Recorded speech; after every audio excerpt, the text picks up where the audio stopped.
Hey, what is going on, everyone? Hope you all are doing well today.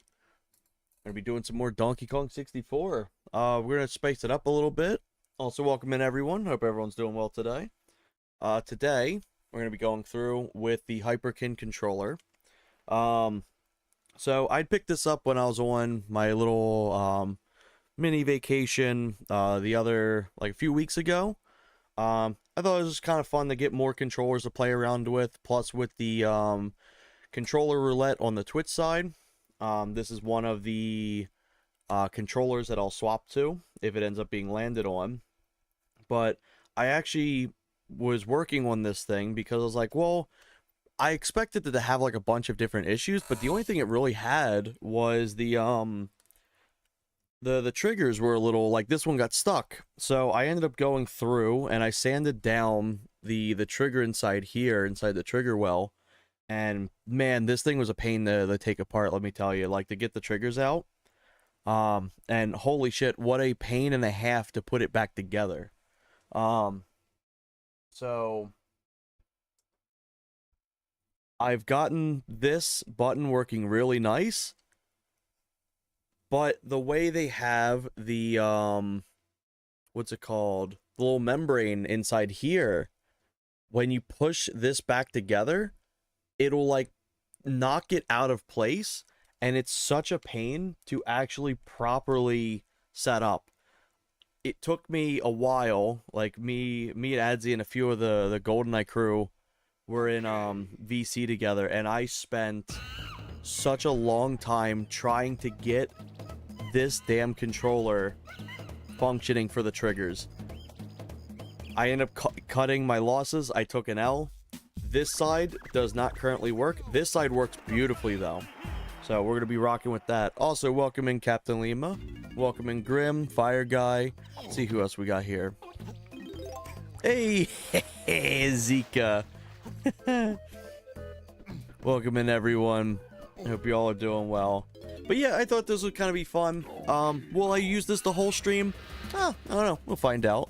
But I kind of like going back and forth between different controllers. So last time we left off, we had gone into Gloomy Galleon. We had completed Boss Key 3, I believe. Currently what we're looking at is we're going to try to just complete base game. We're not going to try to do a bunch of the other stuff. Oh man, I got hiccups already. So probably try to do like 100 bananas, go through all that, go through all the keys and everything, and then kind of just mess around a little bit. And then at some point too, I'll show off a little bit more of Project Midas, because we're actually at a really, really good spot with it right now. There's still no promises on when a release date will be, but do start keeping an eye on updates and stuff like that. I'll tell you that. So yeah. Last time we left off with Gloomy Galleon. It's been running really, really well on the Modretro, I'll say. Like, funny enough, Donkey Kong 64 of all games runs probably the best on this console so far. It's got a little bit of hiccups here and there, but that's completely understandable with how DK64 is as a whole. But, like, it's beautiful. Like, I don't even have overclocks on for this because I wanted to go through these games without overclocks on, and it just feels really, really nice. Now, since the last time there was a stream, Modretro has put out an update. So they have allegedly fixed the handshake between capture cards and HDMIs, because that was a big issue that was happening. Whereas there was audio delay, there was times where the refresh rate wouldn't keep up and then would kind of like bug out, and a few other really, really annoying things. Allegedly they've been fixed. I'm hoping they've been fixed. But yeah, I wanna go through and play some more DK64. Did they add anything else in the update? Sadly not. I was a little disappointed that they didn't do that, but hey, I'm glad at least they're fixing some uh, fairly annoying bugs. I do wish that there was a little bit more that they would have added. But, at least they're doing some sort of updates. So I think what they did an update yesterday, I think. It was yesterday or day before. And then the last update was like 10 days ago. So currently it seems like their consistency is every 10 days. But here's hoping they kind of keep up with that, because I know they got a lot of catching up to do with the analog 3D.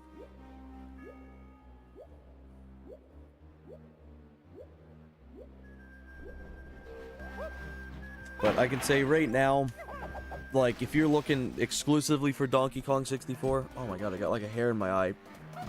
Fan blew like a hair in my eye. Give me 1 second. It's fairly solid. It's really nice. Oh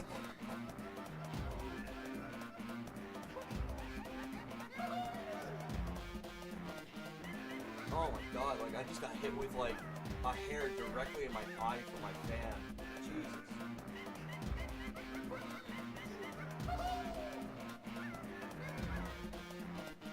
Oh shit. But yeah, sadly nothing else right now for it. I meant to stream yesterday, but there ended up being some stuff that kind of pushed it back, and then by the time that I was actually available, I was like, oh my god, I'm late to it, and I wasn't gonna be able to fully do the Think Request 64. But thankfully you're doing better today. No complaints at all. And I'm excited to do some more DK64. And tomorrow I am going back to work. I've been off work since I've had my procedure. But I'm feeling a lot better now. I can sit back, relaxed. I can kind of do basic lifting and everything like that. So I'm very happy. But I wanted to give like a good amount of streaming done today before I'm back at work.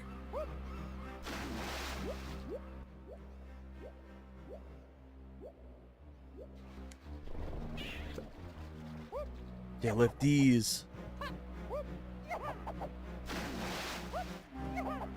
But yeah, I plan to try to get through... I don't know, maybe I'll try to get through Gloomy Galleon, Fungi Forest, and maybe halfway through Crystal Caves today. Fungi Forest is going to be the level I spend probably the most time in this stream. Most times whenever I play through Gloomy Galleon, I kind of just skim through a lot of it.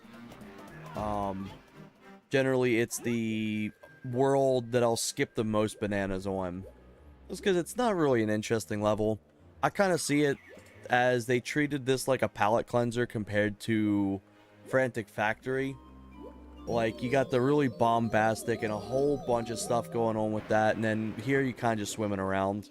You don't really got anything really interesting with this level. Music's amazing, though. How many parts of DK on M64 do you think it will make? Or think it will be? So I'm probably thinking 2 more streams, or no, 1 more stream after this, potentially. So we did the first 3 levels, and then also I had that bad, storm that hit. So I was playing, some Project Midas, and I did some Blast Core and stuff. But today, I think I should be able to get through a majority of the mid-game to late game. And then the next stream would probably be the final, like, defeating King K. Rool and stuff. However, in the future, I do plan on doing a 5.0 randomizer run on here, though. Because I think that'll be kind of fun to go through.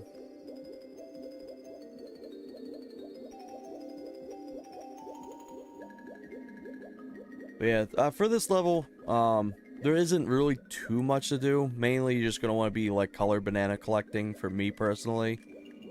I'm kind of just swimming around right now while yapping, but I'll get into, like, the collecting in a bit. Is it true that DK Randomizer has custom music? Yes!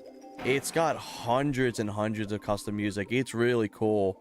The thing is, though, you have to, like, put the MIDIs in yourself if you're interested in them. For me personally, I like the base game music a lot. So usually, preferably, I always play the randomizer with just the normal music.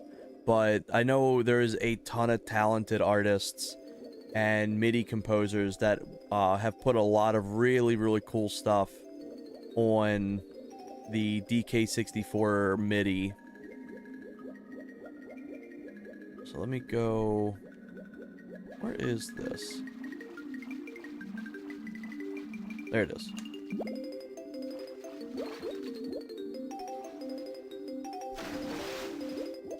Yeah, generally for me, and also you can randomize the order of the music too. So like this Engard music could actually be like Jungle Jape's theme or something like that. But for me, generally, I always have the luck of getting the most ear-grating music as like the main themes, and then the actual fun tracks as like the song that you'll hear a whole 2 seconds in total. So I usually like to keep it on bass. There we go. Let's see.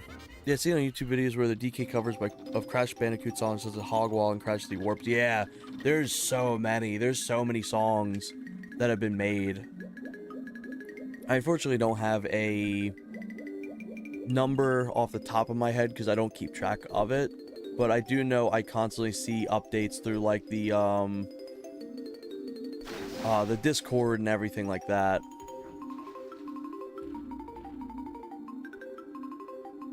Hey, I get stuck. Oh, maybe I'm actually stuck. Oops. There we go. I gotta get used to these triggers. This controller's alright. I think it's not bad, but it's like the most middle of the ground kind of road you can get. It's alright. I'm not a fan of the bumpers. I was like, check this out. So,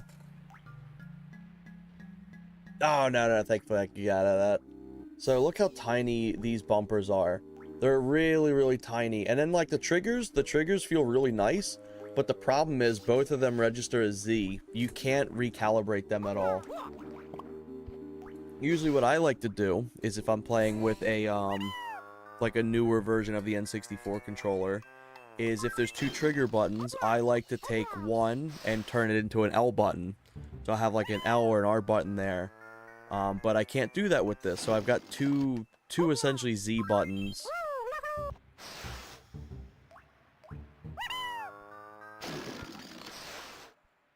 This area's always picky. He'll just instantly deflate. There we go. I also gotta get used to it. Because normally how I like to play DK64 is I like to have my Z button be on my left side. But after all the pain of getting the Z buttons working again on this controller, I just cut an L. This button's not active right now. So I gotta do all of my ground pounds and jumps and stuff like that through this Z button.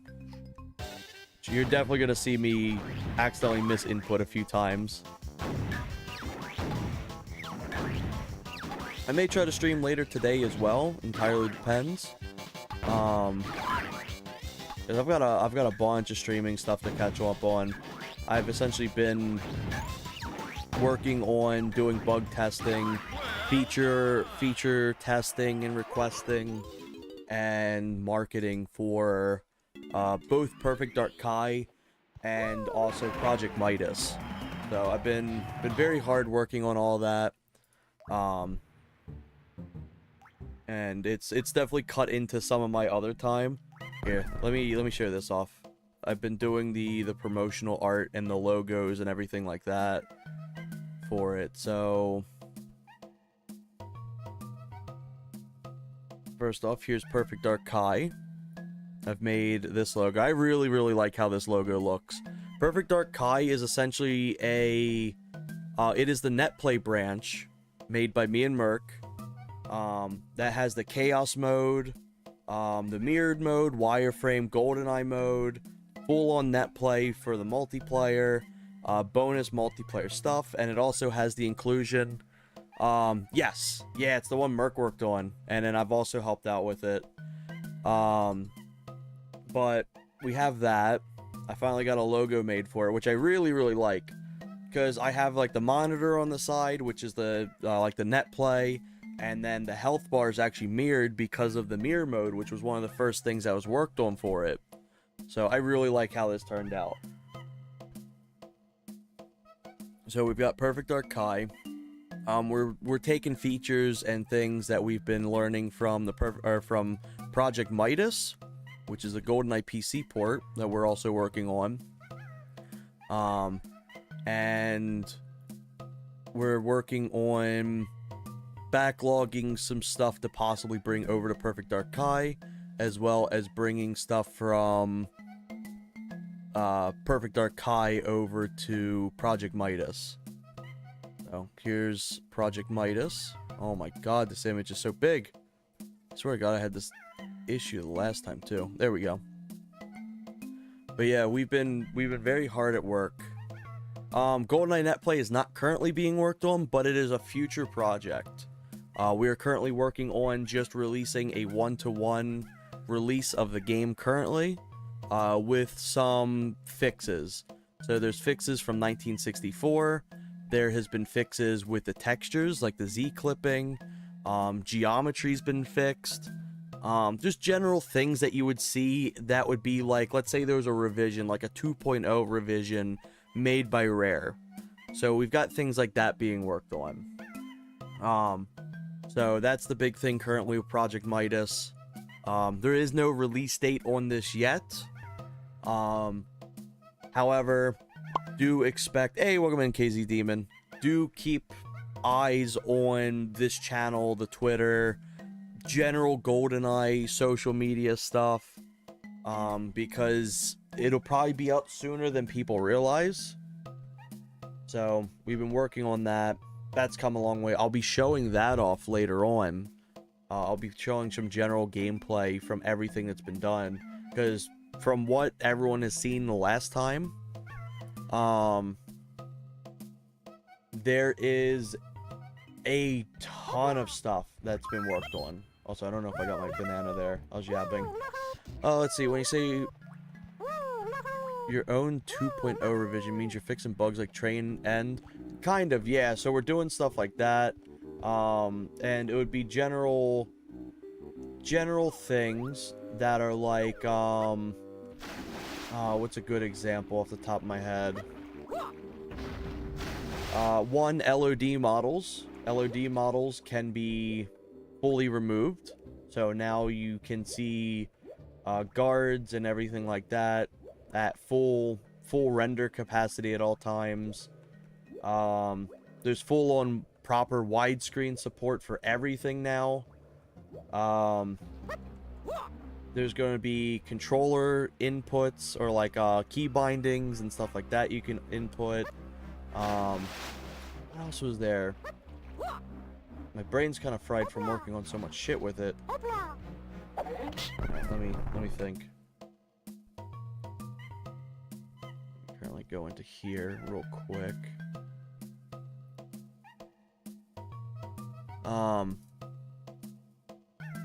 It'd actually be easier if I just pull up videos. Give me just 1 second.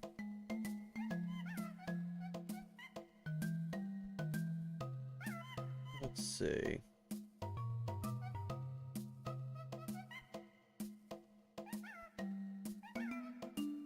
I swear to God, they never make it easy to put some of these things on here. There we go. Here. So we got some things like this. So for this video, I swear to God, I hope it's not loud. Fucking hell, that was loud. So we got some things like this. So it's like, you see how like the bullets are actually hitting the ground? Bullets actually fully hit the ground now. They don't go through the map. You can toggle this too. This will be a toggle for people who like the original shooting through walls and stuff like that, because that's a very big thing with multiplayer. I've actually released a multiplayer breakdown video for those who haven't seen it in the past, showing how you can shoot through walls and shit like that.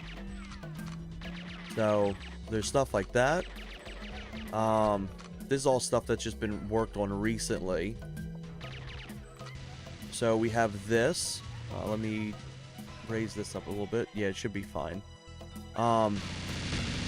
This is the noise channels are now, they no longer, oh my god, that video ended abruptly. The noise channels don't overlap each other anymore, because what used to happen is if a turret was shooting at you and then you shot at the same time as the turret would stop making sound until you were done shooting, and then it would come back, kind of. And a lot of audio in the game had that issue, but that's all been fixed now. Also full keyboard and mouse support. Really good keyboard and mouse support. Like, there's a dedicated walk button now. The mouse and keyboard feels really good when aiming. You can swap weapons next and prior. You can crouch on a single button press and all kinds of really cool stuff too. Let's pull up another video. Here's the big one. Here's the really big one. This is all the Z clipping, or all the Z fighting, is now completely fixed. So normally in base GoldenEye, a lot of these textures, especially like the road and some of the signage that you'll see coming up, had issues where they would kind of constantly be rendering in front of each other. Some of these things that people haven't seen fully, like, in a very long time. And this was a thing on real hardware too. This was something that was actually a big issue. Like, you can see the arrows there. You can see all the signage and everything like that. Is there footage of you showing the frigate water at Z fighting? Not yet. I don't have footage of that right now. But frigate's been completely fixed. Frigate is 100% fixed when it comes to the water and the skies, and all kinds of stuff like that. Another thing that's been fixed up is Depot. Oh yeah, also check this out. I think this is, here we go. So this is running at like an ultra widescreen. You can have it essentially run at any resolution that you want. And when you go into the pause menu, there's some really neat black borders that will actually come over and like take over the screen, kind of like cinema style. This was actually a very big requested feature to have added in. I didn't expect that to end so abruptly. Let's see, what else do we got?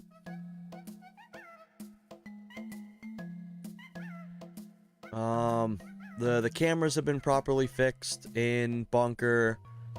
Gas has been completely fixed in facility. And there's a bunch of other stuff that's been worked on in the meantime too. Like, we've been spending like hours and hours every day working on this shit. Like, Merc's been quite literally working on it like 16 hours a day. And then I've been spending a few hours every day doing the bug tests, let alone testing out the new branches, doing the marketing, and just keeping updates with the bug sheets and everything like that. But the really nice stuff... Hey, welcome in, horse! A handsome devil. The really cool thing is we're currently in the last 20 bugs of this PC port. Now that doesn't mean, like, that's just everything left. There could always be one or two things that pop up. However, almost everything single player has been completely done. We're now just waiting to get all that done to work on the multiplayer, which local multiplayer will be available on launch. And then net play will come sometime in the future. Because also, this is going to be the port that a lot of the GoldenEye community members will be working on themselves. So, even if, let's say, I'm not working on 3.0 or something like that, that doesn't mean that there isn't going to be. It means there's going to be other people working on it. And just in the chance of that. So it's in very good hands. Also, oh, there we go. Upgrade 1. Is Xenia currently being caught in the current bug reports? I know, right? That one slop port that came out, that guy's like, oh, look, this is fully playable. And it's just naked Xenia. It's like, uh-huh. It sure is. But yeah, it's coming along really, really nice. And I'll do some gameplay showcases in a bit as well. I kind of want to just go through Gloomy Galleon first, and then I'll kind of show it off. Yeah, let me do Chunky Kong first.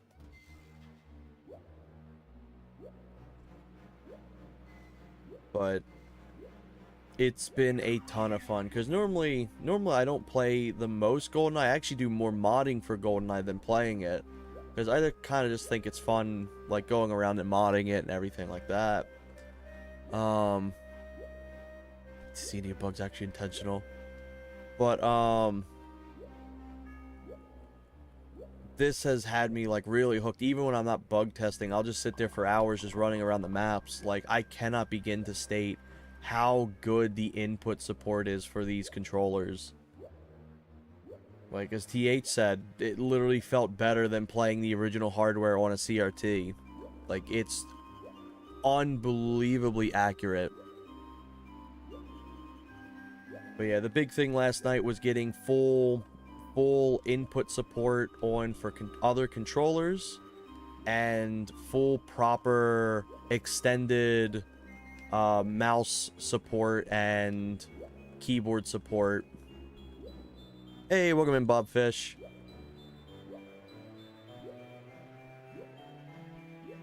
I think a lot of Chunky Kong's bananas are down in the lighthouse. But yeah, it's gonna be really cool, and we're definitely excited for the community to get to experience it sometime in the near future. Still no actual release date. I'll say that a lot because we've had a lot of people asking for a specific release date. But it's not gonna be far. It's not gonna be far at all. Is the stream lagging? I don't think it is for me. I don't see it happening on my end. Let me know if it's lagging for anyone else. As much as I could appreciate it, the biggest thing was Time Cop Watch Party and yapping last night. Oh, it was so much fun. It was so funny, too, because I was watching Reacher alongside it. Stream is smooth, thank you. Yeah, that was a really nice time.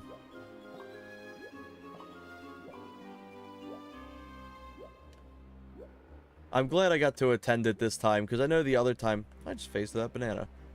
I know the other time I unfortunately missed out. But I had actually woken up, like, a little bit prior to that, because I was dead tired yesterday. Like, I think me and Adzi were in chat for a long time, and then by the time I got done, I had to go do other stuff, and I was like, oh my god, it's so late. For some reason it buffered 10 plus seconds for me. Jesus. I think he's got some bananas down here.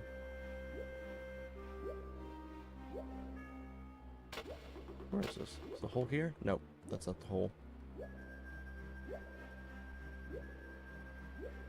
Definitely excited to go into Fungi Forest after this. If I really wanted to... You know what? I'm kind of curious. I want to try this. Let's see if I can recreate this, because I used to do this exploit all the time.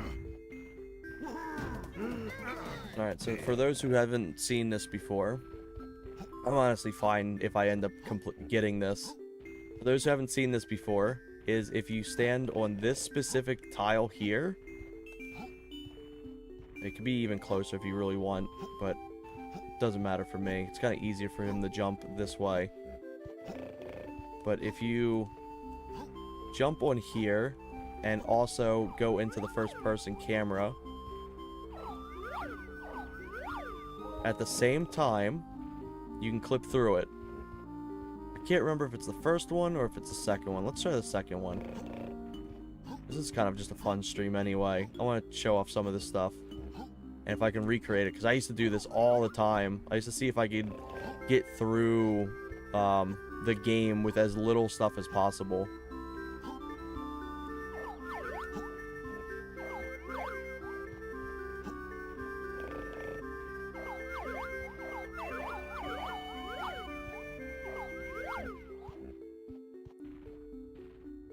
I'm trying to remember. Because this game's really weird. I'll replicate this in the King K. Rool hideout helm as well.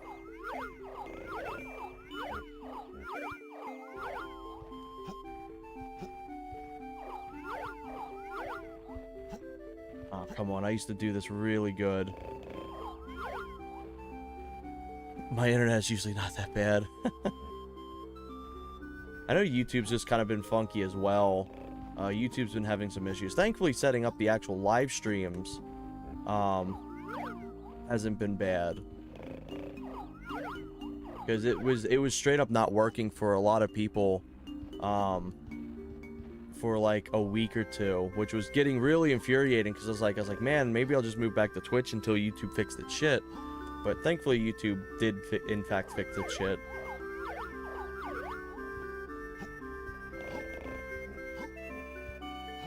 But you can see how I'm kind of clipping through this.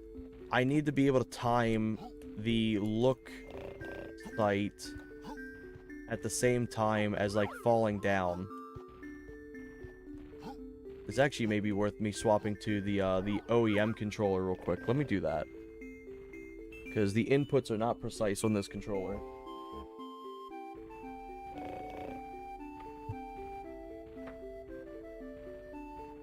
Now I'm just determined. I want to try to get this. Oh, yeah. Yeah, it allows you to have it. It's just really annoying because you have to set it up every time. Oop, almost.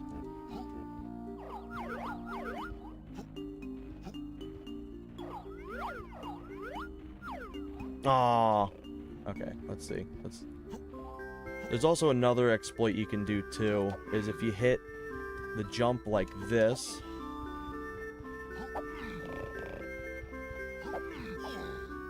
and then go up into like this wall, you can clip out of bounds too, but I don't remember the exact area that's at.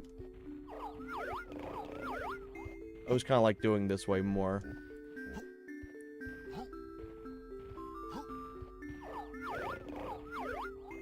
But yeah, I wish they allowed every, like, you could default the latency thing.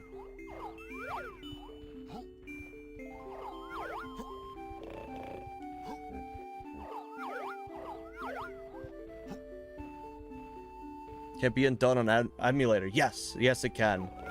So it can be done on emulator, however, depending on how the frame rate is, it could be a little trickier to do. I know it's also a little trickier to do on Wii U, I believe, as well, because the frame rates. Which it may also...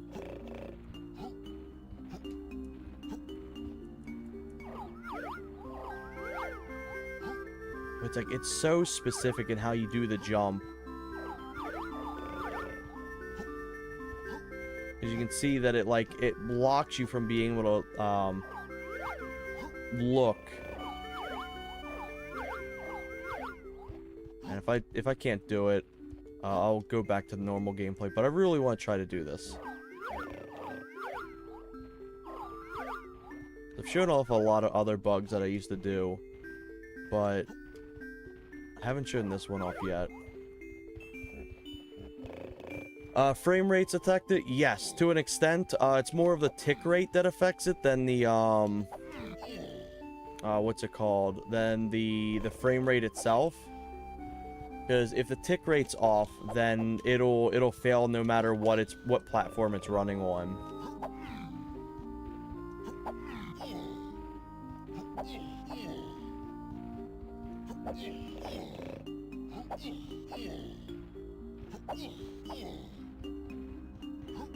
I remember there being a good way to, like, go up into there. You can also do the same thing on Hideout Helm, but it's fairly hard.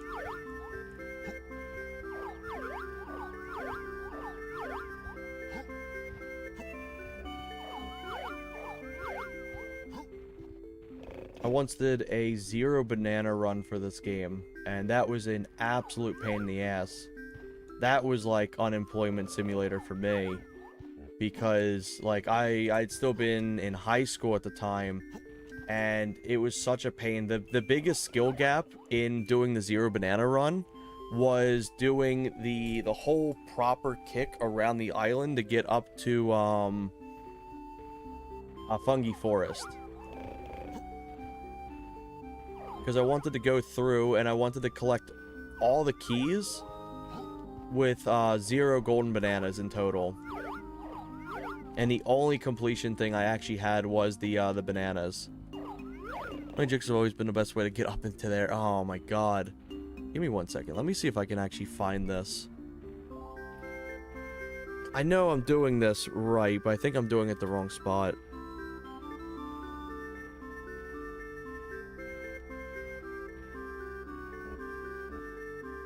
See if I can find this.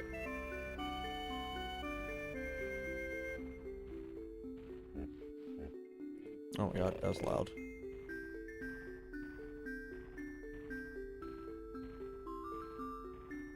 Yeah, it's proper. It's essentially just...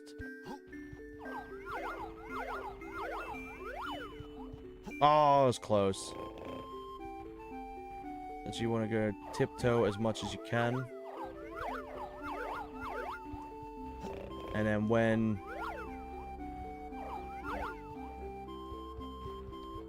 Essentially when the camera moves when you fall down, that's when you want... That's when you know it worked.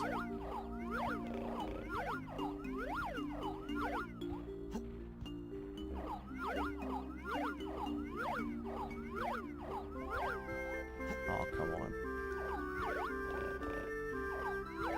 No way I got rusty with this. Oh my god. Let's see.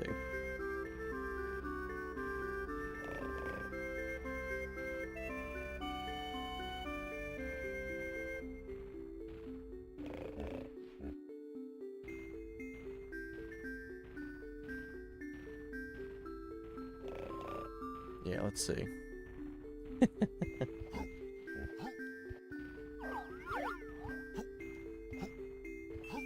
Essentially... Oh, come on.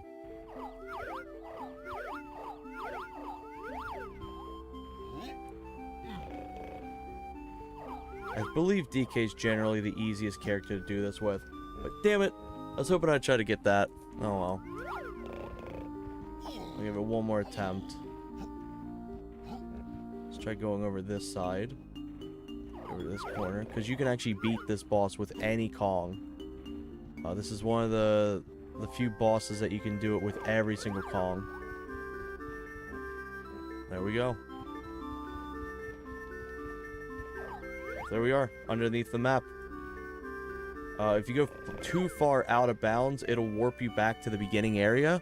But there is no limit on how far you can go underneath that for the boss door. But now we get the janky animations for DK.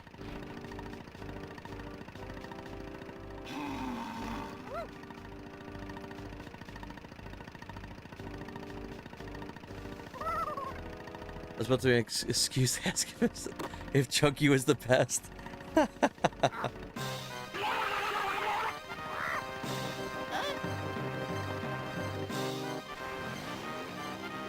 yeah, this mini boat, anyone can control, and funny enough, all the animations work for it too.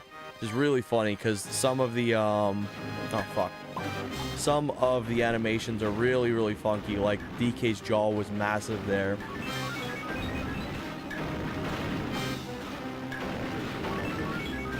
I can't begin to tell you how happy I am to be able to just do that with Blue Megalion.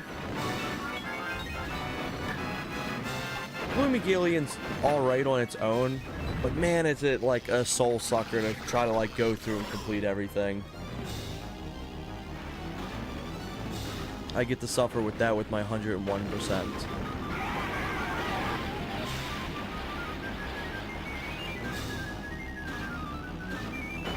Oh, fuck. It'll suck if I end up dying, because I would have to redo that exploit. I'm doing really bad with this fight. I'm not a fan of it, but usually I don't get my ass kicked like this.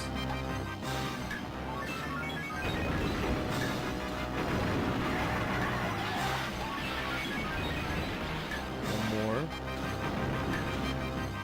Also, this fight is fairly long, all things considered. Can't be that gloomy if you're happy. I can't sea urchin. I was looking for this little bastard in Stardew Valley. Okay, the thing with it is 5 seconds go down each time. So now it's at 20, next time would be 15.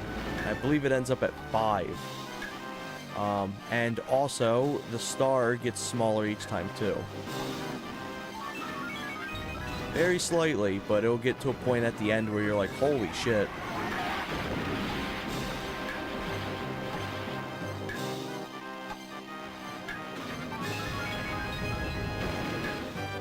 Oh my god, I'm stuck. That would suck. Getting hit by these fireballs is very uncommon in the grand scheme of things. Honestly, the first wave of fireballs fucked me up the most. Shrinkage is a real thing. Oh my god. I believe you can also jump over the waves that he causes too.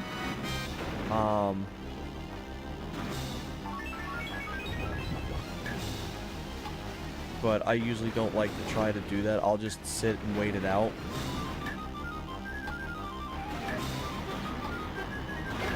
Oh, he's shitting me. It's always the basic fireballs that get me the worst.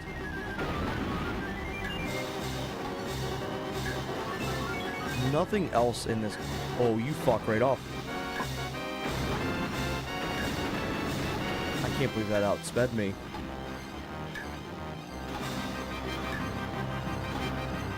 Oh, fuck off. Fuck off. That's death.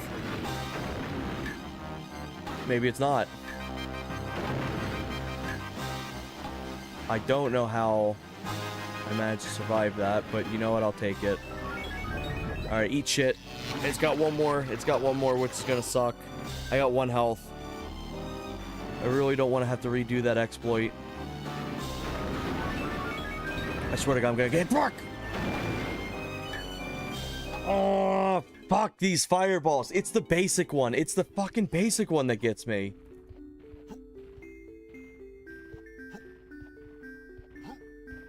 Homie shits out fireballs like a goddamn volcano. No, it does not. Shits out fireballs like it's a goddamn volcano. It's the basic little booger that hits me. Yeah, the Modretro does not have a save state at all, which definitely sucks. Hey, welcome in. Doing alright. Hope you're doing well. Let's try to do this again. We're able to do it the first time. Yeah, the analog 3D is honestly way better. The Modretro is really good for if you just want to plug and play console. But the analog 3D is a lot better in regards to mostly everything at the moment. He's not naked. Let's see if I can recreate this now. Holy shit, I can't believe that.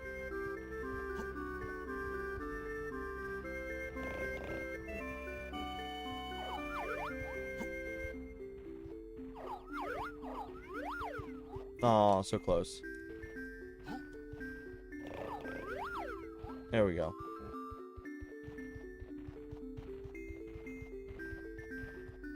Genuinely, one of my favorite things about playing, like replaying through DK64 is just doing all the glitches and stuff.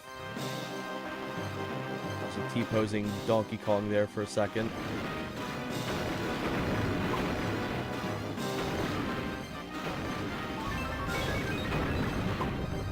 I took damage in the fucking cutscene. Fuck off. My Sunday has been hungover, which I should have gone to church. Also, let's see this. Good for 16 hours, Jesus.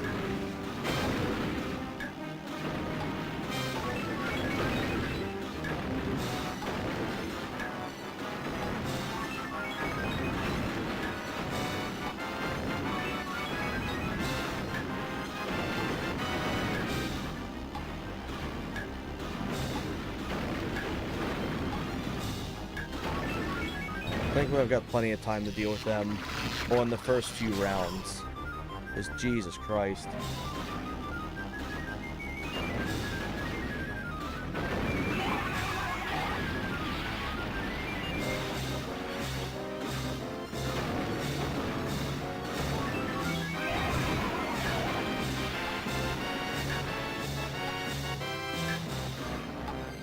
The diabolical thing is it predicts exactly where you're gonna fly, or you're gonna be swimming to.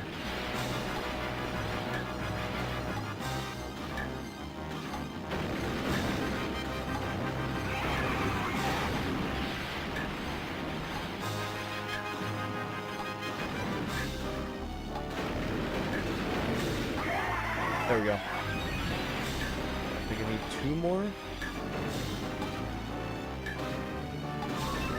Yeah, I need 1 more now.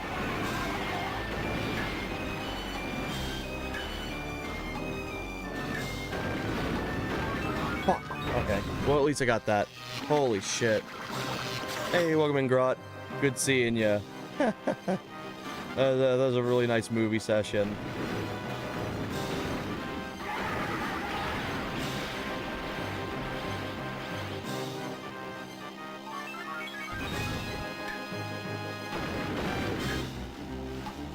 At least he's doing these fireball effects now. Generally, I don't know last time I've been hit by the actual meteor shower that he does.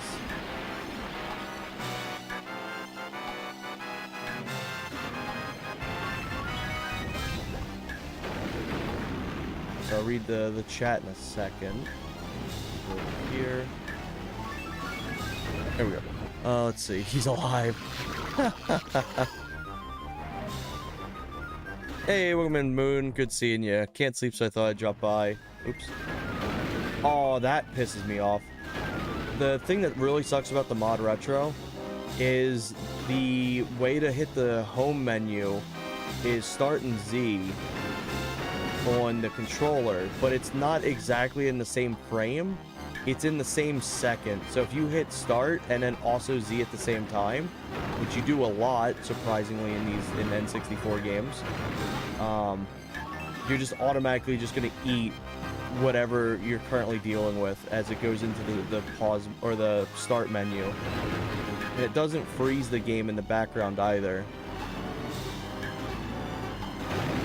Fuck, this boss. Oh my god. Iggy Van Zandt is alive and kicking.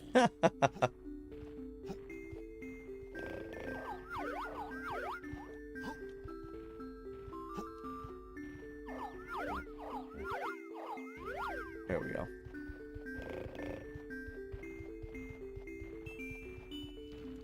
I don't know if Gloomy Galian's boss would probably be my least favorite in the game.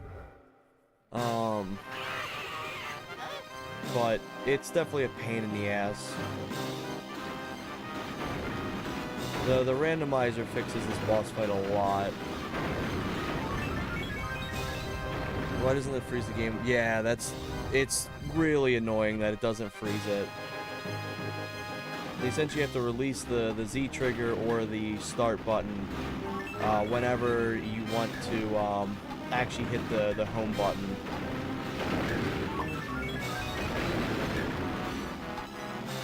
There's also no way to disable hitting the home button either. You're kind of stuck with it, sadly. Because it comes with a button on the Modretro console itself. But, like, you don't ever need to use it because you just got your controller to do it for you. Fuck.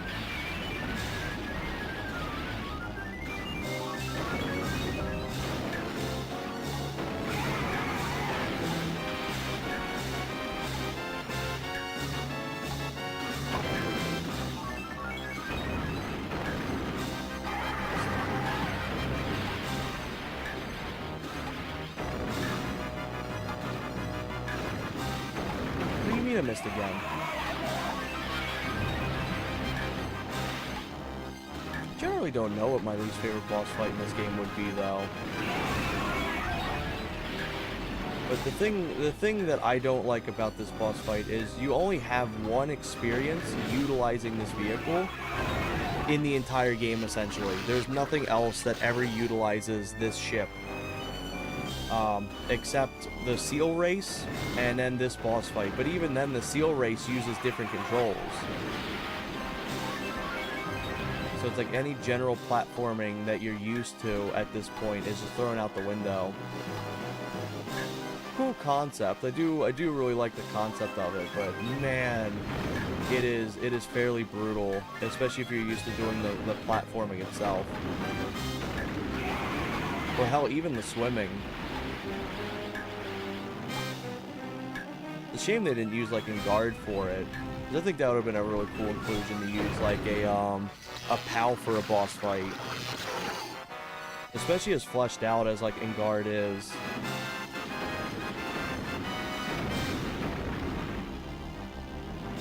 So he's gonna start using the homing thing now. So there is a lot of slowdown in this level too.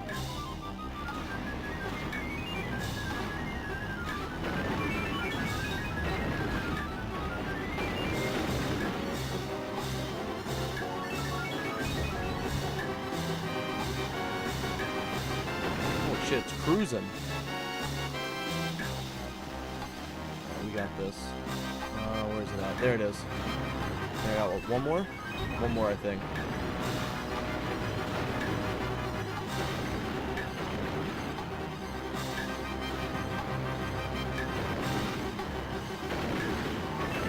But yeah, the real nasty thing is the fact you can keep taking damage in cutscenes too. Like, oh my god. I got one more, which is what, 5 seconds, I think? Are we on the 5-second one already? No, we're on 10. Pretty sure this is 5-second one.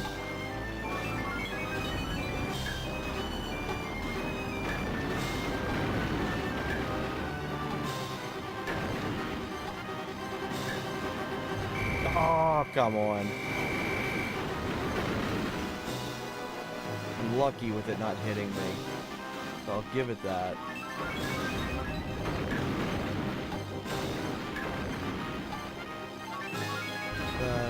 I like that they got rid of doing where he does the wave at you, because you just wouldn't have time to reliably hit. Fuck off. Okay. I'll do is go behind.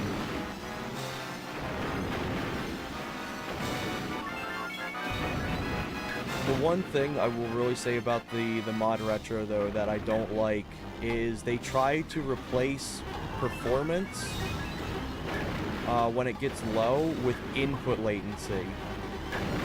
So if you're playing, let's say, Perfect Dark, where it's like completely chugging,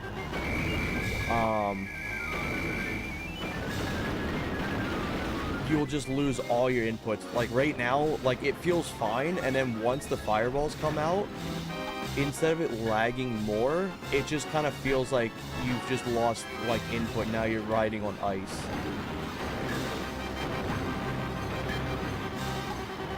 Because that was a really annoying thing. Fuck this. I hate this boss fight. Also, let's see. Final Destination movies. Remember, like, water levels? Yeah, this one fucking sucks. This is probably one of the worst levels in the N64, in my opinion. Fair enough, I don't like water levels in platformers except Rayman. You know, overstate our weapon, and sometimes fast-paced too. Engard to go underwater. And beat an underwater boss. This game looks good. It kills me. I never got the experience of my N64. It's really, really good.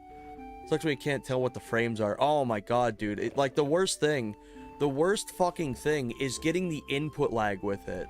It's genuinely annoying because you'll be cruising, you'll be doing good, and then like the whole hail of like missiles come out, and let's say if I was to press this to turn instantly, I'll press it and then I start turning. That was the really annoying thing when it came to Perfect Dark, when I was showcasing that. Like, I'd be spamming this thing and it just wouldn't do anything. I think that's probably the Modretro's most putrid thing it's got going for it.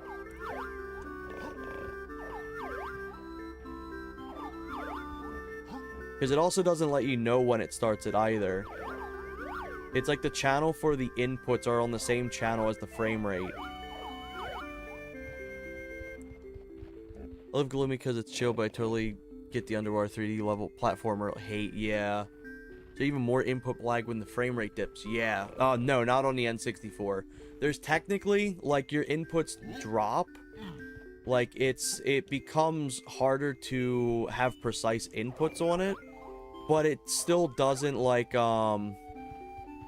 it doesn't do it as bad as the Modretro. If I was to spam, it would at least do it on the frame that I press. Whereas this, it's like I have like half a second of delay. Like this feels fine. Right here, this feels good. I feel like I got full control here. But it's whenever the fireballs come on screen, and it's like more than one, it'll kind of start getting a little funky. Also, I took damage there, I believe. Yep, took damage in a cutscene. I am not a fan of this. I don't know if it's the worst boss fight in the game, but I don't know. It's the one I dread doing the most.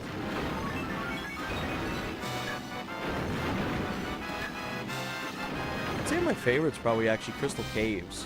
I really, really like the refight in Crystal Caves.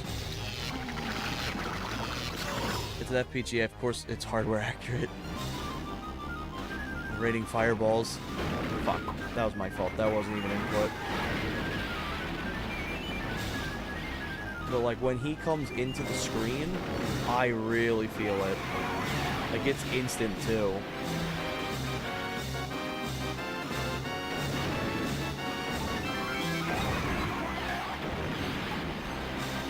Honestly, the early waves for me are like the hardest. Once I get past the early waves, it's smooth sailing as long as I don't get hit by the homing missile. But yeah, when you start seeing the frame rate chugging like this, that's when my inputs also just drop.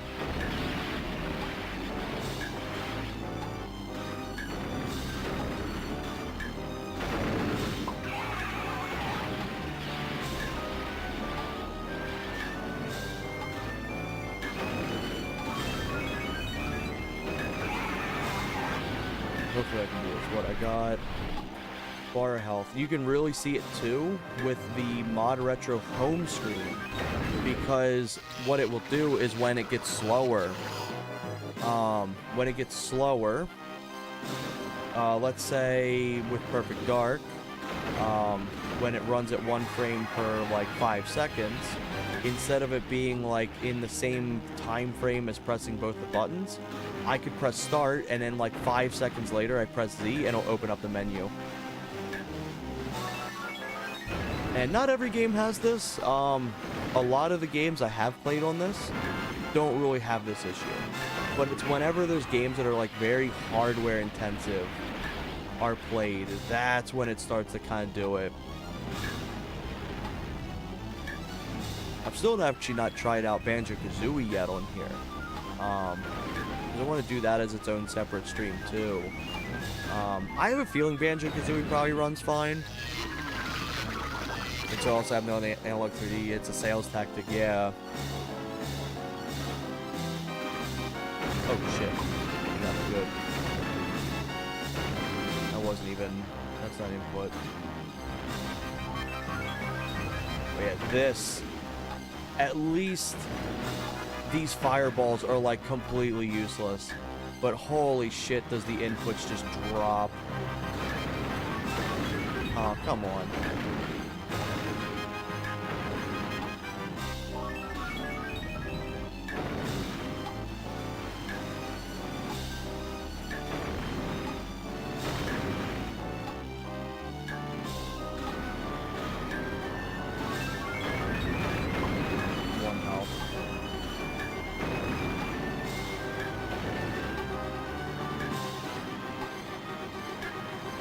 this. It's like ice physics. Come on. Oh, you fuck. If I die to this boss, we're showing off GoldenEye. I don't care. We're going to GoldenEye after this if that's the case. And then I'll come back and attempt it again. Holy fuck, this is a bad start. This is such a bad start. Yeah, fuck this.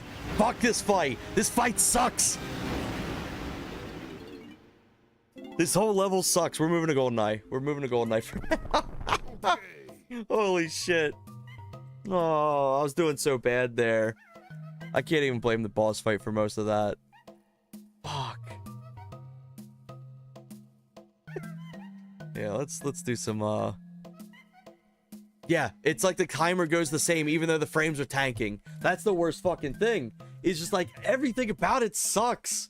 Oh my god, it pisses me off.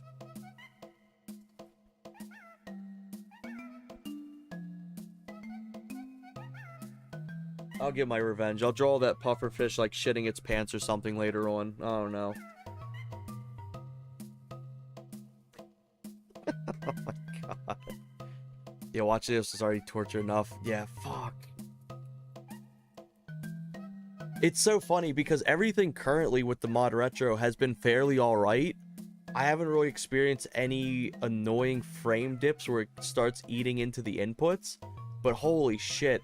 Like instantly with this thing. Alright, let's move over real quick. Actually, let me do this real quick. I don't know about you, but not trying to make you feel bad, but I've never had problems. Dude, play this with this. Play this with the Modretro. The inputs just drop. Normally, I can cruise through this. I have done, I think, like 5 different playthrough streams of DK64, and I usually get this, like, first try. Like, I don't understand why the inputs are this bad. I think I got a video still. Is this like the tightening vice of what DK64? Here, let me pull up the video for Perfect Dark, because you gotta see how bad the inputs truly are on controller. Is it this? I think it may be this. I think this is the video. Give me 1 second.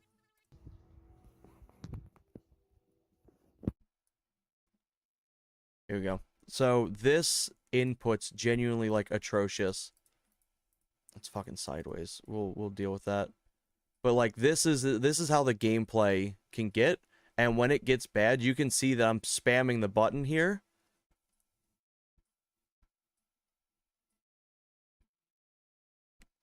That's the input latency this thing gets. Like, that's how bad this shit can get. Like, it's so bad. Can't fool me, I'm not buying a Modretro to see slowness. But it's like, yeah, like, fuck, it's so goddamn bad. Because it eats into the inputs. If the frame rate just was bad on its own, it would suck, but it's manageable. But, like, when it starts eating into the inputs, or like the ice physics almost, is when it gets so terrible. But it's like when it runs great, it runs really, really great. Like, it's really, really, really nice. But then it's like Russian roulette with this shit. Here, let me go over to do this real quick. Maybe a nice little palette cleanser with some actual good inputs will fix this. Yeah, the games were programmed for vanilla FPS. Yeah, it's something that's like fundamentally wrong with the Modretro when it comes to frame dipping. Give me 1 second. Where the hell is my stuff?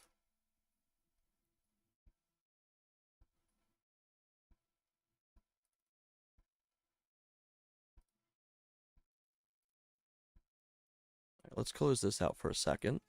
So we'll close that out.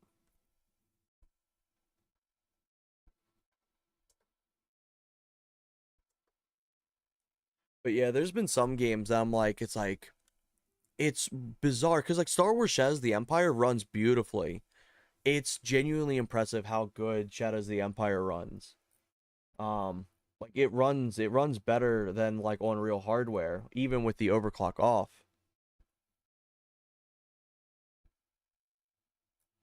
Give me just 1 second. Let me get this set up. So I believe we should be good. Let's see.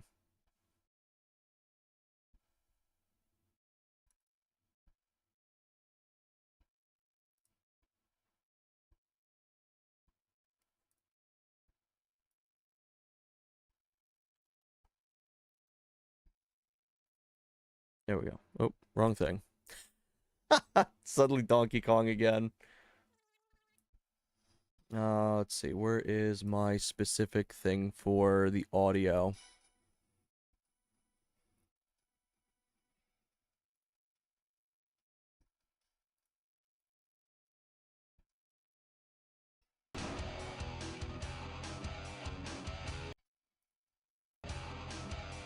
Here we go. Let's see. I remember when Adsy said that despite the frame rate, the input responsive. Now, if he plays GoldenEye PD on the M64, all that gets thrown out the window. It's wild because like you can spam it, and like I can even try doing it with overclocks after this too. Hey, we can't talk too much crap. They're selling a product that's supposed to be an N64 replacement. Yeah. They're just selling a product that's supposed to be an N64 replacement. You don't understand. They have the pinnacle console. Yeah, I love their shit marketing with that. But yeah, let's go into a way better inputting fucking device. Oh my god. Like the swimming and everything felt fine. Like everything else up to that point felt like good. Like even doing the exploit with going into like the floor and everything, I didn't feel like I had any input drops or anything. But it was the second that bastard appeared on the screen or fired the fireballs, it was instant, like it was just a little bit of delay. Alright, let's show... Okay, what was the thing that you wanted to see earlier? I know there was something. It's supposed to be an N64 replacement. Doesn't mean it have to be a good replacement when they say it. Yeah. My favorite thing is they have GoldenEye all over the marketing for it, and GoldenEye probably is one of the worst running games on that console.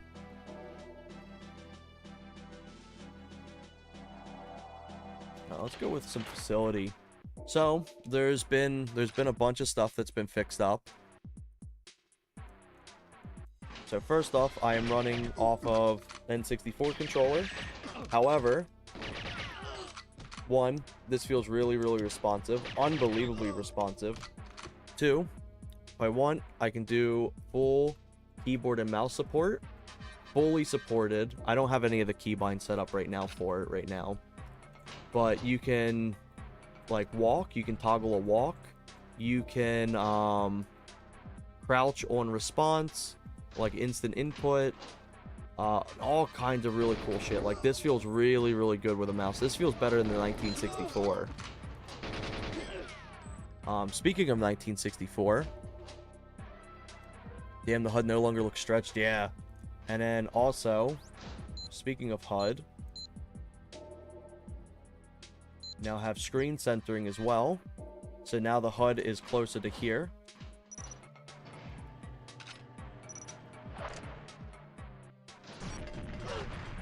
Also, another thing to note is we now have... I don't know if I have it bound. But you can now automatically swap the gadgets. You no longer have to go into the pause menu, which is really great. You've never sat through a better PowerPoint presentation. But yeah, so you can either play with 4x3. So your reticle goes in this 4x3 space.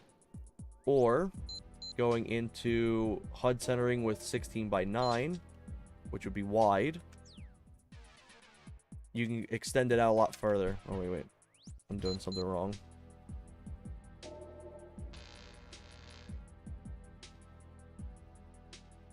I think I'm doing something wrong.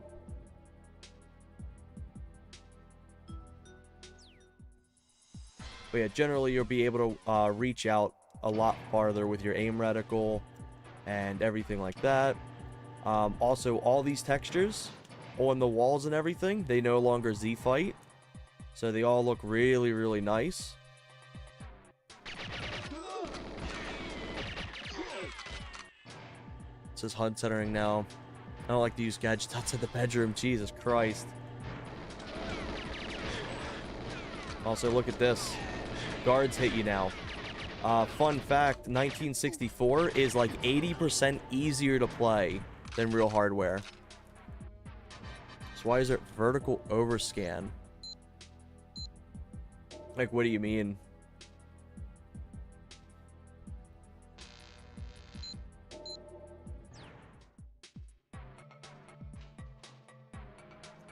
But,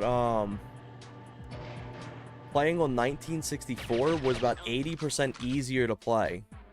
Because, essentially, a good kind of breakdown to it is the higher frame rates meant the more often guards missed. Think of it like a spinner wheel, and like you have 20 FPS. That's intentional because it breaks if you don't have these. Let's say you got a wheel and you get 20 FPS, and let's say for each frame rate, for each frame, you have like 10 frames that they have a chance to hit, and 10 frames they don't have a chance to hit. Whereas when there's more frame rate, let's say there's 60, it's now only still has 10 where they have to hit you and 50 where they can't. So most times they would completely miss you. Like, they would always be missing, they would always miss their shots, they'd shoot above you, or they wouldn't even shoot where you're, like, standing. There was also another thing, I believe, that was, like, your actual hitbox was smaller in 1964. So that's why 1964 always feels so much easier, but that's been completely fixed with this. Yeah, pretty much.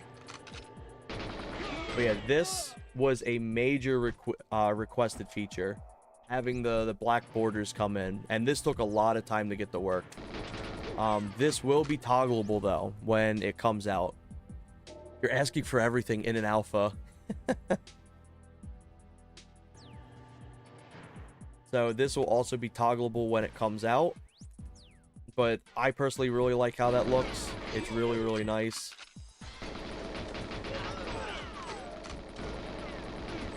But guards are a lot more responsive now. You can also see that like the textures work right. All these textures are looking really good. And another thing to note too is when you come up to these windows, they both come in at the exact same time.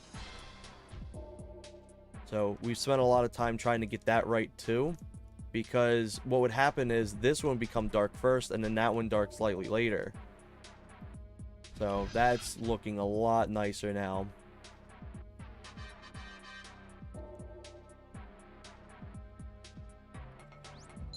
Let's see, what's another good example? Depot's been completely fixed. So actually we've discovered that's potentially a bug in the base game. We still need to do more testing with it first. And that is, these textures are actually bugged.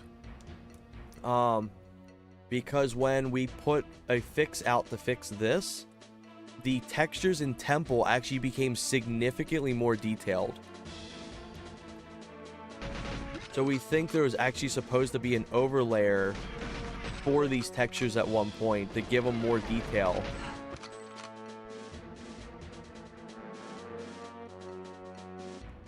When you board a mission, it leaves instantly without transition. Oh yeah, like the black screen. Yeah, check this out. Yeah, boom. No loading time. None. It's so smooth.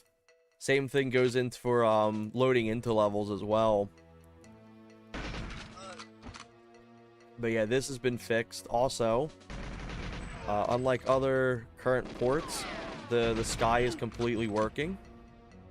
The sky looks really, really nice.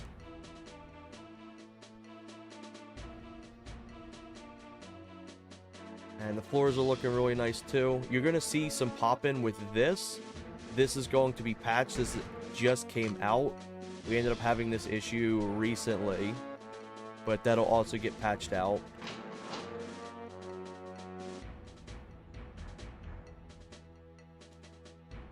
But as you can see, all these textures no longer Z-fight. Nothing there, nothing there. And that's a really big improvement, because that's genuinely really cool, because the base game has these issues. I mean, even if real hardware, they loaded pretty fast, just not instantly. Yeah.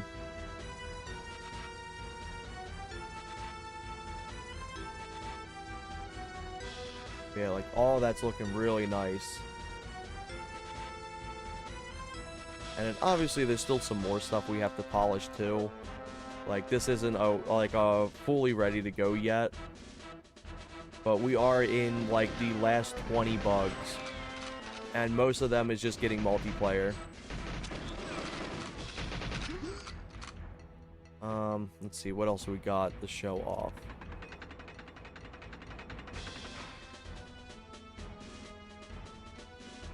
So like these textures were looking really nice.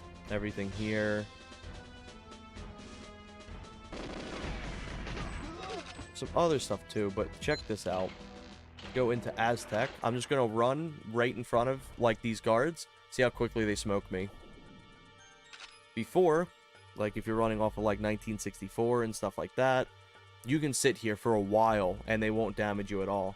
Watch this. Instantly. It is 1-to-1 to the real hardware. We've actually had some people that play exclusively on 1964 who's been working on this as well. And they're like, it's like, man, I feel like you have like these really hard compared to like playing on this. It's like, yeah, because 1964 is easy. Like it's so much easier. So this has like completely balanced it back to the original. Also, something that's nice too. I'm just going to run it on Agent so I can show this off without getting immediately obliterated. Thanks to Axe Doomer, we have where the guards are extended out now. They actually load in way farther. Because normally you can't see this guy from out here, but he can always see you. But now, the feeling's mutual. We can now see each other perfectly fine. So the extended draw distance is really, really nice. That way things in some levels aren't like popping in right in front of you.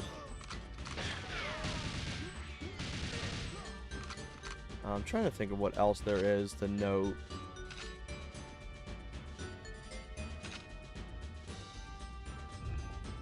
Yeah, John Wick armor.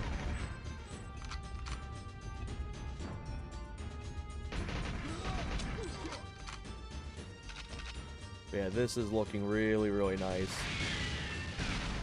Also, all the monitors work. So, that's been completely working. Most of them had been functional. But there was some problems. Like, there was some monitors that had some issues. But now, as you can see, they're all working. It's unfair we get shot somewhere you can't see it all. Yeah. So, like, we've done quality of life improvements. So there's things like that. If you're playing mouse and keyboard, I don't know what the button is. I don't have it bound because I don't use mouse. But if you're using mouse and keyboard, or your controller and you have, like, you set your inputs, you can actually swap out to like your gadgets and stuff like that now, so you don't have to go into the main menus anymore.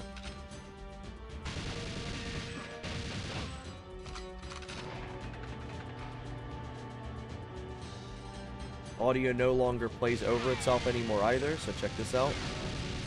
So if I'm shooting, let's say I'm shooting while this is also shooting. Oh, I'd obliterate them. Go over to here.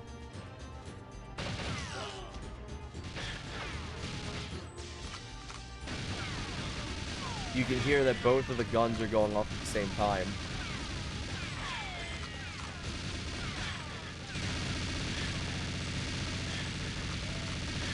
Because before what it would do is it would try to clip over itself. So let's say you're firing and then the auto gun fires and then it takes your gunfire sound away. And it would kind of just go back and forth fighting at like what had priority over the channel.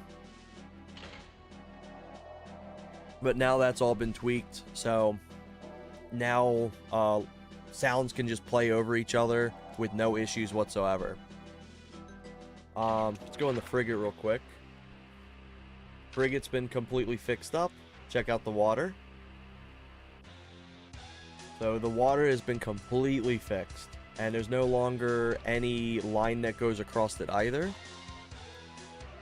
So you play with mouse and keyboard, it's like playing Half-Life? Yeah, kind of. It's a good analysis for it. The only thing you can't do, obviously, is like jump and everything.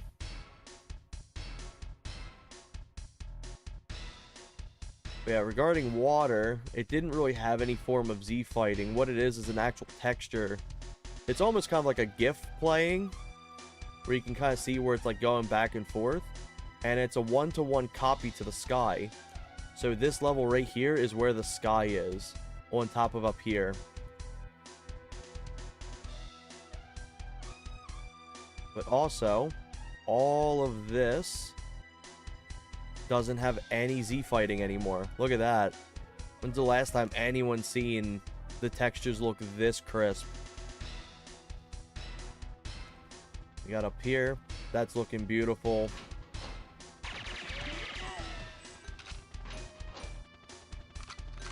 These are all looking really, really nice. Like, it's impressive. It's impressive seeing how good this is. And then also, give me just 1 second. Let me actually enable the other stuff real quick. So, let me exit out of that. Let's go into here. This will be gone. This is just for debug testing. So, I can check my sim tick rate, my FPS, my FOV, and then if I was to come over for like the mouse input, you got all this stuff. So you can have the N64 pads, you have all this. So if I decide to go over and do just a normal controller, I can do that. Mouse and keyboard, there's all of my inputs. So let's say I was to set this real quick. You got like your fire and everything like that. I believe I'm currently running on a slightly... Oh, you're looking beautiful. I believe I'm running off the slightly older version of this because it's missing some buttons, I believe. But this is like really, really nice. I'm gonna wrap that raw. You got your raw right here, calibrated, all kinds of stuff. Actually, let me see if I have...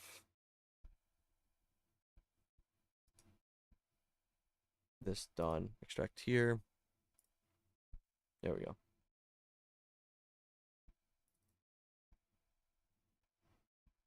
But yeah, you can test the demos too, which is really, really cool.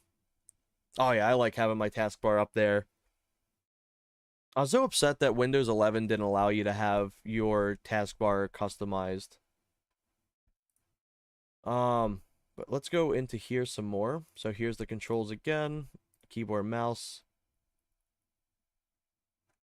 Oh, let's see. I'm gonna do RAFnet roll again. And there's a bunch of different shit.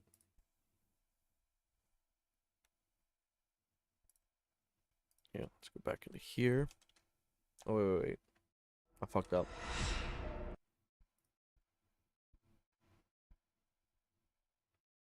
Where is this thing? Am I doing the wrong one?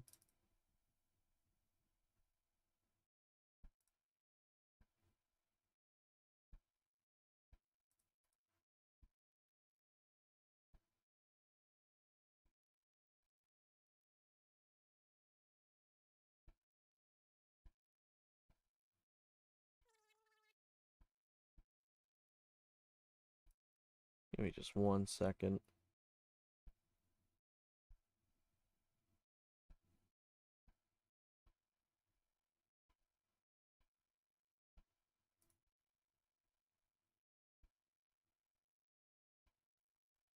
I know normally I have a lot more options in this. I think I may have done something. Fuck, you think I wouldn't be working on this the way I'm fucking lost right now. Jesus Christ. He likes to be on top.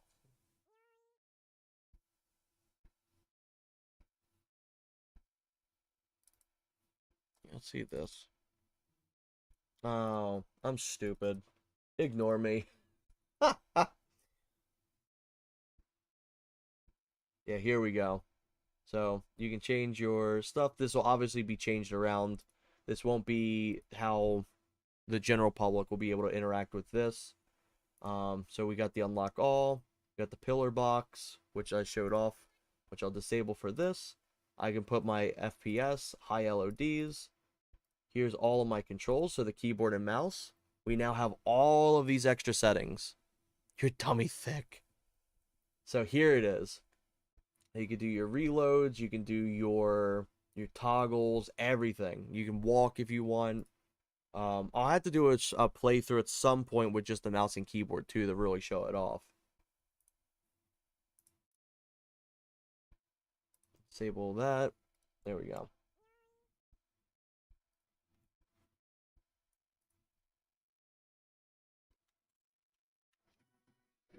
Jesus Christ. I'm having a time today. Fucking hell. I don't know if that picked up through the the microphone. That was loud.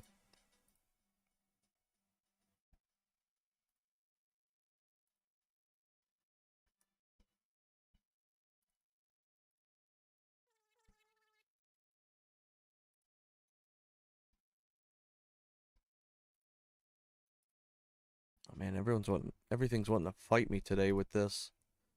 Let's see. Here we go. Hopefully this goes. There we go.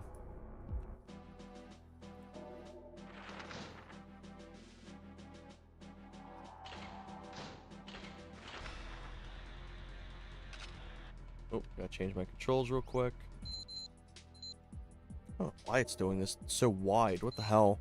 Storming again, isn't it?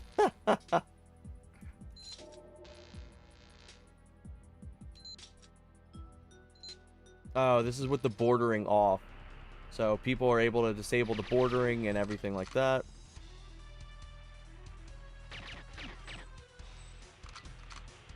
But yeah, this just looks really nice. There's no Z fighting at all and stuff. This, the way this is, that's just on real hardware. That'd be need. Oh my god, that would be something that needs completely overhauled. So we may see that in like a 1.1 or 2.0 or something like that. But you can see that it keeps a very solid frame rate the whole time and everything like that.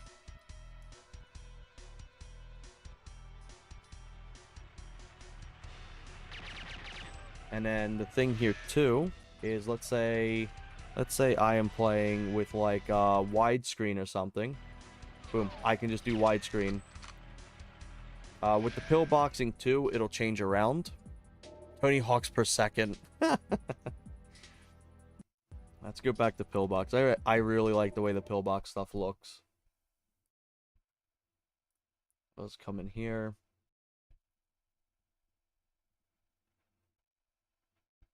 That's all been changed back up. Let's see. Yep, there we go.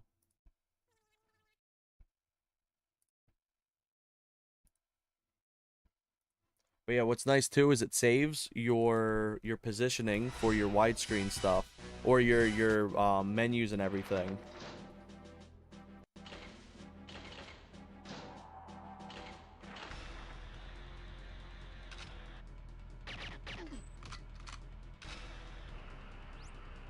Also, give me a second. Why is this not doing this?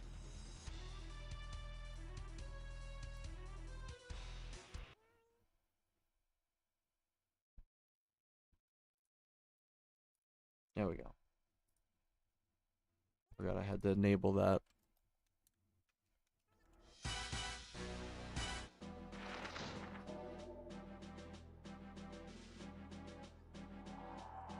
Let's go. There's another one that we were working on last night. But we were doing general playtests. We played through the campaign a few times last night, and we're finding less and less bugs each time, which is really nice. So we're sitting in a really good spot currently. Dude, bunker. Let's show off some bunker. Also, I don't know why the thing's not working for me now.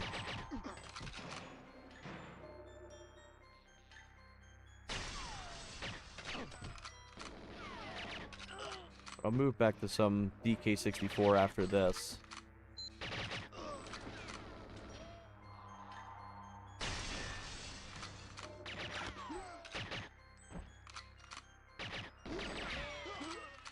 But the cameras have been completely fixed up. Also, when you shoot lights, they're no longer transparent. There was an issue where they would just completely fade out. You'd see it specifically in kind of like Dam and stuff. Everyone else went to sleep, and these guys worked on GoldenEye. Dude, we worked on GoldenEye for another, I think, like 10 to 14 hours after. Like, we were up. Like, I could definitely feel the sleepiness today. Merc was working on the GoldenEye thing, by the way, while we were watching the movies. Like, that's how dedicated he's been to getting this stuff functioning and working. A jerk. But look at this. The cameras are completely functional. They even have, like, their little neck now. And they aim in the right spots and everything like that. These work too. So there was stuff like that. There was areas in depot. Go over here. Welcome in, Zika. Good seeing ya.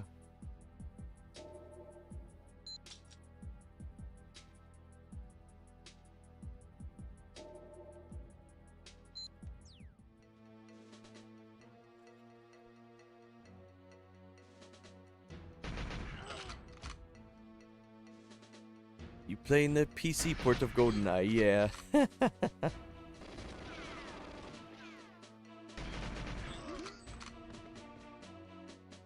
think I remember where this is. Yeah, let's go down this way.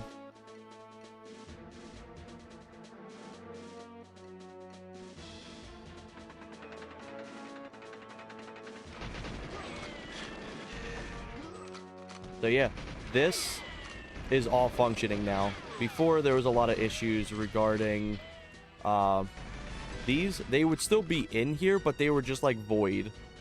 So that's all working now.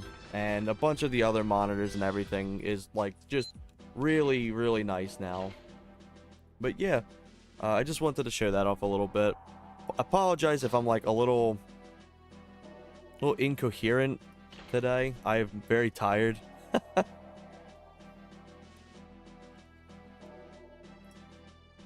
Let's close this out. Now we can go back some more Donkey Kong. It runs so smooth. It's so good, Zika.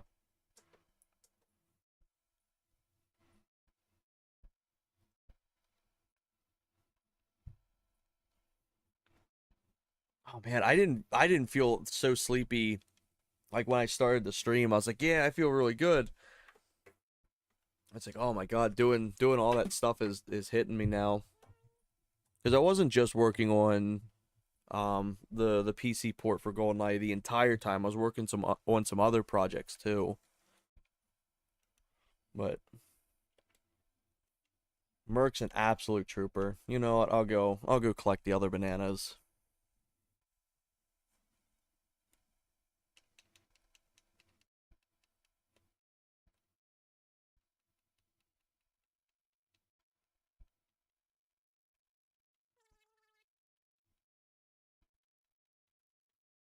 Oh shit, thank you.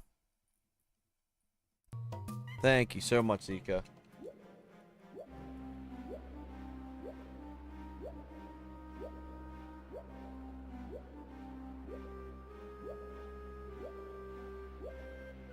Hopefully it sounds good now for you. I knew it. I didn't knew it.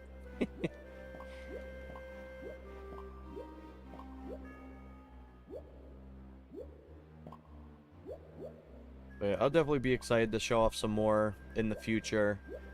I do have a stream planned coming up in the near future as well. By the way, for those who see all of my live stream docket stuff, that I post on YouTube. I post them relatively far out. That way I can kind of tweak when I want to stream.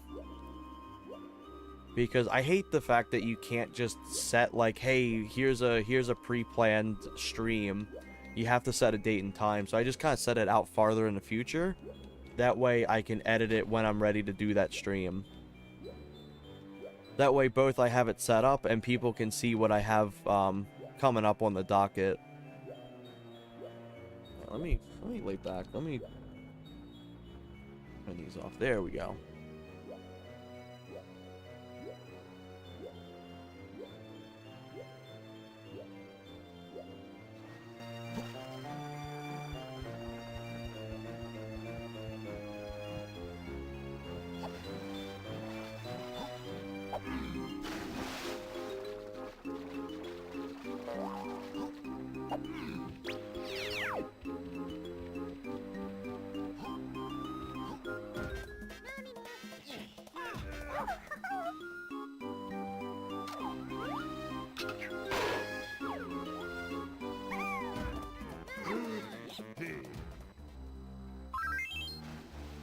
But I will say, the Modretro runs this area fairly smoothly. Like, this is one of the worst performing areas in the whole game.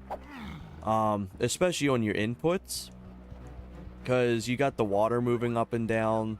You have this massive ship moving around as well. And then you've got the real-time lighting going on top of the lighthouse also spinning. So it's got a ton of shit going on for it, and it's impressive that it, like, the N64 can even handle this, because this is such a big area too, because you got all that down there. Even if it is simple geometry down there, that's still a lot going on for the N64. And this is usually the area that has like some of the worst input, like trying to like do like jumping onto this ship with like Chunky Kong and stuff like that can be a bit of a pain. But this feels really nice, like all things considered. I don't feel like I lose any inputs here.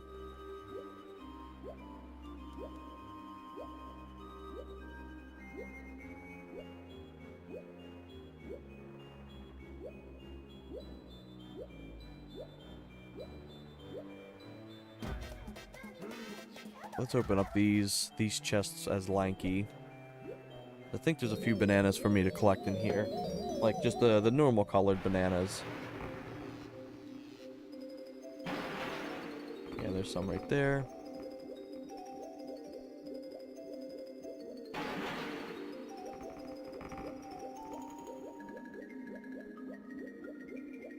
I wish the Modretro had like a little performance logger as well.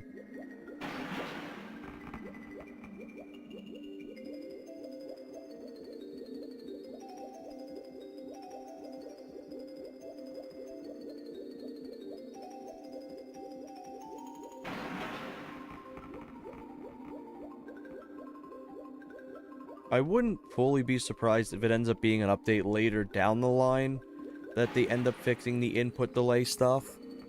Because they've been working on getting, like, wireless controller support and everything like that currently working. Because the launch of this thing had really, really atrocious wireless controller connections and shit like that. Like, I think you couldn't do Rumble.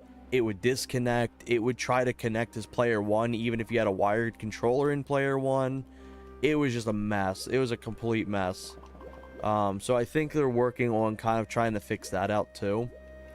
I don't know if the input latency stuff for games is considered a controller problem. Hey, welcome in, Iconic Cats. I hope you're doing well. But I'm not sure if that's a full thing that they plan on doing for controller wise or hardware wise. Not fully sure.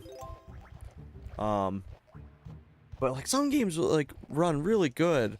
I love the caw-caws. I love them. They're my favorite.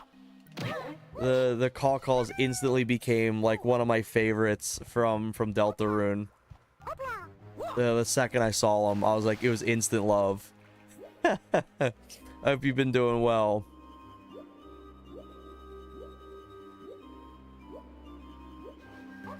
while I was doing the play testing and everything for the for the GoldenEye PC port, I was checking out and getting some stuff tested out for you too. Right, let's do, I think Donkey Kong's first. I believe his is over here. Yeah, let me do this. But yeah, I've also got them. Give me 1 second.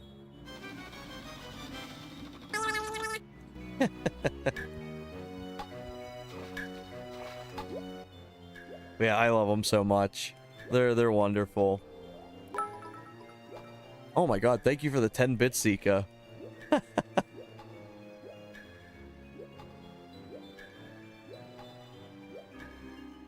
Hey, I knew it.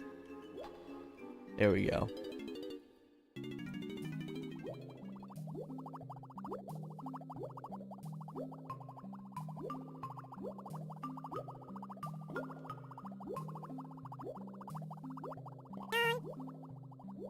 I think one of our favorite things one of our favorite things about working on the GoldenEye port currently has been we've had a lot of times where it's like we'll discover a bug or like some sort of graphical thing, and it's like oh, that's a bug for the port, and it's just like, we'll look and it's like, oh no, that was just a bug for the original hardware. Also, they got this running right. Oh, I'm doing bad. I'm hitting the wrong thing. There we go. There's a big problem with emulating this mini game, and it's tied to the frame rate. And if the frame rate's smooth, you essentially have to pause. Like, you'd have to do this. You'd have to pause, catch what was currently on the screen, and then instantly hit it, or it would instantly fade out. Oh shit, there we go. This ended up becoming like one of the hardest mini games to do on the Wii U, because it was just so quick. It was, oh my god, it was unbelievably fast. But I'm glad this has actually had it pretty good. This and the NSO did a really good job getting the proper frame rate working. There we go.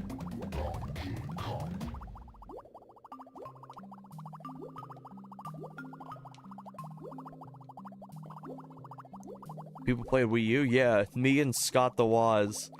I really like the Wii U. It was a fun little console. Was it a great one? It's questionable. But it was fun. I really liked the, some of the stuff it had on it.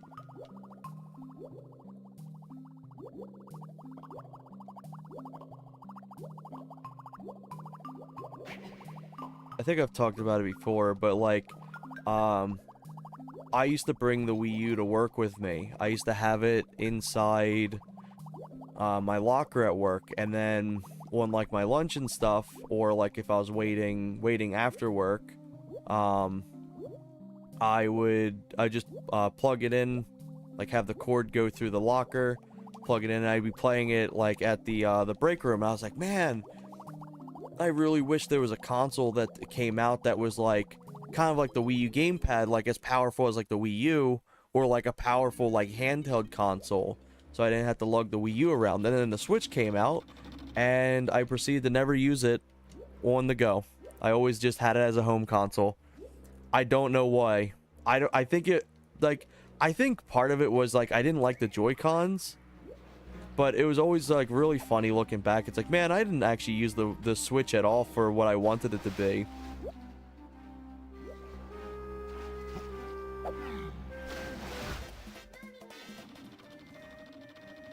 Zika got me. Let's see, what'd you say? I still need the Wii U for Paper Mario Color Splash. Yeah, I actually still have, it's not hooked up right now, but it's behind me on my little, what's it called? Shelving unit behind me. And there's a bunch of games I really liked on there. I'm so glad that so many games came out for the Switch from it. Like Breath of the Wild. Super Mario 3D World's fantastic. I really like that. I really like the original Super Mario Maker, and then I really enjoyed Smash 4. That was the game I played a lot on there. There's a lot of good games. Nintendo Land was a lot of fun too. Oh yeah, 100%. Nintendo Land was so good. It's honestly one of my favorite little like party games to play. But yeah, Super Mario Maker, I really preferred that one compared to 2 on there, because it was nice because you had like the stylus and everything like that. Oops. I'm trying to think what else. I thought the HD games were really nice for like the Zeldas. Like you had Twilight Princess and everything like that. That's a really, really solid port. There's some things that Twilight Princess changes around in the HD version compared to the original, which is a little interesting because some of them are genuine like improvements, but others kind of like remove stuff. It was kind of like a side grade almost. Smash 4, I'm still waiting to get married before I smash. Oh my god. Let's see who I got here.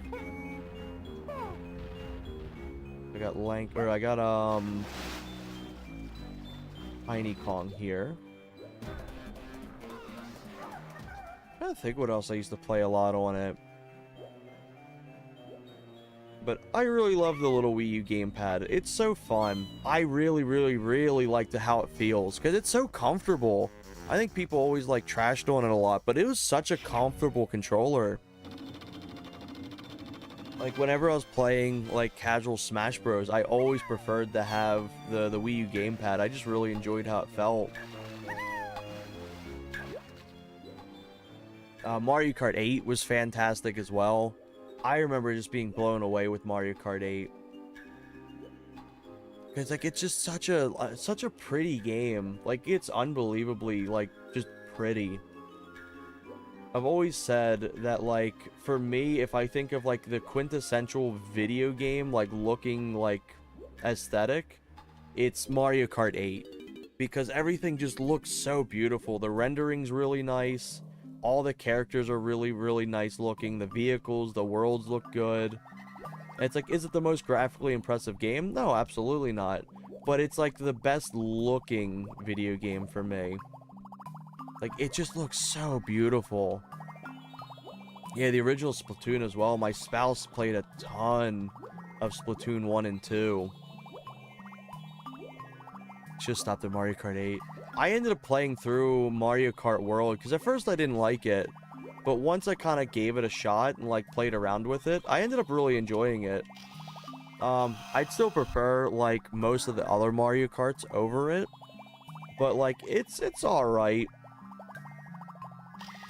I ended up having a good enough time with it. I'm glad I gave it, like, a second chance.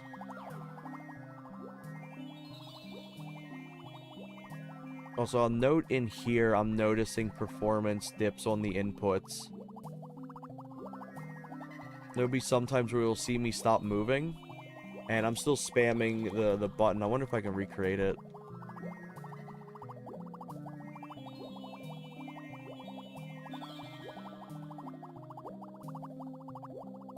Nope, kind of.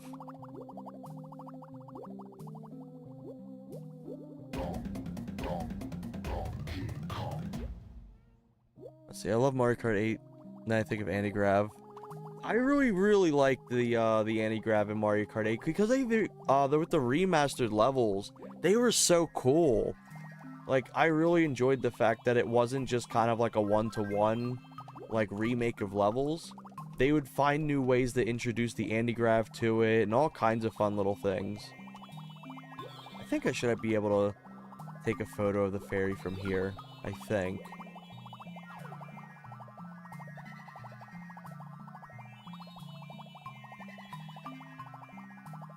Technically looking at her.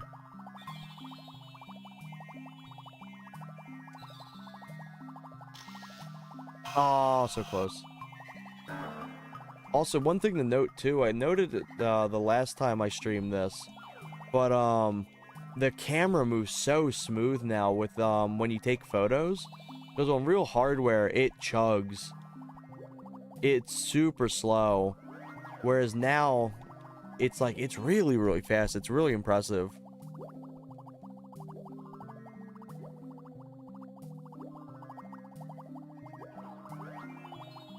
Yeah, one day I want to do some more stream stuff with the Wii U as well.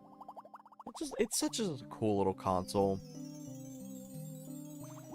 Like, it had a bunch of issues, of course, and it definitely lacked in, like, a lot of games and stuff, but I still like it.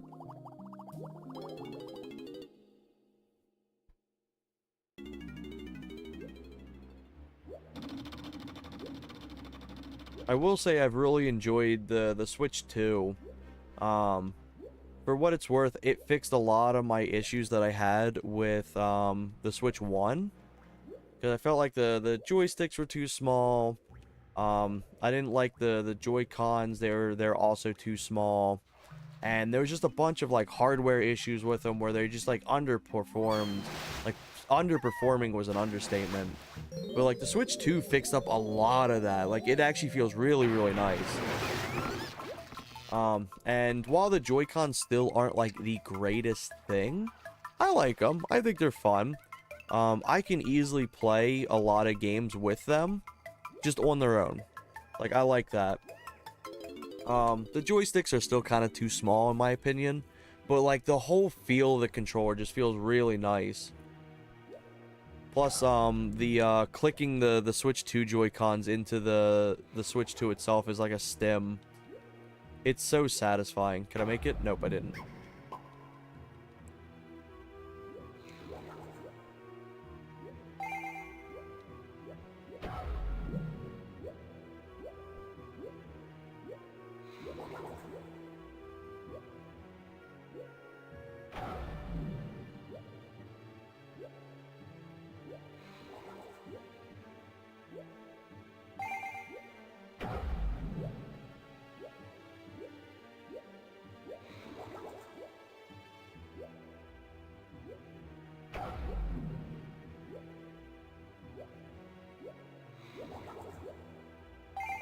I think I just need one or two more now, I think.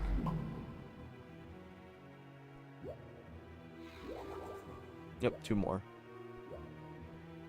And I'm not really worried too much about the coins. Because at this point, we've got like a ton of them.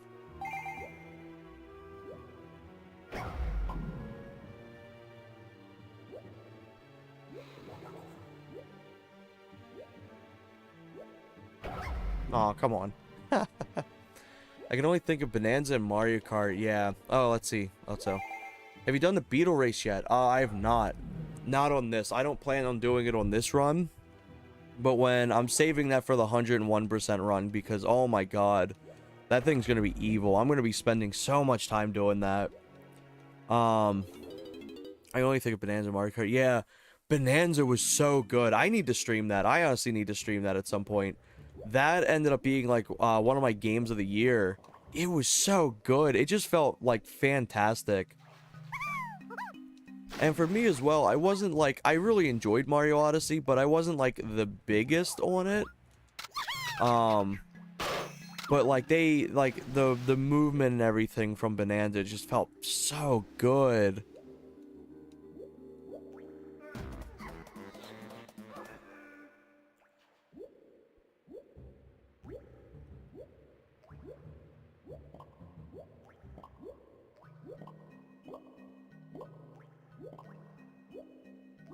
Yeah, I think pretty much Nintendo consoles would probably be the only home consoles we'd probably get from now on.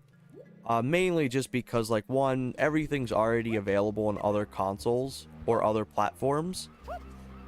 Like, look at Xbox, you got like Halo that's available on PC, and you got like Ratchet and Clank that's available on PC. Oh my god, I got hiccups. Oh. So it's like, there's no real point in doing consoles at this point, but like with Nintendo at least, there's a ton of exclusives. Mario Odyssey looks very pretty, like it's really, really pretty looking. But I really thought they did Donkey Kong justice with DK Bonanza. I know a lot of people are very up in arms about the design, but I'm glad that they were able to work with it. They didn't just do the redesign and then just called it there. They were like, look, we can make something out of this. We can the redesign can help us make him more expressive, and he can be like a better designed character for the current team. I thought that was phenomenal. Do I prefer the original design? Oh yeah, absolutely. But do I despise the new design? Absolutely not. I very, very much like it. And it kind of grows on you after a while too. Halo Remake is also on PS5, but let's be honest, that Halo Remake sucks. Yeah. I haven't played it myself, so I can't give any opinion on it. But I do know friends of mine didn't really enjoy it. I think there's some things it does cool from what I've seen. But yeah, it's definitely a bit lacking. Especially since Halo 1's one of my favorite Halo games. Generally speaking, if I was to list my top 3... Yeah, Halo and PS5, what happened? Yeah, they're not doing well financially, I guess. If I was to list my top 3 Halo games, I would probably say, in no particular order for this, it would probably be like Halo Infinite, Halo ODST, and Halo 1. At least gameplay-wise. Halo Infinite, I felt like got a lot of, like, overlooked hate.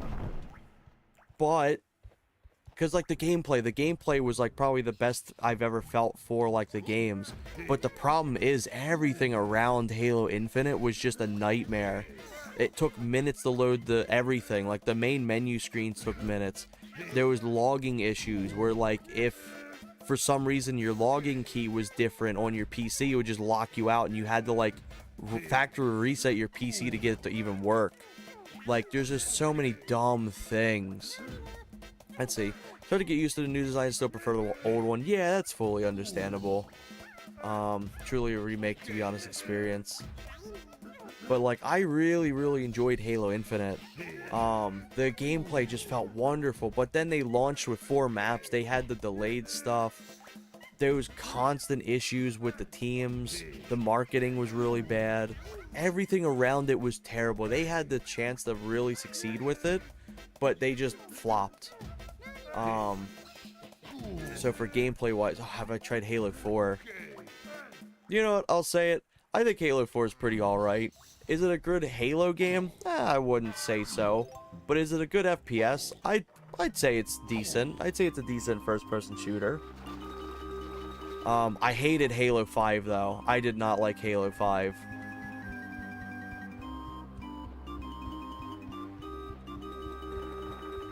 I thought Halo 5 had some cool ideas, but for the most part, I just didn't really care for it.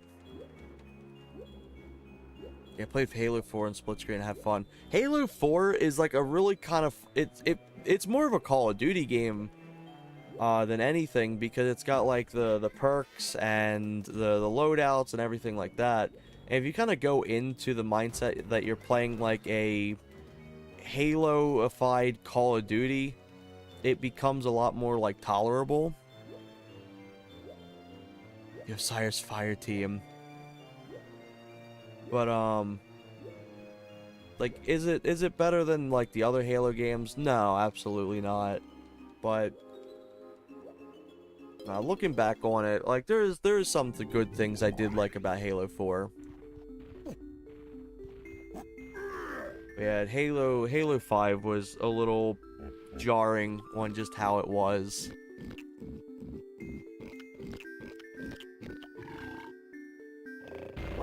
I've never played fully through Halo Reach. I know that one a lot of people really love, and I really love the designs of the weapons in that game. Like, I really, really like them. And I like that Halo Infinite brought back the Halo Reach designs too. Because I prefer the assault rifle design in Reach and Infinite over all the other ones. But I need to fully play through it one day. Oh man, you're missing out. The Bungie Halos are really, really good.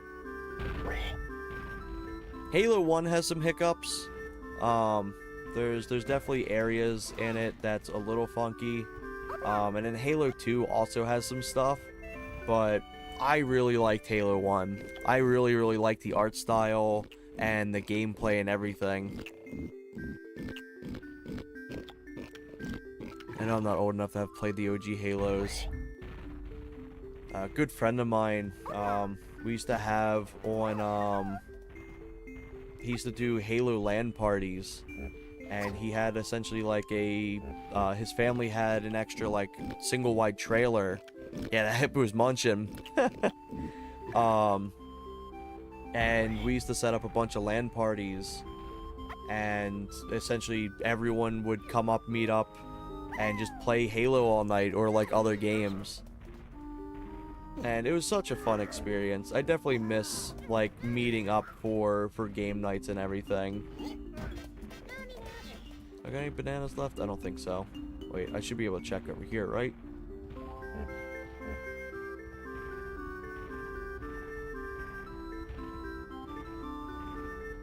Yeah, so I've already deposited a bunch of them, so I still need a few more. ODST, like, Reach is a stronger story. Oh yeah, I hear like Reach is like such a really good game. Story's broken up between characters or something I miss. Yeah, I really like the art style of ODST. It's so cool looking, and like the story and everything is really cool because it's like you're not John Halo anymore. You're just John Dude. And it's kind of cool just seeing like how much of a struggle it is for like normal humans to deal with everything. I wish they would have tackled more Halo games like that.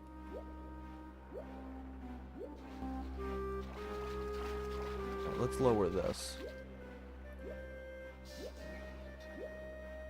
Also, real quick, I've been yapping a lot.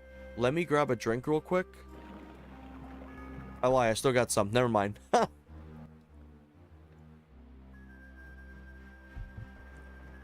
Alright, scratch that.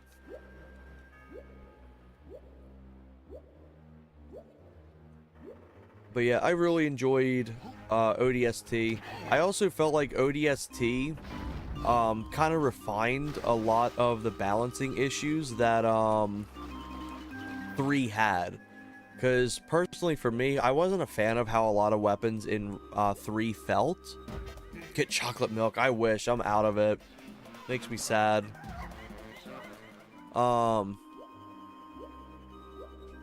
Hey, I knew it. Oh my god, get a monster.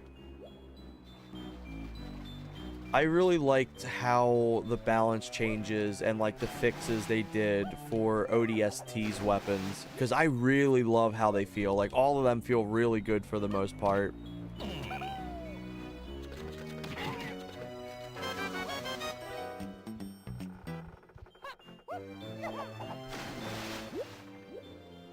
Let's get Tiny's balloons, or a balloon now. Also, you ever have times, I don't know if anyone here drinks like sweet tea. I ended up getting a sweet tea because we were out of like the normal iced tea at the store. But I swear to God, sometimes like they will just extra sweeten this tea. And it kind of like makes your mouth feel like rough because just the sugar. So once I finish this out, I'm getting like some water because this is like way too sweet for me.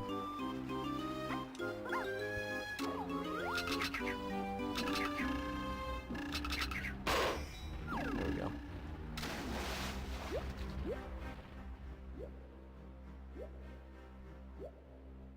I think there's still a few extra bananas in the start of the level. Actually, you know what I'm going to do? I'm going to hit exit level, and then I'm going to teleport right back in. Actually, never drank sweet tea. Yeah, it's pretty American. It's a lot of, like, a very southern thing, too.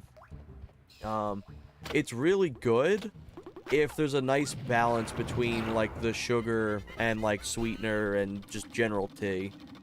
Because, like, oh my god, this tea right here, it's, like a sweet lemonade tea, and it's like the sugar and everything from the sweet tea, and then kind of like the tartness from the lemon is just not a really good combo with this this current batch.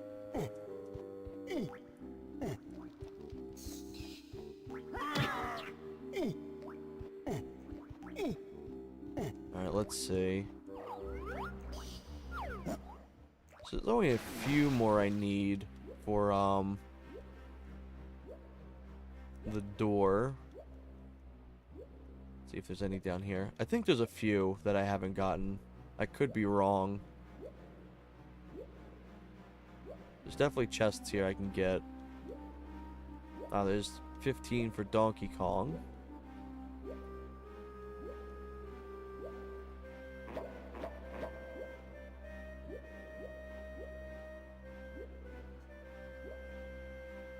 Hey, welcome in. Hey, absolutely. Thank you for being here. But yeah, for me, I usually like to get like a nice iced tea. I used to get like a ginseng honey tea. I used to drink a lot of that. But it entirely depends. And I like to switch it up too, because I'm very much like a really big tea person.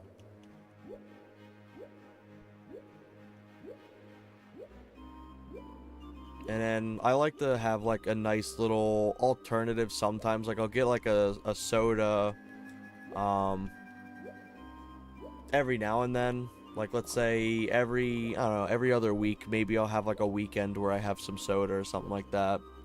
Because I try not to drink too much of it because it can be absolutely addicting. But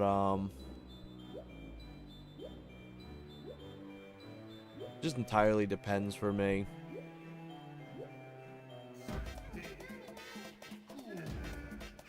Let's see what's in here.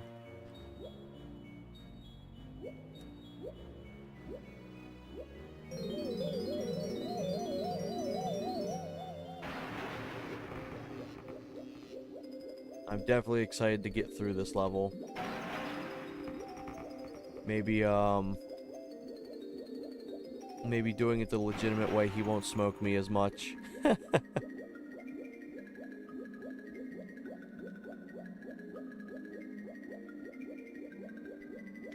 If I don't beat him on this try, what I'll do is I'll overclock this system to see how it runs then. I wish there was a good input logger for this, because I'd love to see when the inputs drop.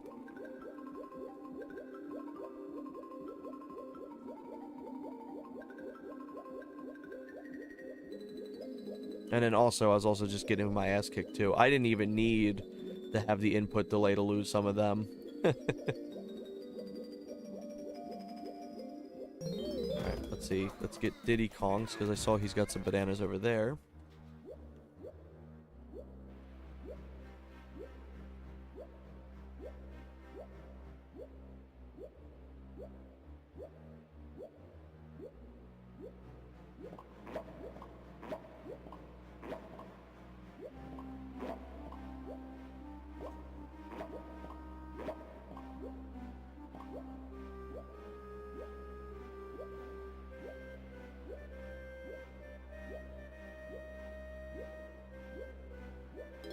There we go.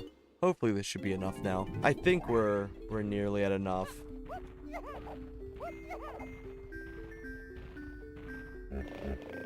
Because what, Donkey Kong's at least got 15. And then Diddy Kong had 10. You mind tell us your overall experience with the Modretro? Oh yeah, absolutely. So in the grand scheme of things, some games work really, really nice. Other games are just unbelievably terrible. This game runs fairly well on here, all things considered. But, like, GoldenEye and Perfect Dark are 100% unplayable.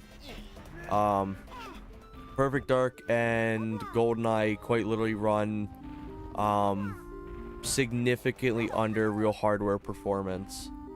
To a point that GoldenEye will run at, like, 5 to 10 frames per second. And Perfect Dark will run at 1 frame per like 2 seconds. However, there is some games that actually do perform really well. Star Wars Shadows of the Empire actually runs faster and looks better than real hardware. And Like Quest 64 has been surprisingly really nice. It's ran really well on there. Currently, do I recommend it? No. If you're looking for a console, I recommend the Analog 3D. It's just got way more features. It's got way more accessibility to stuff, and also way better performance. However, I won't dismiss that the Modretro in the future may have a lot of these fixes. I do believe at some point the Modretro will be up to par with the Analog 3D. On top of also having the ability to be open source, so people can just make their own branches and stuff. I'm definitely buying this. I'm not. Basically, experience is just by a real hardware N64. Well, I wouldn't fully say that too, because like you're gonna have people that want to have a convenient way of connecting an HDMI cable directly to their console, and doing an actual HDMI conversion kit on your N64 is honestly very expensive. So for a lot of people who just want to have the ability to plug and play a console for their old cartridges and stuff like that, these are a fairly solid option. But generally, spend the extra $100 for the Analog 3D, because the Modretro is $230 USD, with about like just a the shipping wasn't actually that bad with it. But with the Analog 3D, I think it's like over $300, and the shipping for me was like $40. Oh yeah, absolutely. Skilled and cheap or expensive for HDMI, yeah. What do I want to do here? I definitely don't want to do that race.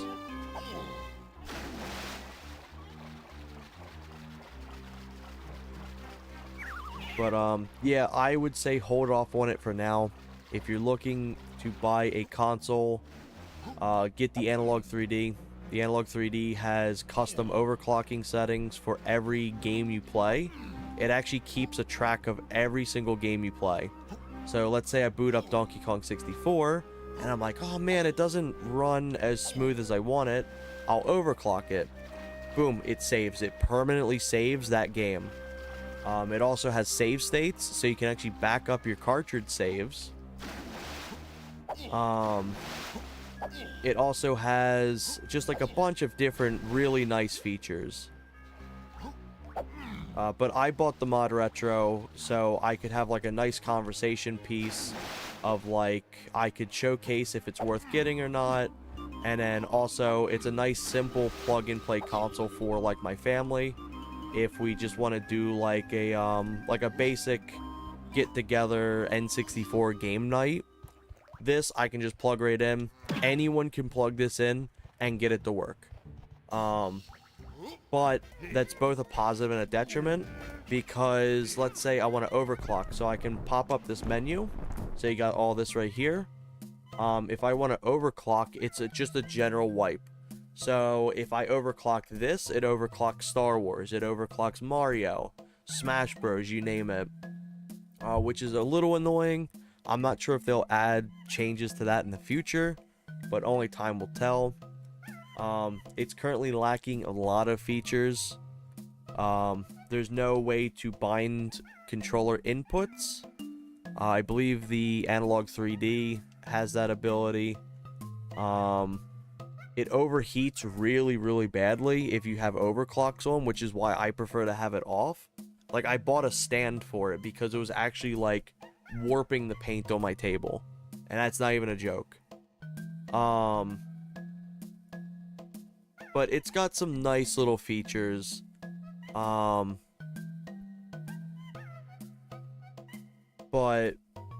like, I'd recommend holding off on it.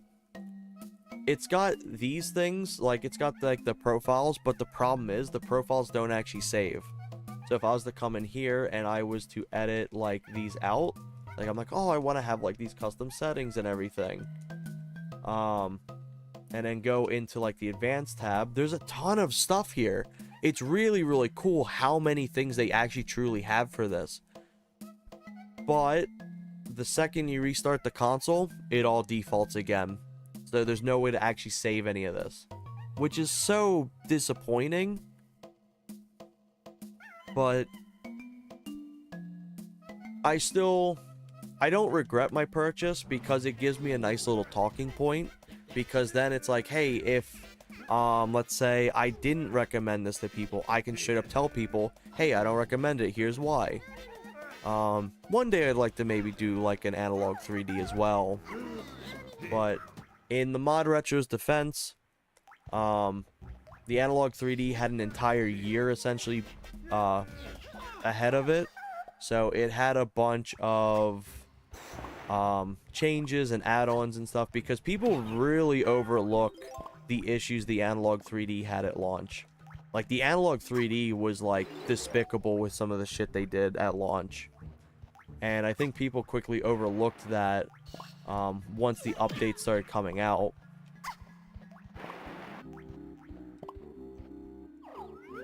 Anything over here? Oh, there's Lanky's balloon.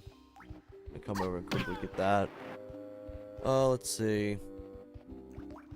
Yeah, it makes it such a chore to change your settings every time. Yeah, like, I don't even bother. Because, like, there's really cool settings in there. Like, you know how, like, Axe Doomer has in the LTK mod that you can disable dithering and stuff? Or anti-aliasing and stuff? You can do that right in here. It's really, really cool. If it could save, maybe they'll have something in the future. And then also, in the chance that they end up just dropping the project entirely, this shouldn't be a positive, but people can just take it over and then mod it themselves, and then release cores. What they're called is cores, which is like the form of emulation stuff. People can just make their own custom like hardware or software for this. So like in the future, we may be able to play PlayStation 1 games on here, which is another thing I bought this for, was the open source stuff. But only time will tell. And it's kind of like a grab bag if some games work or not. Mickey Speedway crashes 2 levels in. F-Zero crashes 2 levels in. Rush 2049 doesn't even launch. It crashes the console instantly. Ooh, some bananas up here. Kind of just doing a last second check. I'm surprised I actually didn't get them up here. Hey, appreciate you for the follow. But yeah, I still like there's things I do like about it. I like the way the console looks. I think the analog 3D tries to take itself too seriously. Like, it kind of looks like it's wearing like a business suit and tie. Like, it's like you're not coming in to play a game. You're coming in like a 9 to 5 shift almost. Kokatsu, oh my god. Whereas the Modretro looks like a toy. Like, it looks like a silly little toy console, which is what Nintendo consoles used to look like. I think people kind of forget that. Oh my god, I'm dumb. I think people kind of forget that because, like, remember, the NES was sold as a toy. It was sold as an accessory. The Super Nintendo was sold as, like, this really cool kind of, like, state-of-the-art toy console kind of thing. And it had gadgets like the Super Scope and the Power Glove and everything. And then the N64 was kind of like an evolution of that. And it had things like the microphone and all kinds of stuff. And it always kind of just had this, like, fun, like, you open it up out of a box and you get excited because it just looked cool. It looked fun. And I think the Modretro, for the most part, does that well. The only thing is just the big pimple on it, that's like the little dial, which if you hold it, if you press it, which I'm holding the console right now, you can interact with menus with it. I don't see the point in using it. I'll be fully real. It's pointless. Hey, welcome to Holiday Warrior. I hope they find more use for this in the future, because originally we thought it was going to be like you're going to be able to overclock by using it. No, that's not the case. But I think for the most part it looks cool. I like it. I like the way it looks. But it definitely needs a lot of work. Right, let me go back.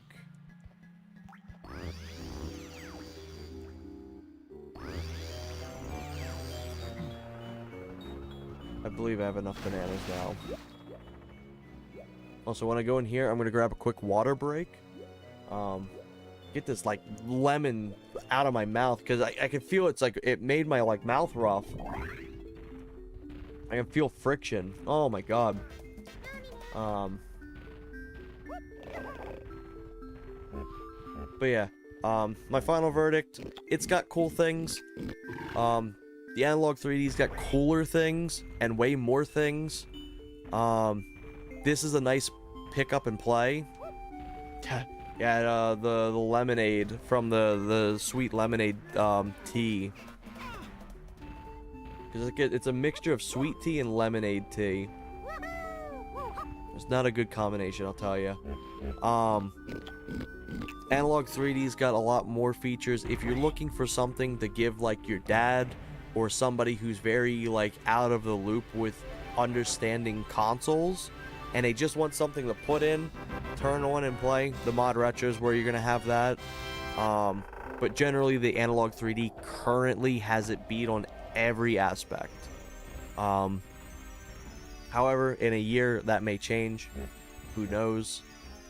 But also real quick, I'm going to take a quick break. We get to listen to this little pause menu music, and I'm going to refill my drink. So give me just 30 seconds.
There we go. I am back.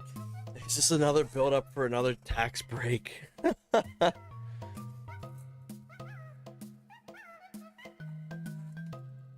let's see. So let me read these. Do you have one? I do not have a an Analog 3D, but I've got a lot of friends that do have it, and I always get to see a bunch of the really cool stuff they have. But yeah. But I also like to note a bunch of, like, issues that this console has. Because I felt like so many reviewers hid... What the fuck? Why am I so fast?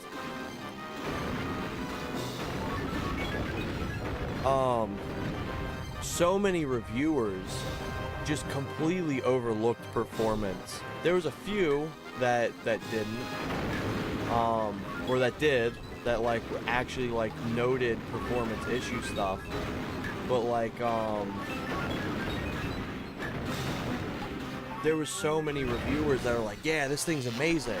Oh wow, this thing's amazing. But look at this. Look how much faster I am. I'm cruising. This is the thing I was complaining about with the Modretro, is the inconsistency as well on the other stream. Because sometimes, this is still running on no overclock, by the way. Sometimes it'll load in and it'll just run like shit. And then other times it runs extremely fast. Also something to note as well, because I've seen this question asked a lot. The analog 3D or FPGA consoles and everything like that cannot be used for speed runs.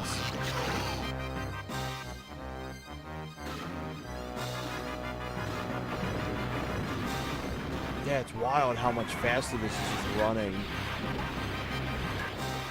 I can feel the full input too. Like, I got no input delay. Now we'll see once these start coming in. The frame rate's dipping, but I still feel the control. I don't feel like I got ice physics anymore.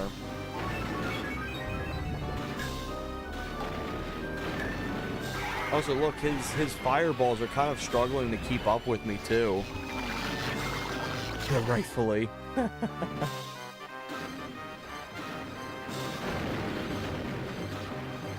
He's not able to keep up with me at all now.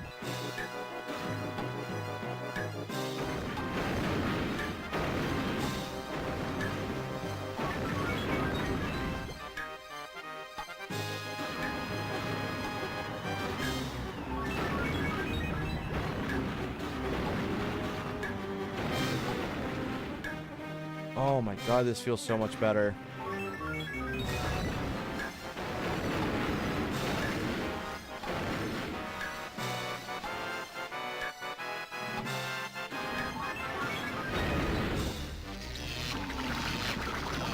But yeah, you can see how inconsistent this stuff can be. I've had times too where I've loaded up a game and it ran really poorly, and then there's other times I'll load it up again and then suddenly it runs way too fast. One of my favorite little advertising things they did for the Modretro that made me and Merc giggle earlier is they boasted that they could run the original like ROM ripper from like 1999. It's like, yeah, the analog 3D can't do this. Who the fuck's using it? Boom, first try them on that. Did the exploit work with Boss Fight and Donkey Kong work on real hardware? Oh yeah, they work on everything. The exploit doesn't do anything besides just get you in there early. I love the assumption of FPGA hardware accurate. I know, right?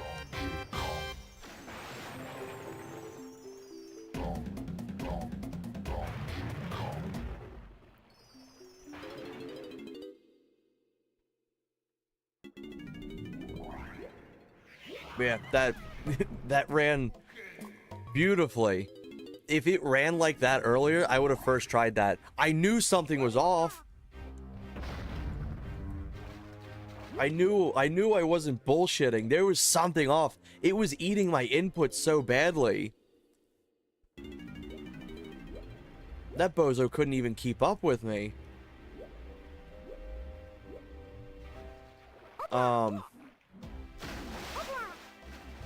But yeah. What was it? I gotta look. I don't know if I can look it up. Maybe I can. It was so funny because they're like, yeah, the Modretro, it can run this thing that the analog 3D cannot. And then it was like, who the fuck's running this thing? It didn't even fit on the console. I can't remember the name of it, but it was like, fuck, what was it called?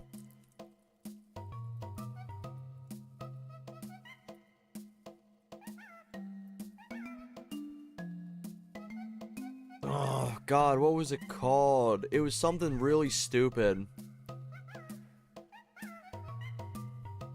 They're essentially just this giant, like, thing that essentially sits on top of your console. And then you plug your console in. Holy shit, that scared the shit out of me. I had my screen down. Ooh, okay. Let me swap to that. It's actually not a bad controller. But, I'm talking about the original cart ripper. Yeah, let me pull it up. N64 cart ripper.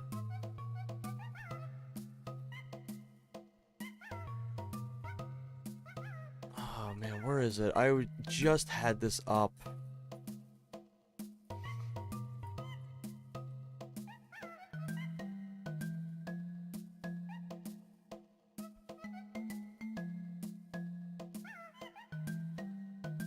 Oh, I can't find it right now.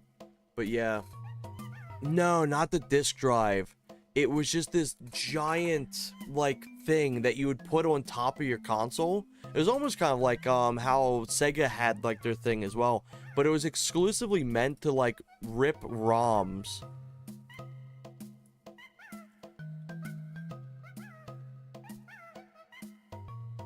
Oh, come on. Where is it at? I'm getting a bunch of bootleg ones.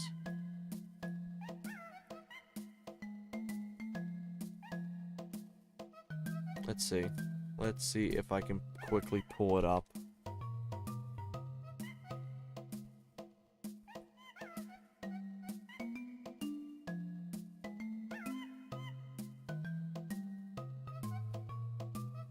Yeah, I gotta show this off because it cracked me up because it's like the most obscure thing that they were proud. They were proud about having it.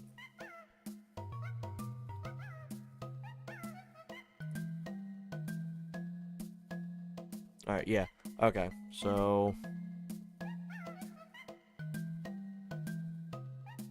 the Mr. Backup 64. Let me show you what the Mr. Backup 64 is. It is just this giant, like, pregnancy bubble on top of the console.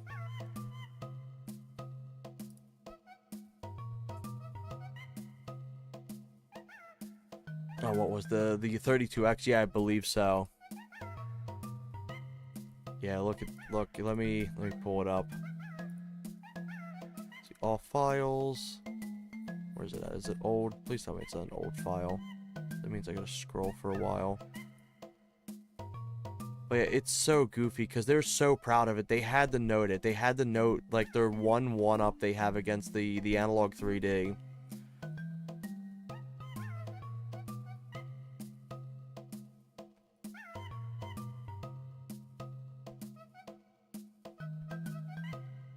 Where is this damn thing? I just downloaded this. Unless I accidentally downloaded it to the wrong thing. Let me do this again. Oh, yeah, I fucked up. I put it in the wrong download.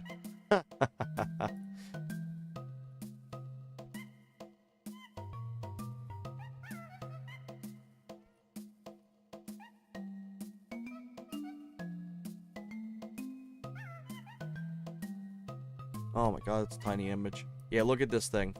That is the Mr. Backup 64. Yeah, our children have to reborn somehow. Yeah, look at that. Look at that big tumor. That's just a big pregnancy bubble in that thing. Yeah, this was the original, like, ROM ripper. So this was, you put it in, and it would, like, rip data and everything like that. They advertised that they can do this better than the analog 3D. Whomst in the fuck is going to be using this? We have ROM rippers now. We already have all the ROM, like, files available. There is little tiny things, like, I'm actually gonna get one for backing up saves that's like this big, and you can just put your cartridge right on it on your PC. Who's using this?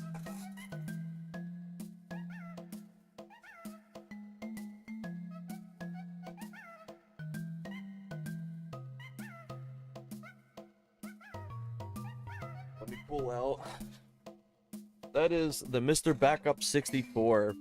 It is extremely obsolete. But yeah, for some reason, they preached that you can use this on the Modretro. By the way, it doesn't have the same form factor as the N64, so it wouldn't fit anyway. Most of my days can't fit on my floppy, Jesus Christ. But yeah, that was specifically meant to rip ROMs from cartridges and shit like that. Here we go. So I got my controller out now. Oh.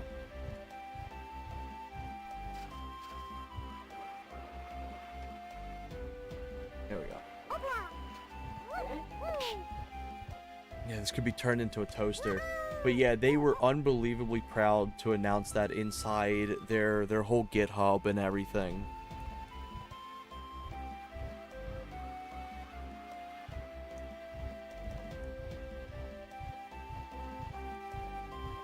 Okay, so now we're gonna go back over to Clumsy. We'll turn in both of these keys. But yeah, if you really want to use the Mr. Backup 64, right, I can assist you if you need a cart ripper. I'm actually thinking of it, yeah. There's a company I follow, like a small little company I follow. They have a really good set of cart rippers and stuff. And they recently announced the N64 Ripper will be coming out sometime in like the future. But personally, I really want to be able to back up a lot of my my saves. Like, I'd love to have my 100 and not my 101, my original DK64 save and stuff like that backed up. Okay, so now let's actually do this.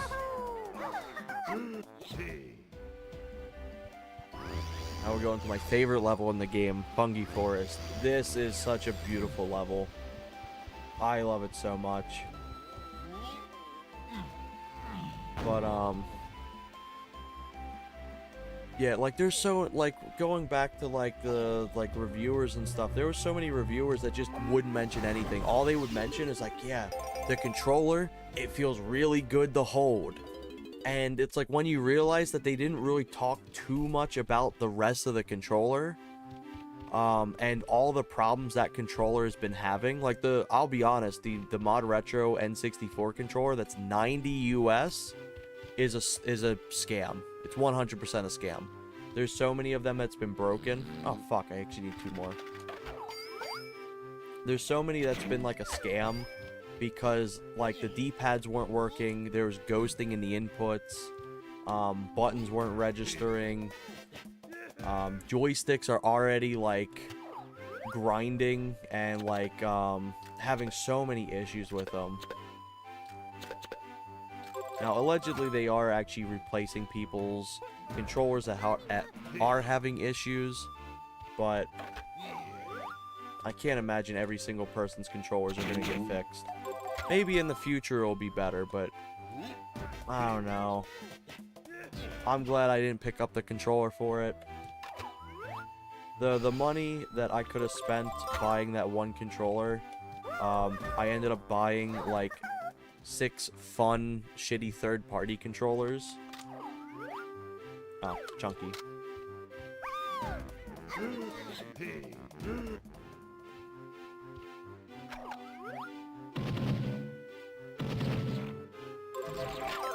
So now we got Tiny Kong.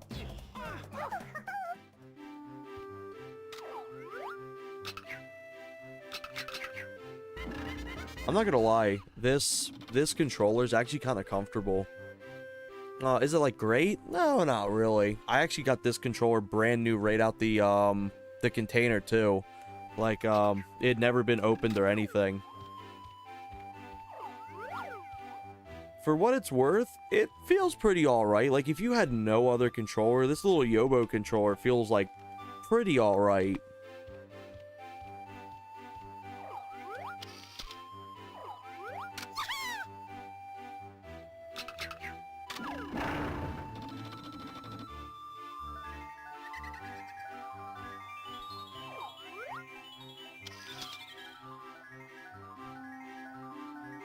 Let's try going over this way.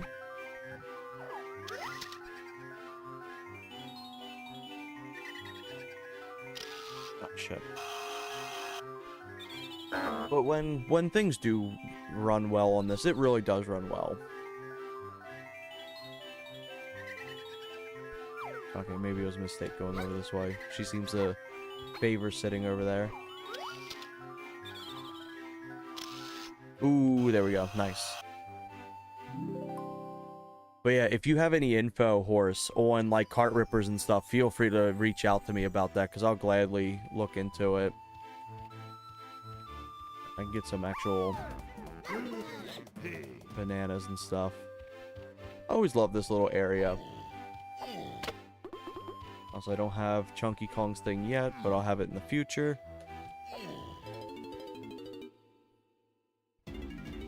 Oh, wait. No, I need Diddy Kong. I'm thinking of, like, jumping over with the kick. But, Star Wars Shadows of the Empire is kind of like, I've been playing through, I'm not gonna reach that shit. I've been playing through some games off on my own time. Blast Corps feels amazing on this. Star Wars Shadows of the Empire feels amazing. And there's a few other games that are like very notable too. I've been trying to keep track of all the games that run well on my Discord with the Google spreadsheet. But it can definitely be a mixed bag. It's like, oh yeah, Rush 2 runs really well, but Rush 2049 doesn't run at all. It's like, man, come on, but maybe we'll see updates. Who knows? I won't give a definitive thing for the future. Let's see. Would be easy bananas for me to collect. I think it would probably be up at up here. Over here.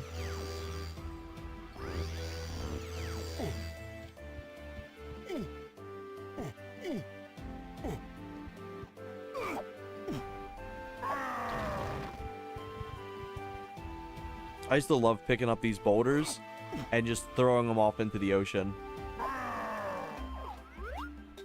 It's gone.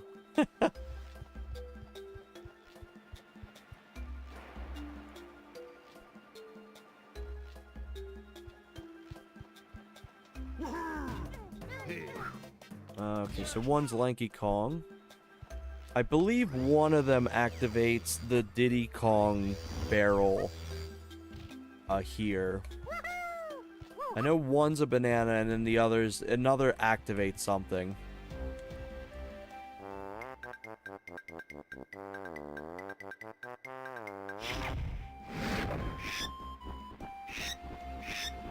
There it is. Alright, so then the other one is for Tiny Kong, I think. I'm pretty sure that's who it was.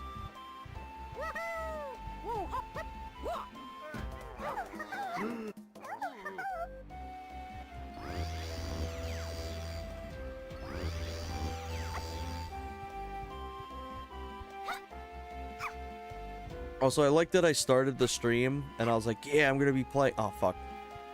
I was like, yeah, I'm gonna be playing with the Admiral. And then it was like dealing with the input delay in that. I was instantly like, no, I gotta swap over. I just stuck with my main controller.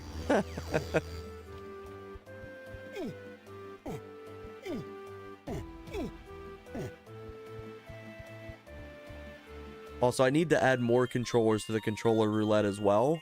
I've got about like another 15 controllers, I'd say, to add to that that roulette. And I currently have, I think, 6 in there.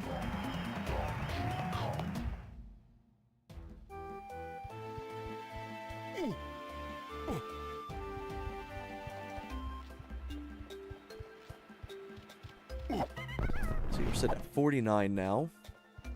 Let's see. Yeah, I already did the one for Chunky Kong, so I've already got Chunky Kong's banana here. Gloomy Galleon I couldn't get right now because I need to have the next thing. I could easily just go into Jungle Japes. I say this as well. I have so many blueprints right now too that I could easily just turn them in. I like saving them. They're fun. They're fun to save in. Okay, let's go. Oh, I already got everything there. Barely got anything for Angry Aztec, so let's do that real quick.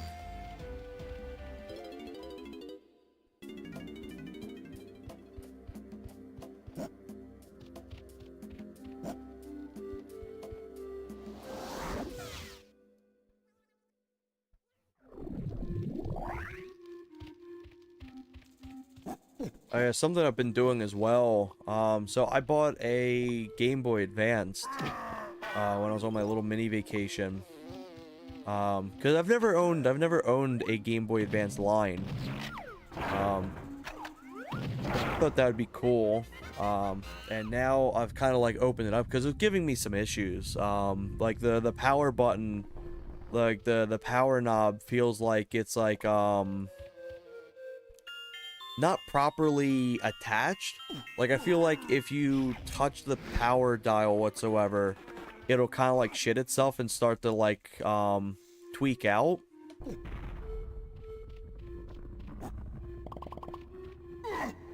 Let's see if I could do this.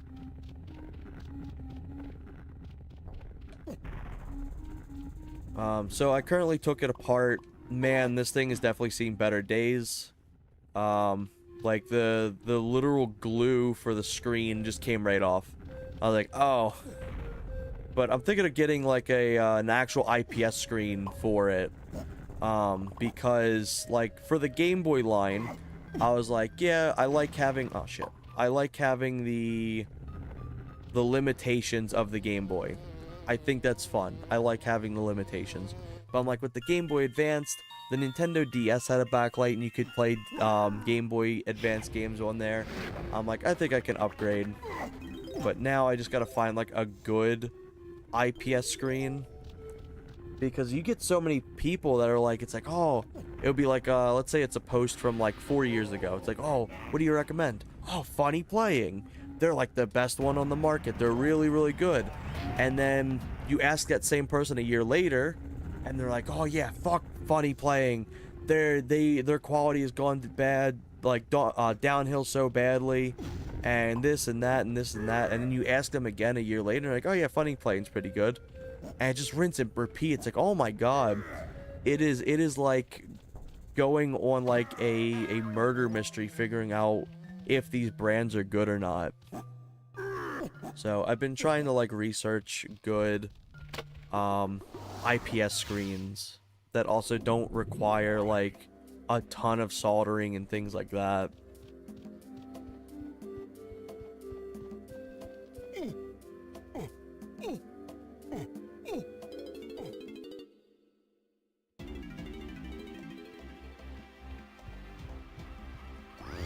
But I want to get some nice membranes and buttons for it as well.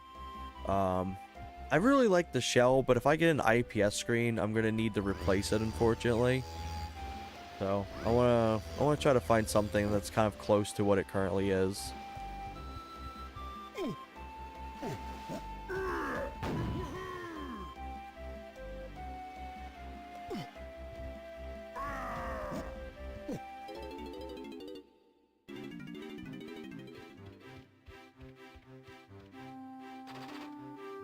What are you saying? As I almost send you the sketchy Discord message. But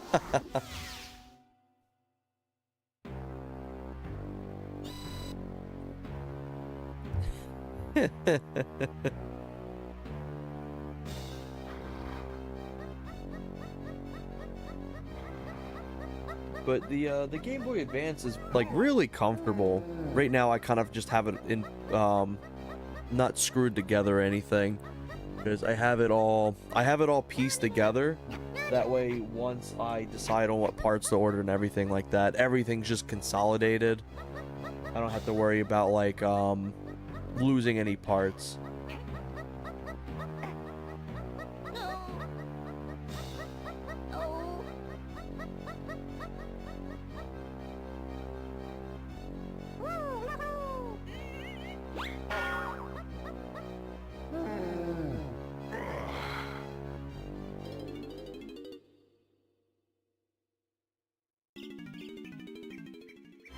Oh man, I love this level. Just the music, the atmosphere, and everything. It's interesting because this was originally going to be like a Banjo-Kazooie level. So I wonder if they ended up adding things to it, like adding extra rooms or what. Because I can't imagine like this level being in Banjo-Kazooie fully. Like I feel like there'd be something cut out of it.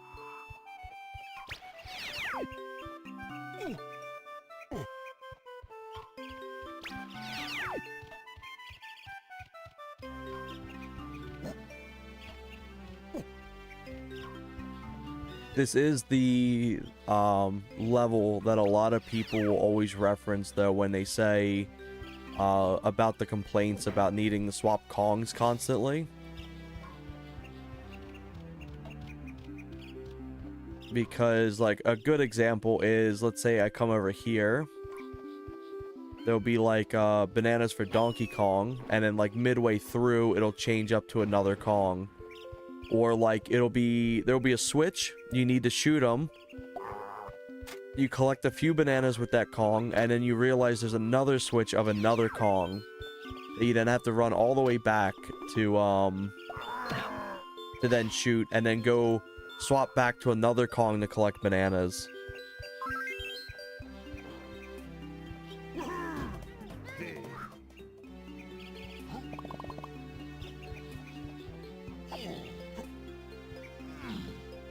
But that being said, for me personally, I just like walking around in this world.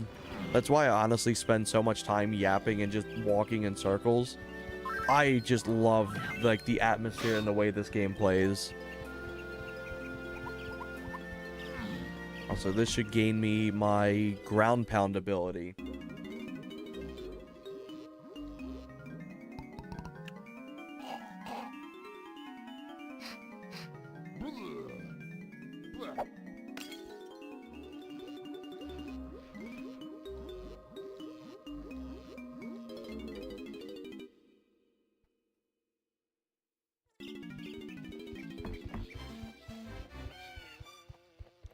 Oh yeah, because we know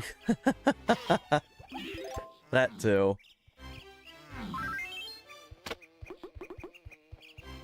When I first started streaming, I felt so bad about, like, talking a lot, and I was like, wait a minute, this is my stream. I can yap as much as I want.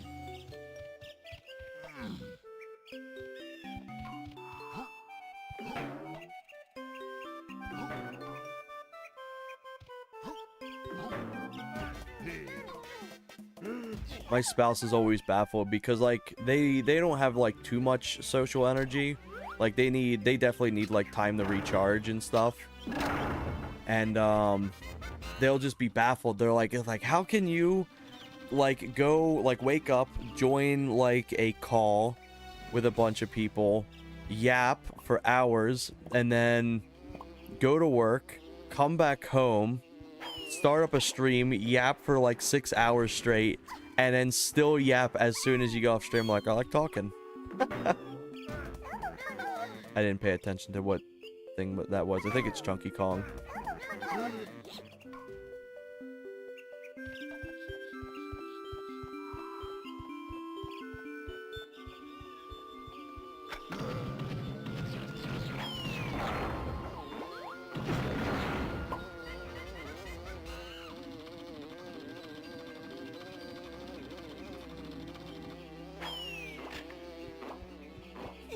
No, sadly, they were asleep.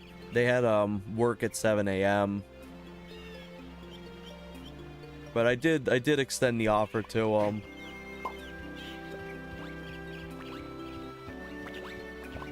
Funny enough, they're actually a night person, but because of their management position at their job, it's always like very early morning for them, so they always have to go to bed early. What a jerk.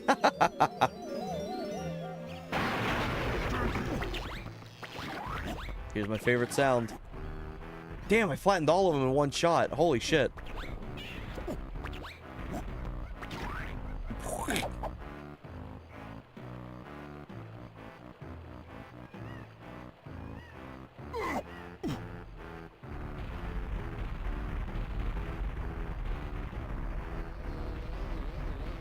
That camera completely 180'd me. Holy shit.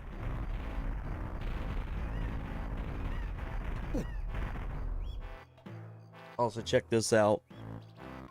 I don't know if I've shown this, but I got Wario dripped out. Look at him. Look at that Giga Chad. Holy shit. This thing is so cool. Usually I'm like, haha, it's kind of funny, like gangster characters, but I'm like, god damn, he actually looks really cool. And it's like surprisingly high quality as well. They had a bigger size too, but I like having him sit like right in the corner. He's just aura farming. There we go. But it's also, ooh, horse. I don't know if you've ever seen this. Let me show you this real quick. Let me show you me and my spouse's mouse pad.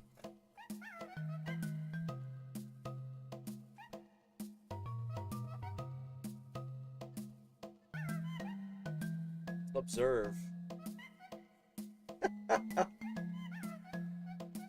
It's even better than an anime girl.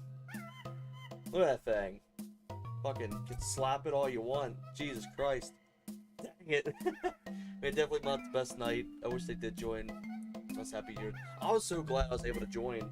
I'll talk more about that.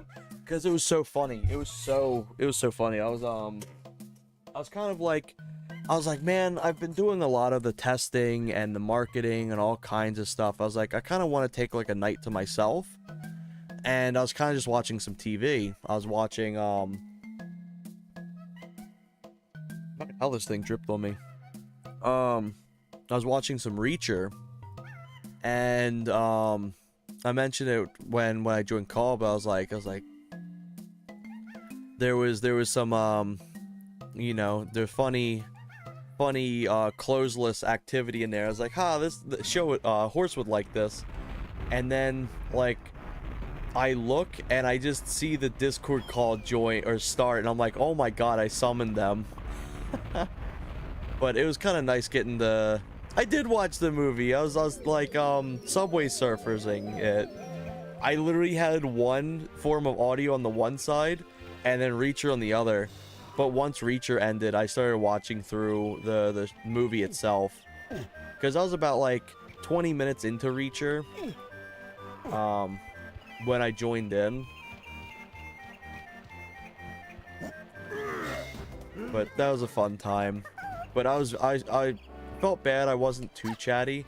I was just so low on energy. My energy, my social energy kind of was just a bit drained. But it was kind of nice just getting to hang out. Let me get this coin. Honestly, don't really need these coins at this point either. But hey, it's still nice to get them just in case. I'll grab them later. Any bananas up here? I think they're Lankies? I think. But yeah, it was a really nice time. Oh, it was Tinies. Any other bananas here? No.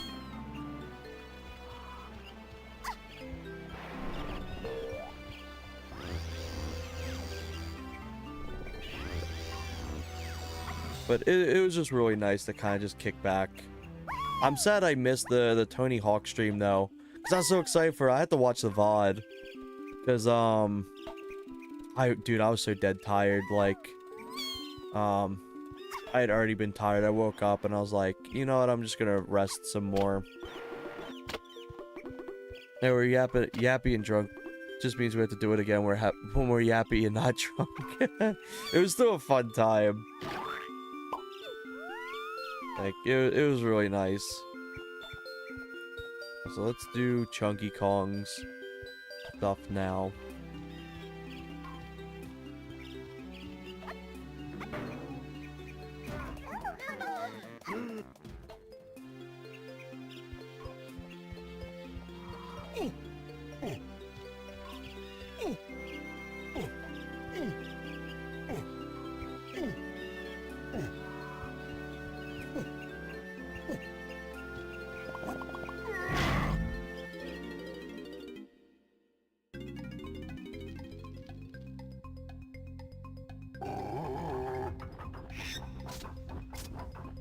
I will say I'll be very excited once the PC ports finally in its 1.0 state, because I'll definitely be taking like a little bit of a break from working on anything. Knowing me, I'll probably be working on some other stuff too. Like,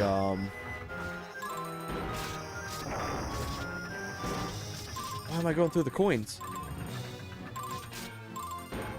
But it'll definitely be a nice little break once this is all done. I know also Merc's been very hard at work getting everything done too. And he's definitely going to probably enjoy the little bit of downtime once it's released.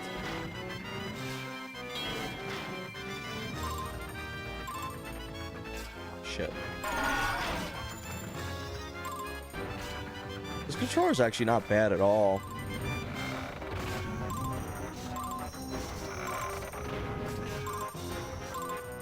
It's got a little bit of like joystick range issues, but it's not terrible. I can't believe I actually survived that. I expected to lose some coins there.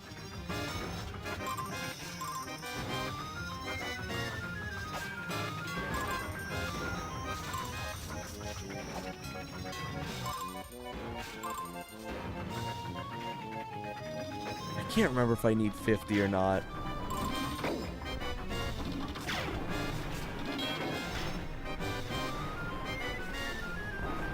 It's also nice seeing that this area is lit up. For some reason, on emulator and like improper ports of this game, this area is just unbelievably dark for no reason. Like, you can't even see anything. I think the Wii U version also suffers from that, if I recall. So I'm glad that this and the NSO app properly lights it up. Ooh.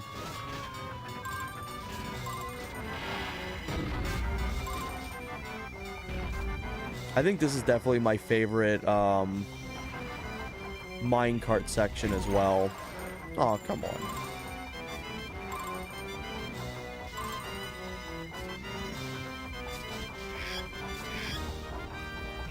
Yeah, there we go. I don't believe Merc has any downtime. You know the way he works. Oh my god, yeah.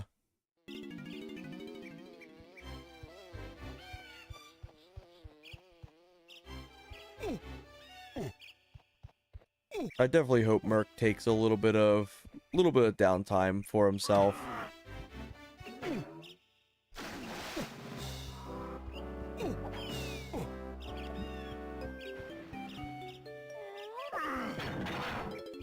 It's like Merc's worked on so many amazing things. Like it's genuinely insane how many things he's worked on.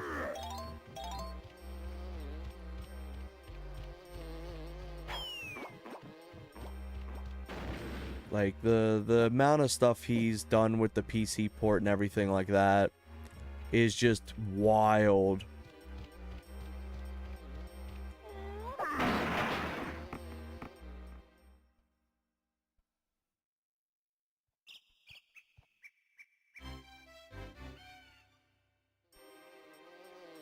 Yeah, Merc has any downtime. Because, like, he was working on the thing while we're watching the movie. He's like, I was working on that the whole time. It's like, oh my god, take a breather. I know he wants to get it out soon because we're starting to see a bunch of slop ports being released. There's a bunch of Mac ports for some reason. Mac and iPad, I think. And they're all, like, very crusty. I know there's one port that's, like, pretty alright. I think if this community port wasn't being made, that would have been like a decent contender, but it's definitely sitting at like the second place for it. But it does offer some actual cool things that like we haven't seen in other stuff.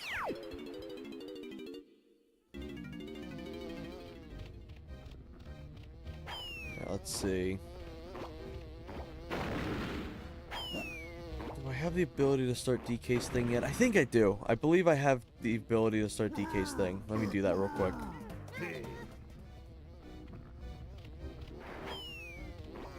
But I'm glad I can help out in any way.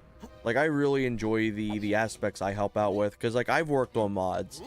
And what's nice with me is I worked on a lot of mods that other modders didn't. So I got to understand how the game worked in ways other people didn't. Because, like, I didn't really mess around with the action blocks. I understand their functions and stuff, but I don't understand them fully. But I was able to do stuff like, with the renderer and figuring out how, like, the sky and everything like that functions. On top of, like, knowing how to actually get the levels to render right. Because, like, there's a big issue that a lot of people are having where it's like Cradle. Oh my god, I can't even see this fucking thing. What's the numbers? I think it's like 21312 or something like that. Let's try it. They couldn't figure out stuff like Cradle, Depot, Jungle, Runway, things like that. 21312. 21. But I'm glad that I worked on silly things, so I was able to like properly. Oh fuck, I messed up. That I could help out with. All right, I actually got to leave this area and go over. I genuinely can't see that. Holy shit.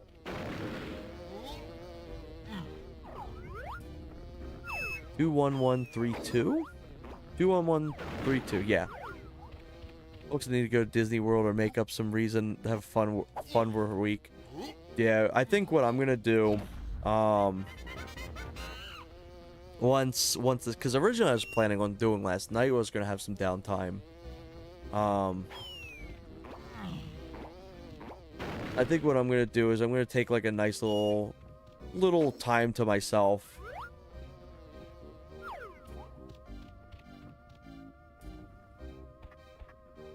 Like I'll probably still do like the streaming and stuff, but I don't think I want to work on anything. Because poor Merc, he's done more, he's like, he hasn't even gotten the really... Oh yeah, I enjoyed Time Cop. It's so fun. It's so silly. I didn't think I was going to get invested in it. But I was like, oh fuck, this is actually kind of cool. My favorite thing was like, they destroyed so many windows. Oh shit. 21132. Okay, I fucked up. It was so funny because they'd always have a scene where like they stand in front of the window, like, and then they like charge through it, break it, and then they'd come back and do it to another window. Like, how many windows does this house have?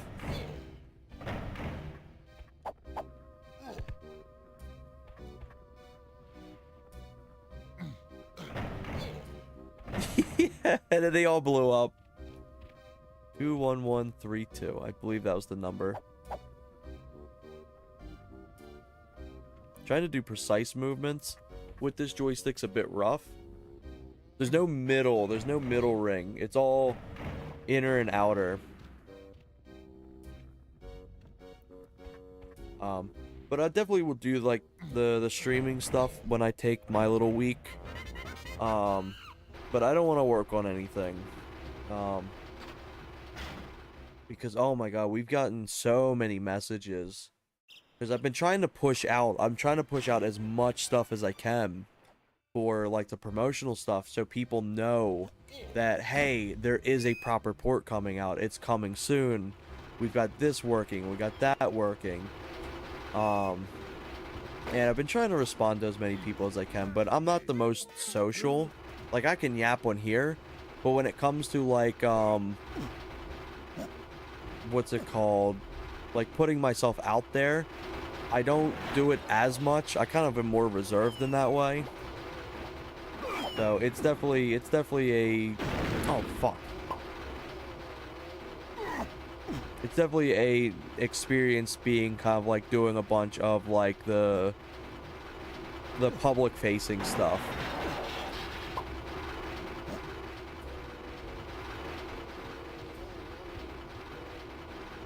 Let's see. The other one is in the other room. I think this will reset it once I leave here. I think. But yeah, I think I want to stream some fun games. I don't know if I'll do Modretro stuff that week, or I think I'll just play some, like, play through some Stardew Valley. Because I need to play some more.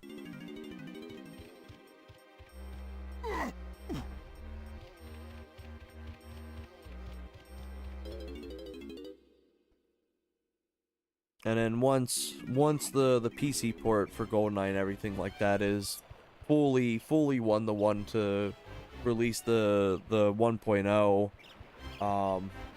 at some point too we'll go back to Perfect Dark Kai and be working on that as well.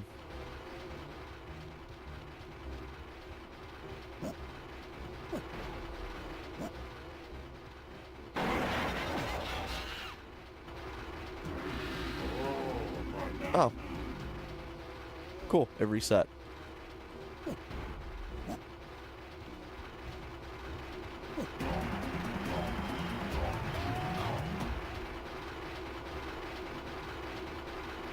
I want to do some more PlayStation Classic nights as well. I had a lot of fun doing that. Oh, I think I've shown this off. I actually bought new controllers for it as well to hook up. And what's nice too is I can actually hook this up to my Modretro if I really wanted to. Look at this. I think I've shown this off before, but I still want to really play. I want to play through a game with it because it looks fun. I like having wacky controllers. They're always a fun time kind of experiencing playing a game with a shitty controller.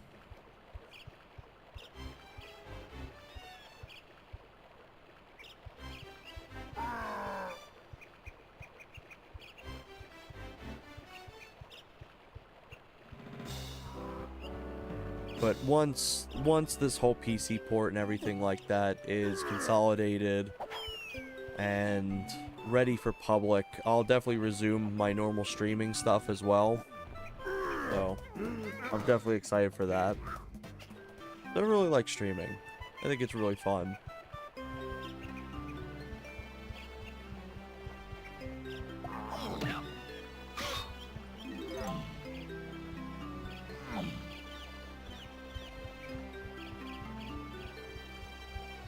Let's see. I'm trying to think of what else I can do for daytime, because I need to do the banana at night. So that rolled out into this little cage on the side. Most of the stuff here is at night. Yeah, so as you can see here. You can actually disable the night and day system. Holy shit. In the randomizer, if you really want, you can turn it to dusk. I think is really cool.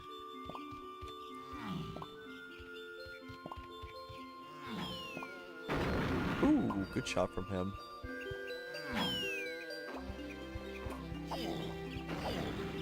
But generally, outside of these projects, I'm not sure what else I want to do for the rest of the year.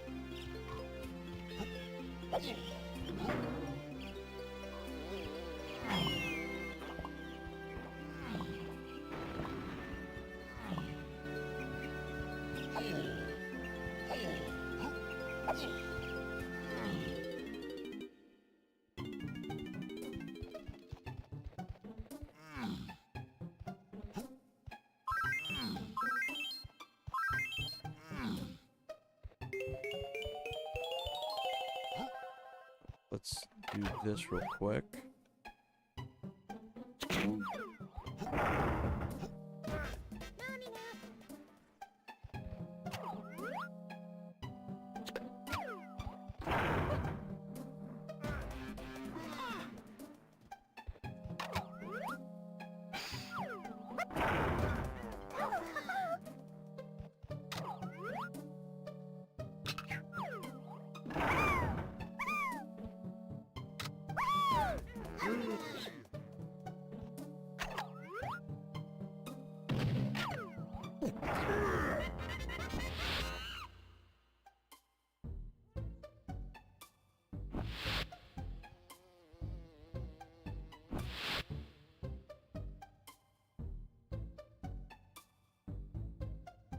You always have the summer car for the rest of the year. Yeah, true that.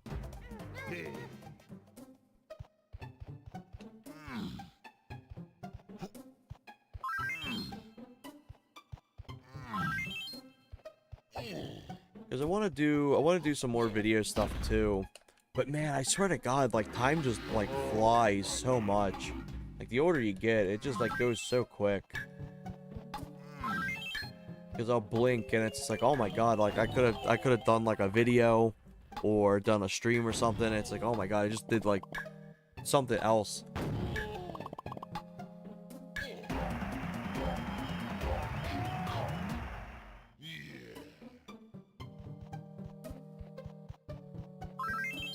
Once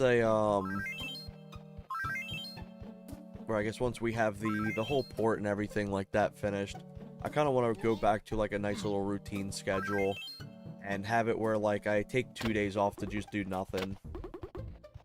Because between managing at my job and then doing the marketing and the bug testing and everything like that, and the video and streaming, it can be a bit much. It's fun, but it's like, oh man, I really need to like just sit and take a day.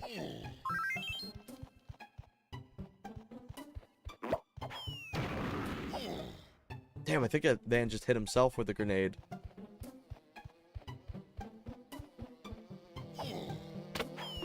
I know down here has Diddy Kong's blueprint. Over here's Diddy Kong's blueprint. Let me just do this.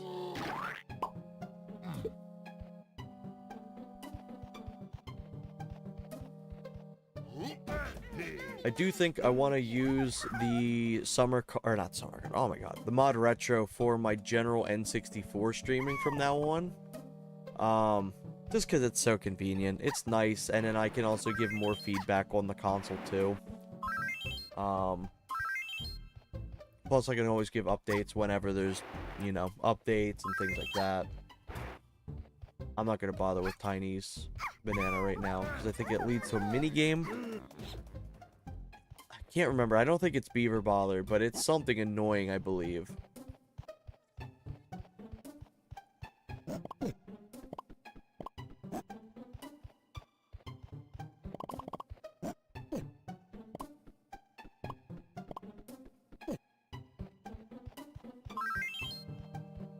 Oh, fuck. Oop, there we go.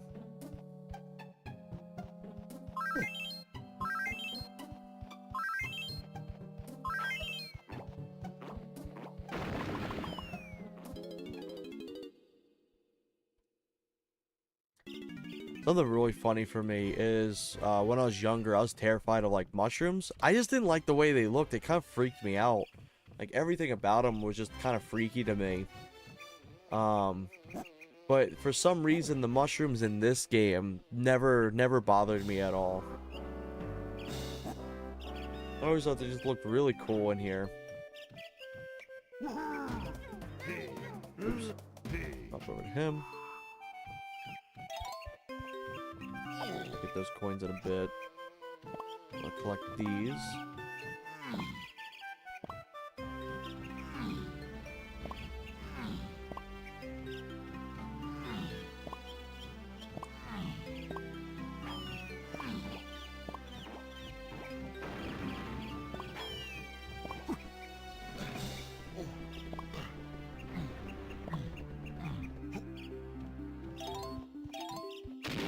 Alright, let's see if I can attempt this.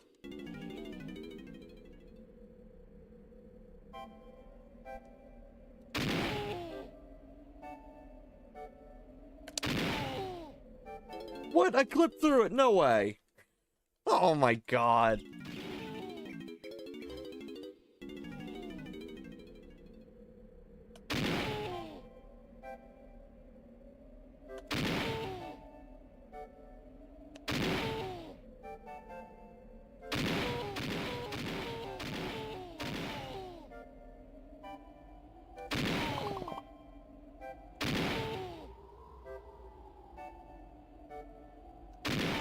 I missed. Oop, no, I got it. I think this is probably one of the harder Donkey Kong barrels in this game.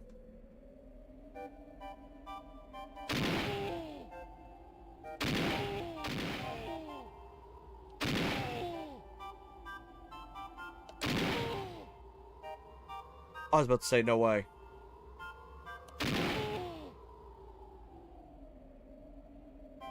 The diabolical thing is after all of that, then you get the fucking mini game. It's a bonus stage. It's like you could just give me a banana. Oh, it's going pretty well.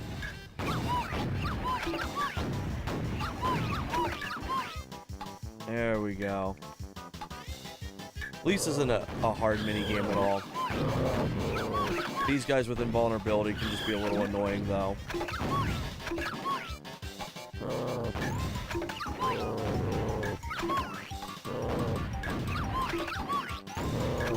Also, they can frame one, eat the fairies too.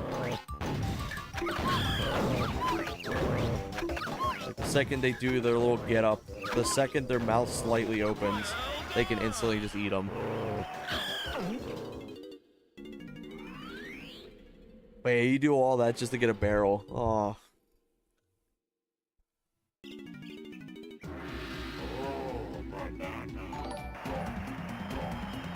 Hey, welcome in, Eric. Thank you for subscribing. I hope you're doing well today.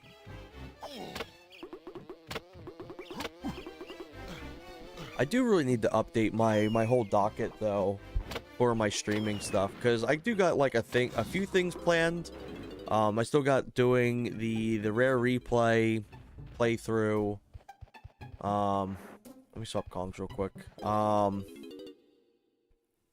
I still want to do the 5.0 randomizer, because I've been holding off on that. I was actually holding off for a while, because I know a lot of other big DK64 streamers have been streaming a bunch of 5.0. And I've been kind of avoiding any spoiler stuff that has been added. So I'm really excited to see everything that has been changed. I don't even know what they could do at this point. Like, they've added so many impressive things. There's so much cool shit in the randomizer. I don't even know what they could add. I've been kind of letting 5.0 just be a big surprise to me. And then, like, I'll read it all when I get it set up. Ooh, good hit from him. I also want to do some Blast Core speed runs. Just kind of like PBs.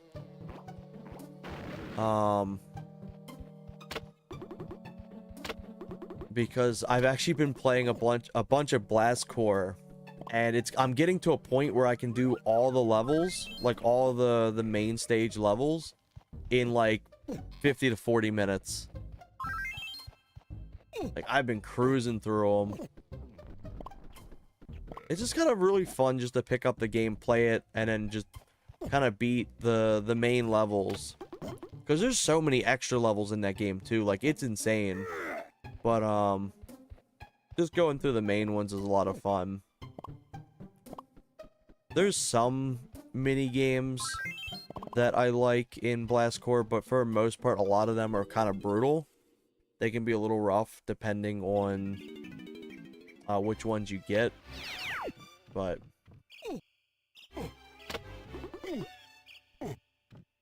I don't know if I'd ever 100% that game though. That game's like really, really hard to do that. We know the Blast Cores, we've seen them take them king.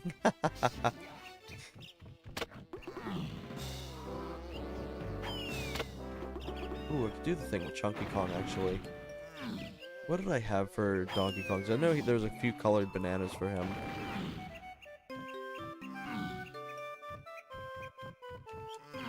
There it is.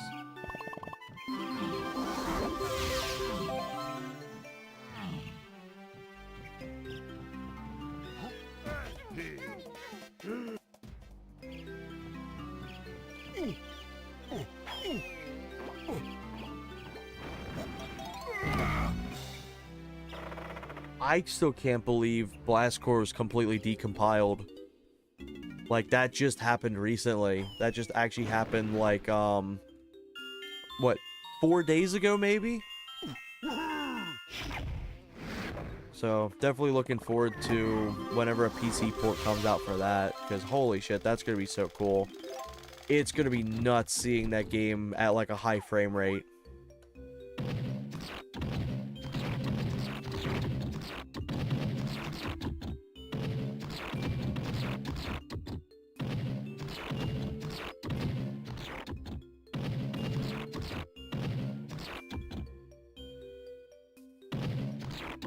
There we go.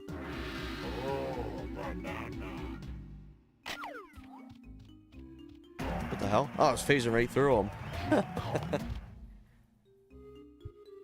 The way I'm phasing through a lot of objects concerns me a little bit, because that means that the hitboxes aren't actually lining up in this. Because if it could be because the fact it's running faster in some areas, because that was always an issue when emulating. If you didn't have the proper emulator, is you would just collide through, or you just walk through stuff that you're supposed to actually collide with or collect. That's something I'm noticing a little bit more as I go through this. Alright, time for Lanky Kongs. I always mess this up the first time. Hopefully I do this right. First off, I'm just gonna nuke them.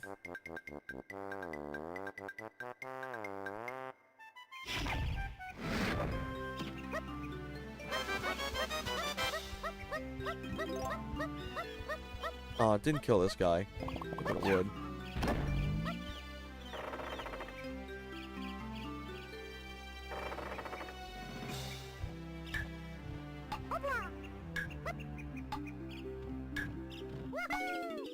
There we go. Also, like, easiest banana in the game, I swear to God. Bounce on here, get the banana. It's so easy. But that's the thing I really do like about Donkey Kong 64 as well, is like, even in the harder levels, there's always going to be like some easy things you can collect. It's like anyone can kind of just go through this and decide which bananas they want to get. Oops, wrong thing.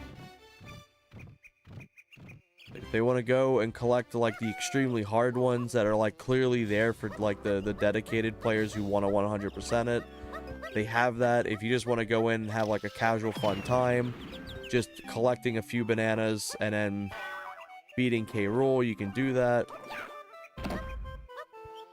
I like that like every level has like different varieties of challenge. Except for the damn beetle races. Fuck them. Evil. They're not even fun.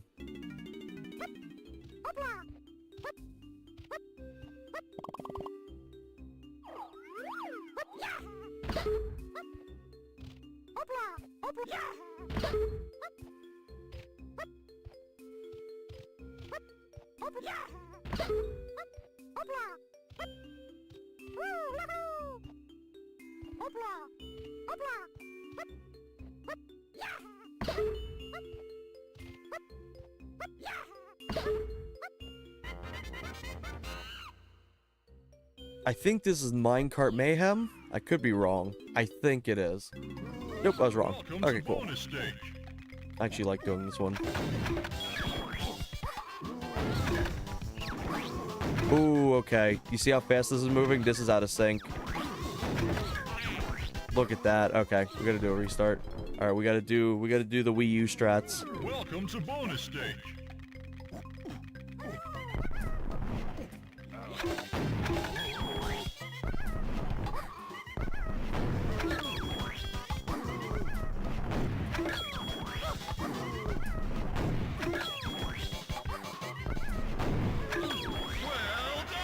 Yeah, it's so weird how it like gets out of sync.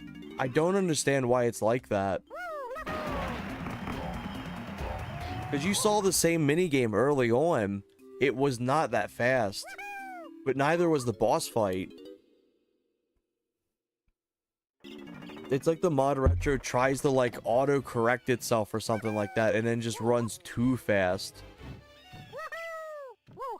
Also, let me check something real quick. Did it auto turn on? Nope, overclocking is off. I've had an issue where it's auto turned on before as well.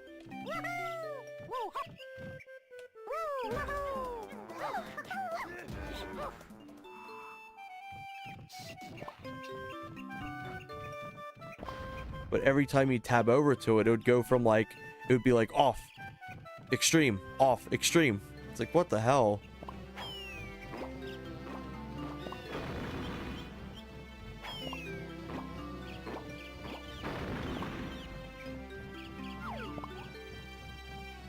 But I do think once, now that I'm in like these middle levels, I do think I'd rank down my original performance review for DK64.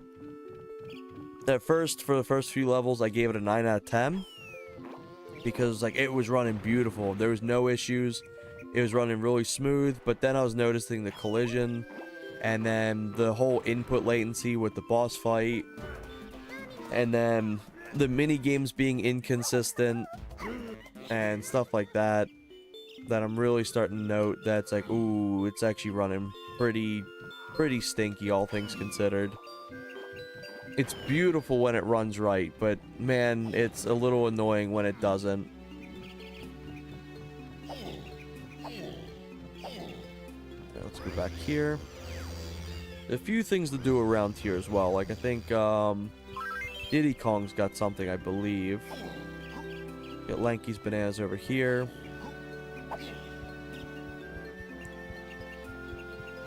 And then I still got to activate the other door there. I think I can actually do that now. I believe it's for Lanky Kong.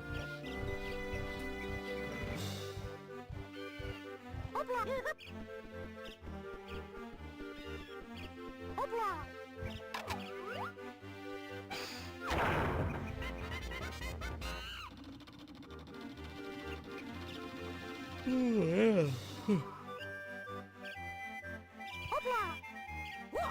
Definitely getting some really good sleep tonight. I'm hoping I can actually have like a proper sleep schedule, because I go back like first thing in the morning for my job tomorrow. I'm definitely taking it easy. I'm not going to be doing too much, because just even if my spine feels a lot better, I'm still going to like take my time and not like lift anything. I was looking over the results. I won't go into any personal details on them, but thankfully all the results came back negative on what they're looking for, so that's really nice. Let's swap over to Diddy Kong.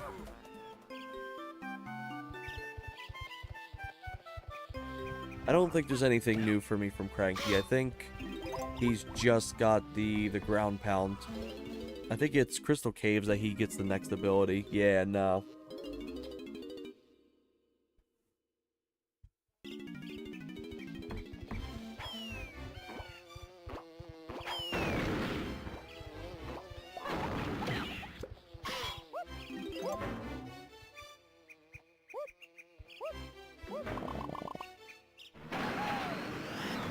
I like I've still not swapped from this controller. I've just been having a good time.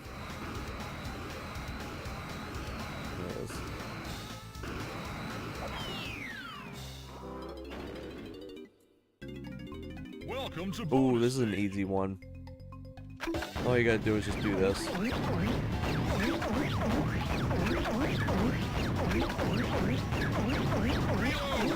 Reload.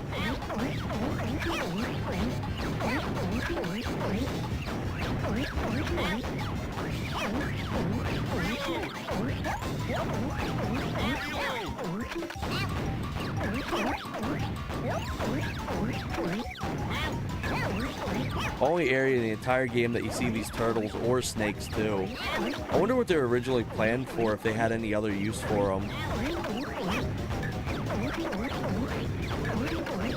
But at the same time, it's the mini games are the only time you ever see the cops as well.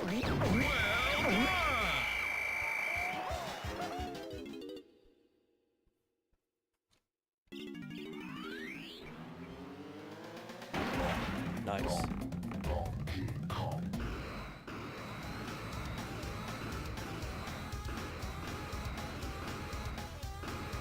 Has Diddy Kong got anything else noteworthy? I think that's the only real use for Diddy Kong's jetpack here, if I recall. We technically got this, but anyone can come down and do this. And then, I only need 4 of these, so I may as well just do this one.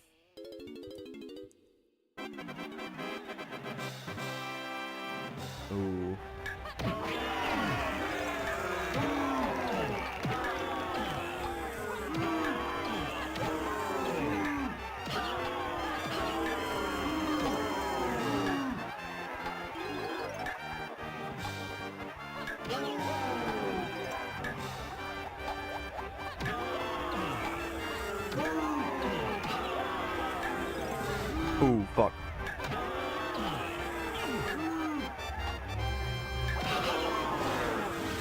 Plus, I think Diddy Kong's probably got the best shockwave ability in the game.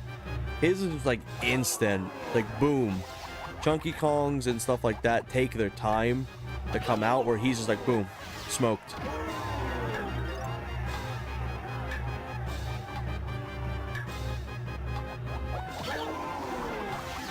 Just nice to pregame as well. There we go. Give me that damn crown.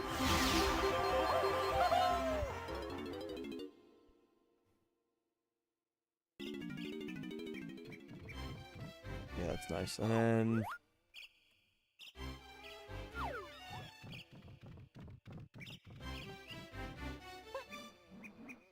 just jump off the ledge.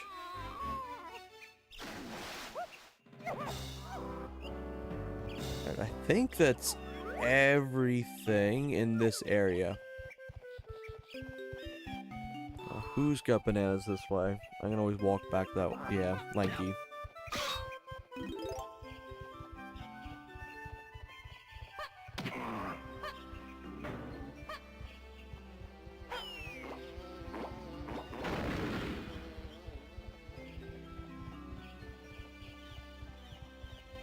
Also, I tried to repair my my Ultra Racer 64 controller.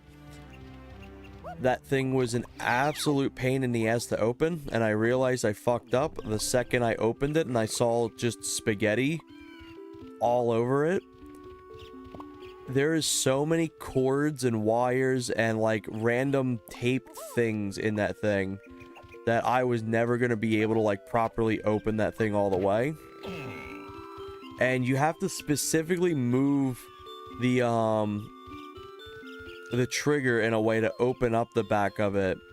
And then for some reason they glued the battery on the backside of the shell and then wired it so it's like near impossible to take apart. I tried blowing air into it to see if I could get the dust out of it or whatever's causing the issue with the actuator from like working, but no luck.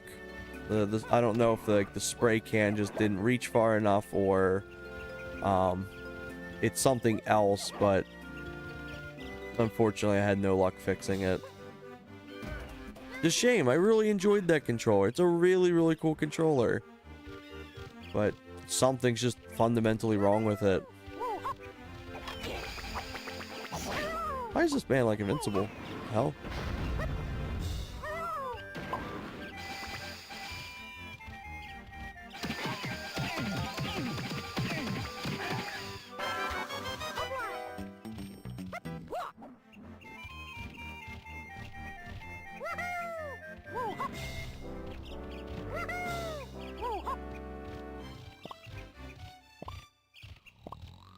I'm gonna ignore this guy for now.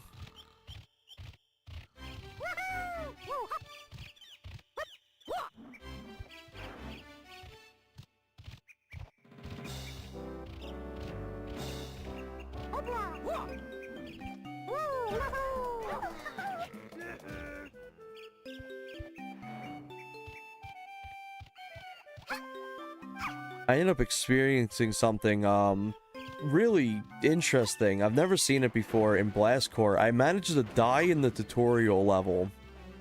I think I have it recorded somewhere. But the way like I bounced off of a building caused me to go clip out of bounds, and it instantly killed me. I was like, what the hell? It's like I didn't realize you could actually die in the tutorial level. Like, that's really, really funny.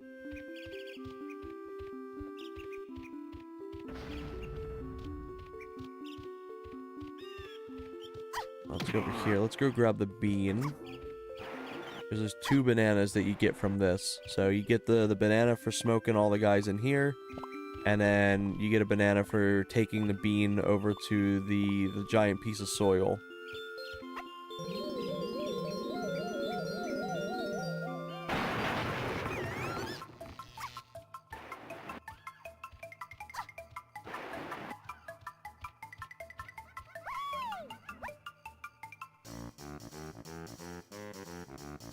Also, I think I gotta stop drinking coffee. I don't know what it's been, But like the last year, whenever I drink coffee, it kind of just does like a reverse effect on me. Like, I get more tired after drinking it.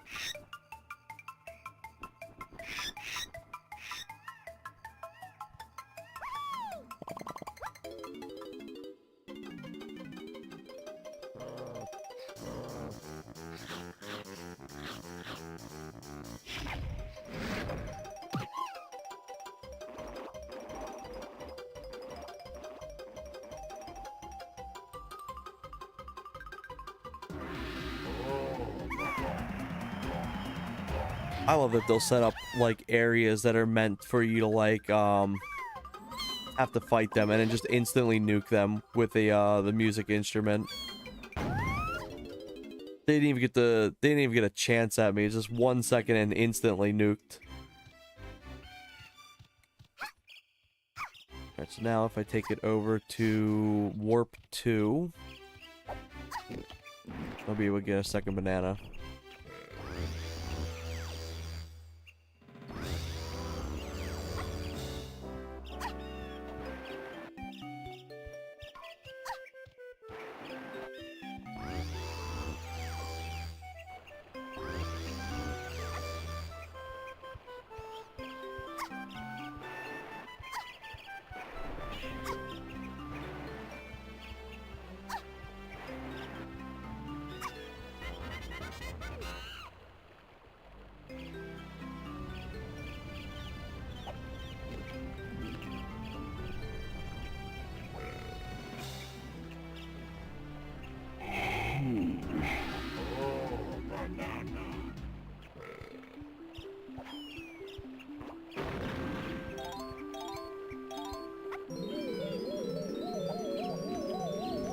Also, I'm not sure how much farther I'll be going in. I want to at least get enough stuff to get the boss. Potentially beat the boss this stream. I'll probably cut it a little shorter than I was expecting, because I'm just like, I'm getting like that wave of sleepiness. I do want to try to come back later on tonight as well to stream. Maybe do some more Stardew Valley, or even some more Quest 64, because that was a lot of fun. I may end up doing something else later tonight. But yeah, I'm feeling, like, not like where I'm like that shit, but like, I'm like, man, I'm not as talkative.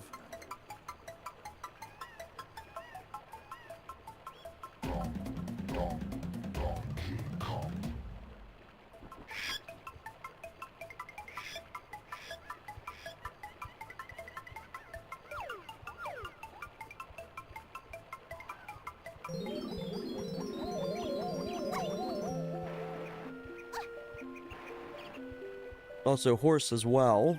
If you're here right now, if you ever are doing like the movie nights and stuff, always feel free to just ping me too, because sometimes I don't pay attention to like what discords are open. Actually, the way I pay attention to like who's on voice and stuff is on the top of mobile. It'll show if friends and stuff are in a call. But there's chances I do miss stuff too.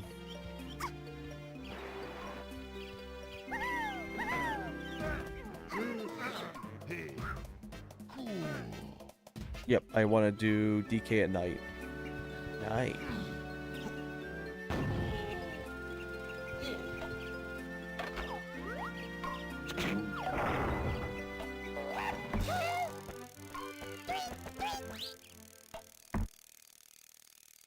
This was always so cool to me too. Just watching the lighting in real time just get darker and everything.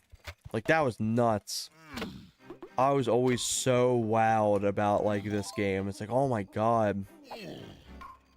Like, the lights change in like real time, and like the textures look really good, and the shading, or like the shadows for the most part, were like believable. Oh my god, it's just so cool. Alright, let's go back over to, I believe, 1. 3 is the big mushroom, 1 is the hut. You can also do the spider boss fight here too if I really wanted to. I don't really feel like doing that right now.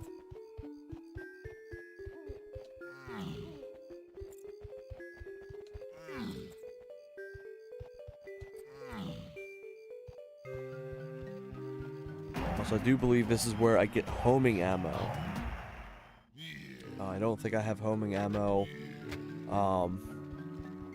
bought yet. I should have it. Yeah, honestly, I should have it.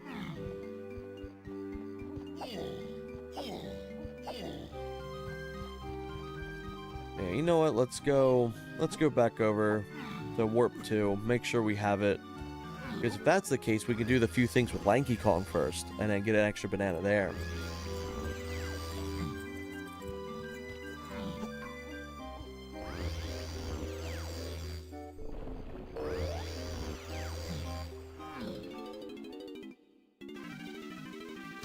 There we go. I'm glad that the randomizer with the quality of life patches lets you toggle between the homing ammo and the regular. 'Cause I feel like you just don't get enough homing ammo in this game. They're like in very select spots. And then like they don't really update after that. You don't really get any other spots. So you get like, oh, here's 5, here's 10, and nothing.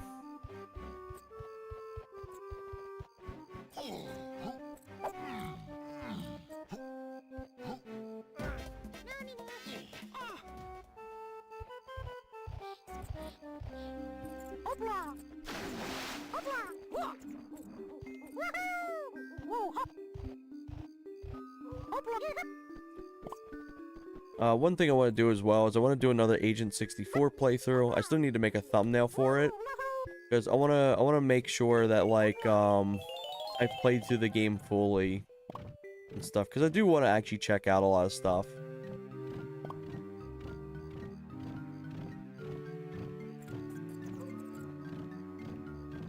Okay, here it is.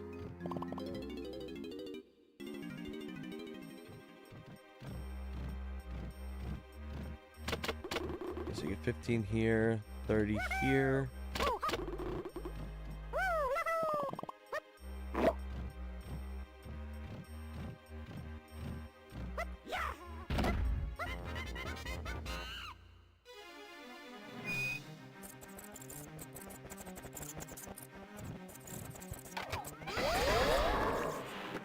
I got them all with one, I think. Holy shit. I got both of them.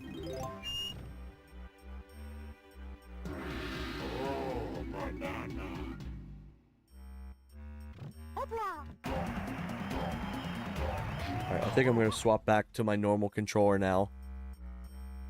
I spent a lot of time with this one. I'm starting to feel my hands cramp a little bit on this. Because the way you grip, kind of like you're like grisping this controller. I think I need something to have like my hands spaced out a little more.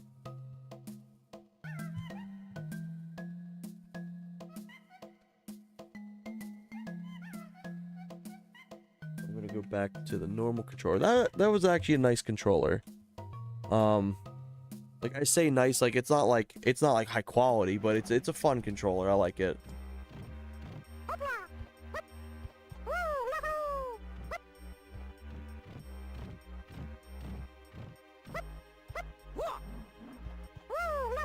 There we go.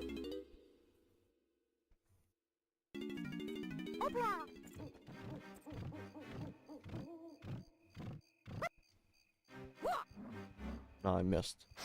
No, I missed.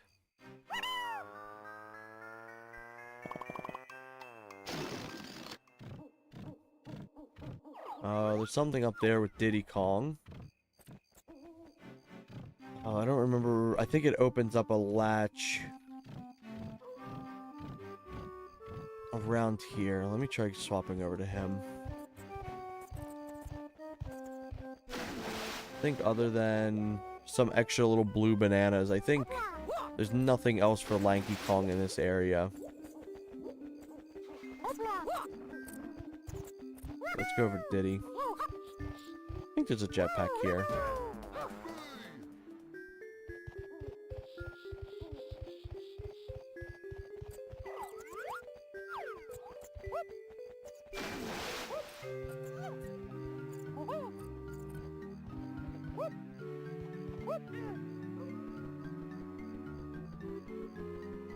I always love the aesthetic of this level. It's so cool.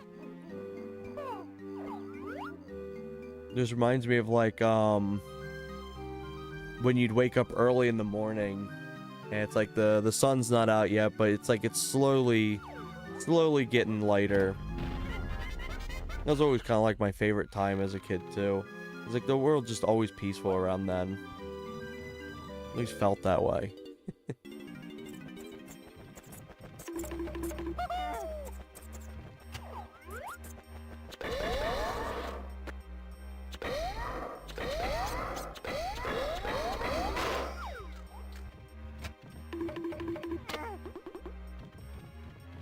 I remember there being something specific about this because this is broken.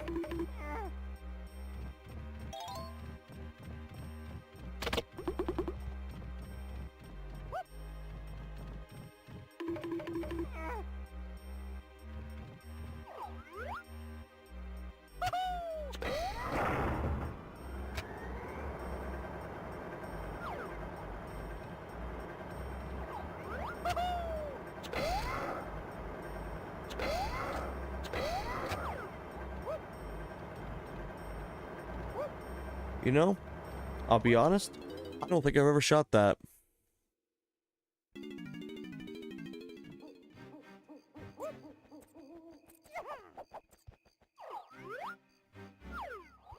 I know this pulls up.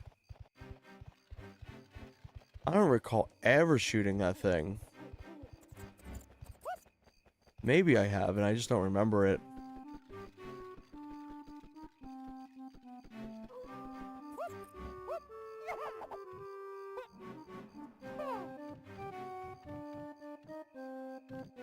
Where is it? It's in here.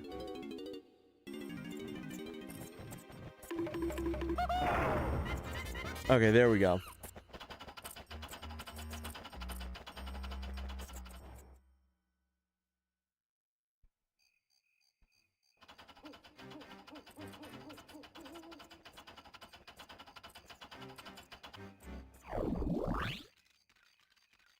I don't ever recall activating this thing. I have to look at my 100 or my oh my god, my original childhood playthrough to actually see if I've actually done that. I don't ever recall doing that.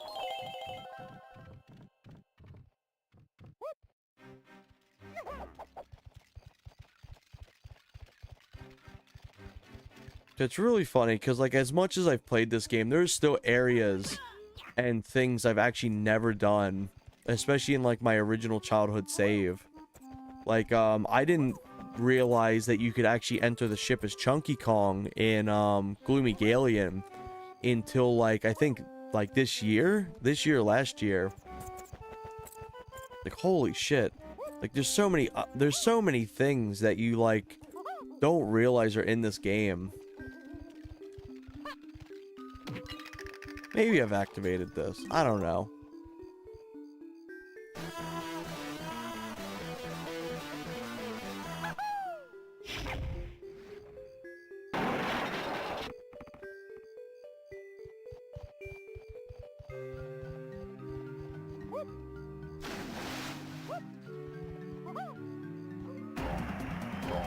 Well, I could always just load up my original save as well and check that out.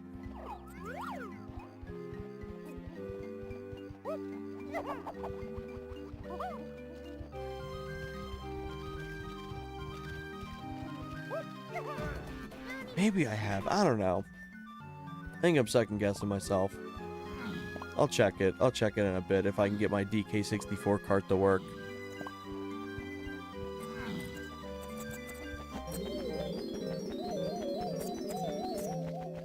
But I do think I'll go for a little bit more and then I'll just rest. As much as I'd like to get through even more of this, I want to be able to be like alert and kind of like talking and stuff like that.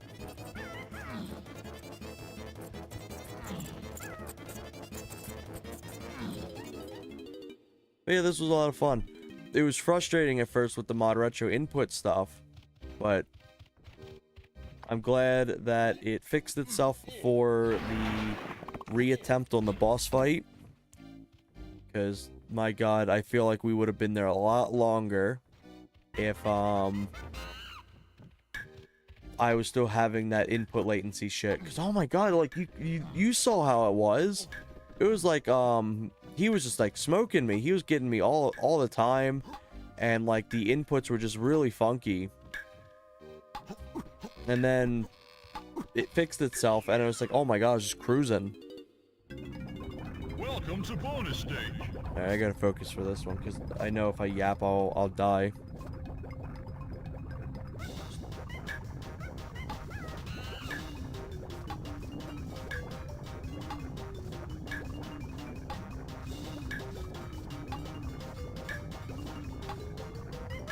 Fuck!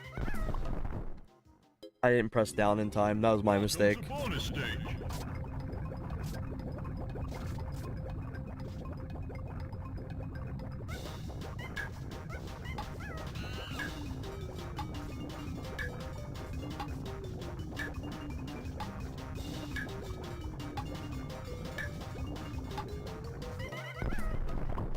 I did it again. Oh my goodness. Okay. Welcome to bonus stage.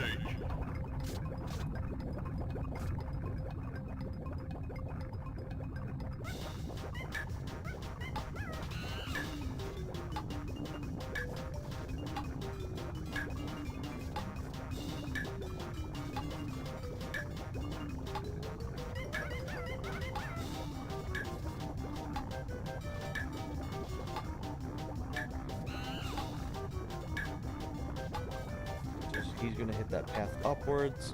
The other one's gonna hit that path upwards. And then hit him with this.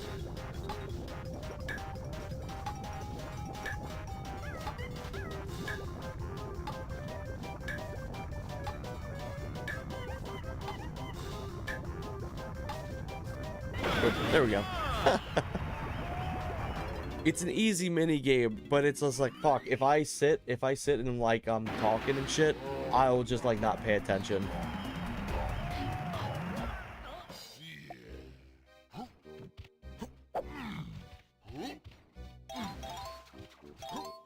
I think what's the other one offer? I think it's like a ferry or something. I think that's what it opens up.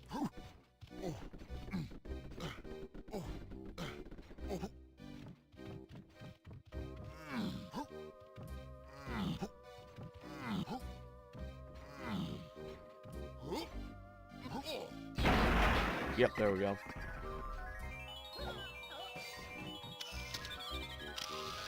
Oh, so close.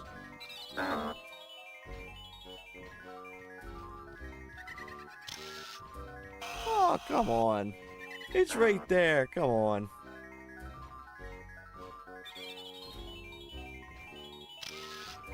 Which level is what? Are you talking about the mini game? It was Minecart Mayhem. Oh, come on, I'm doing bad at this.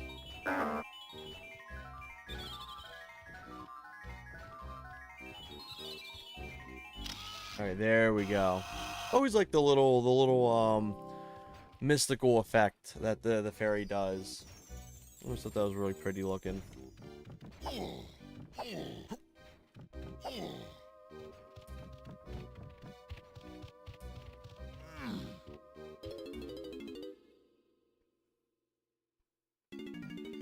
Alright, let's see.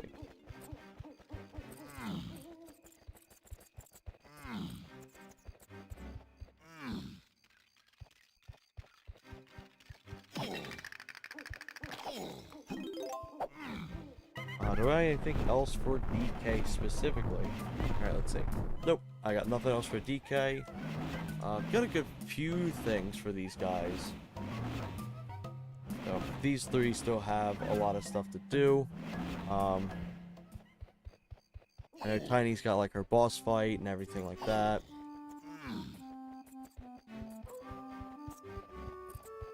Diddy Kong has the jetpack game with the owl, which that's a pain in the ass.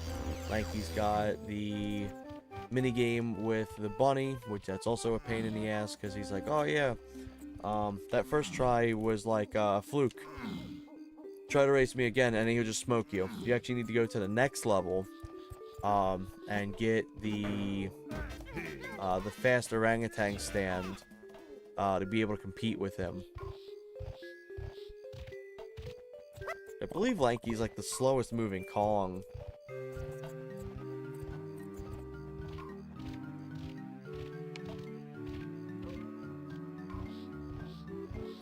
What else do we got?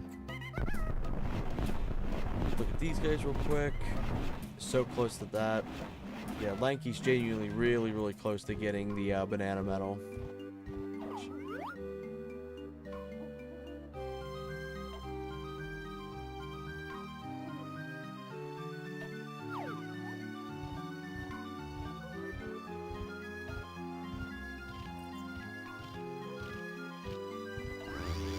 I don't think anything's here at level 2. I think I've got everything at warp 2.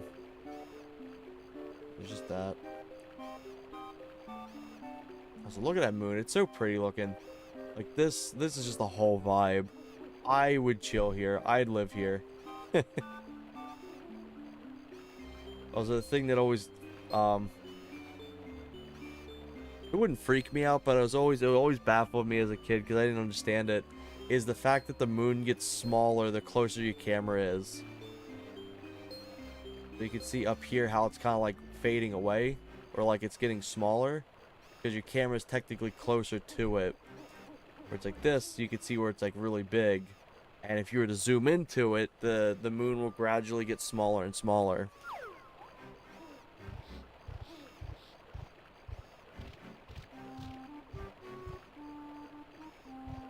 Alright, yeah, I think everything's done over here. Also, I just love the rain effect. It's so nice. I could gush about the aesthetics of this game all day.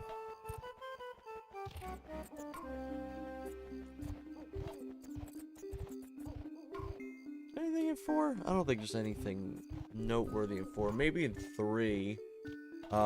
Maybe there's some bananas that are like in the water. But I just need 5 more. I want to get 5 more. I believe I already got enough for the boss fight, so it's not like I'm lacking. But I do want to get the banana medal. Even if I end up doing the clipping thing, I at least want to get most of the stuff legitimate. I do not like doing the DK arcade. Once again, that pain's getting saved for 100 or the 101%.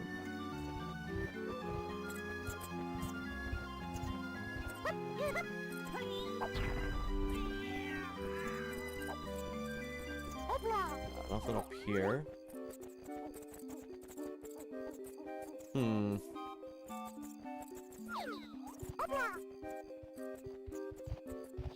Oh, I don't think I ever, thing with Lanky. Here we go. I don't think I ever collected these bananas. Nope, I did not. They should be 5. 2, 3. Yep, there we go. 10? May actually be 10. Yeah, there we go. Once you collect more than 75 bananas, they don't really do anything. They don't progress any percentage or anything like that. Which is kind of nice. That way you don't have to, like, find every nook and cranny where bananas are.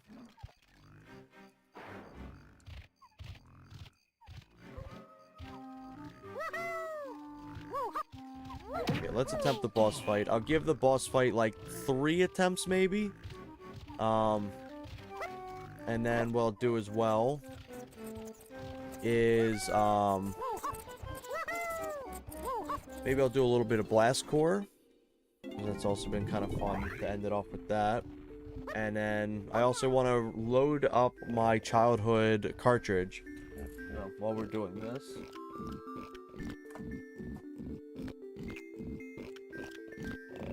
There we go. There it is. I had stickers when I was really young, and I put a number for each one. I think like I got an order. So DK64 was my 6th game I got.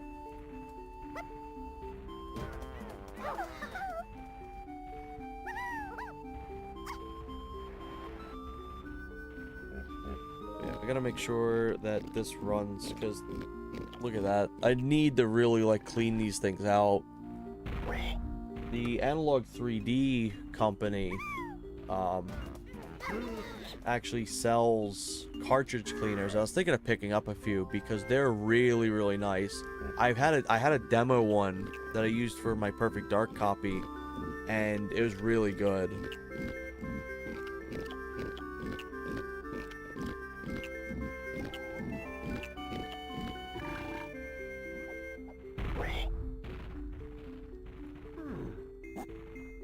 Also, I want to say I appreciate everyone for tuning in today, even if I was kind of like a little out of it and walking back and forth and stuff. I'm glad everyone's had a good time, or if they, I hope they have.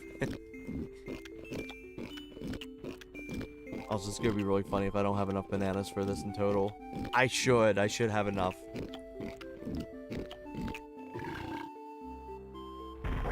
So we're sitting at 12.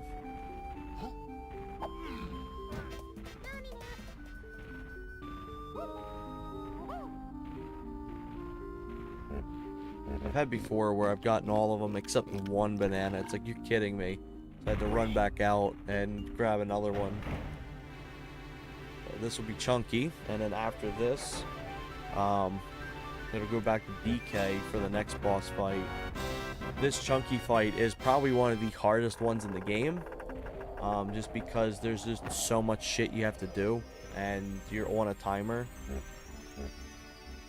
And I'm hoping the timer isn't affected by the frame rate with this.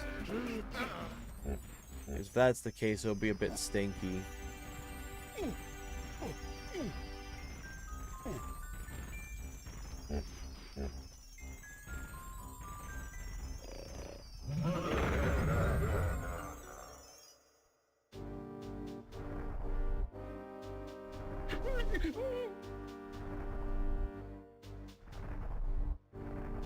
It's a really cool boss fight, though. I think this is probably one of my favorites, at least like concept-wise, because it's really, really neat. I like the repeat battles.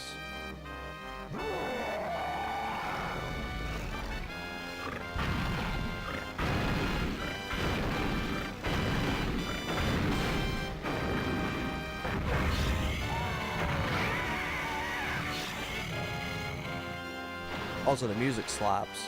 Both this and the repeat for the Armadillo are like really good. The Armadillo boss fight probably has my favorite boss fight music in the game. It's just like, it's a banger.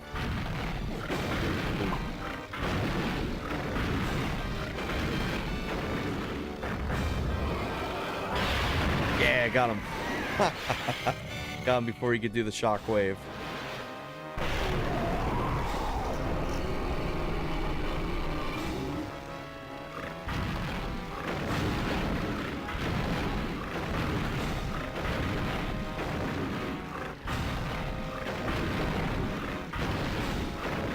One more time,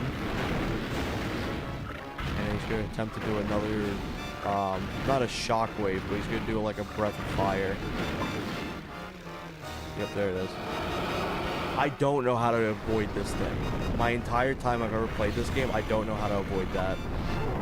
I know if you stand directly at the edge of the map, how the hell did this go through?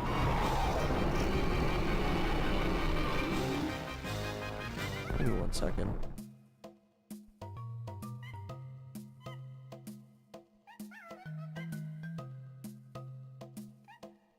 Damn, Seribot didn't do its job. Maybe they're changing up the bots are changing up their tactic or some shit.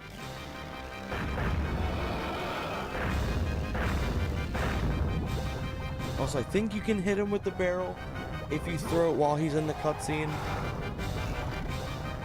but I can't confirm that.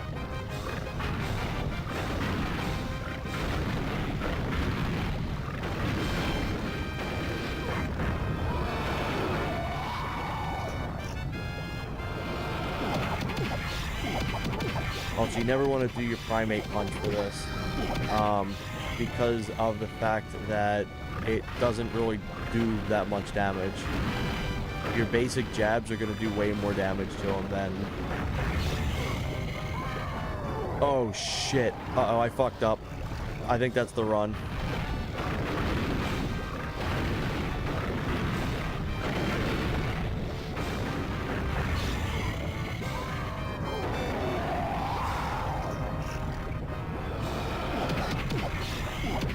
I'm not even joking either. I think that one fuck up may have been it. This boss fight's very much down to like the last possible second.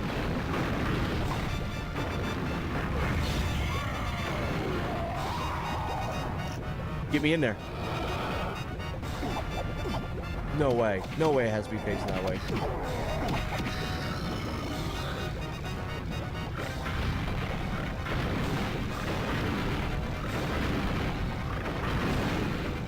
I remember the first time I beat this boss, I was sweating so hard. I fucked up.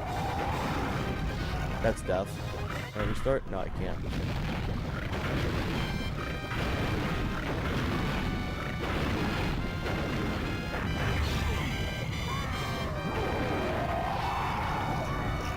Come on, no, no way. No way, it keeps phasing me. Yeah, he fucked off. Yep. I fucked up too much.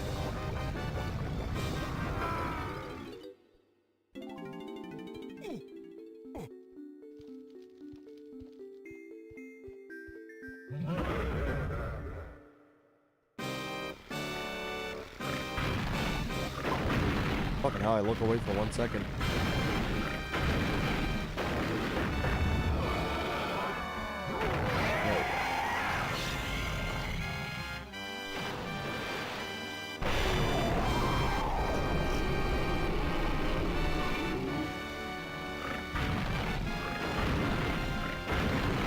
I do think this boss fight is harder than the Armadillo refight.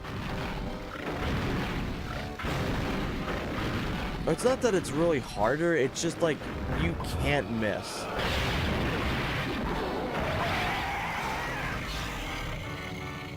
Like, essentially, if you miss more than once, that's the run. Essentially, you have to restart.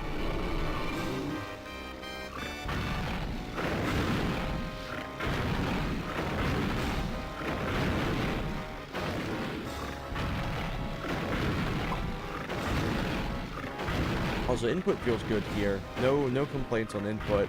But it's weird that I'm, like, walking through the barrel.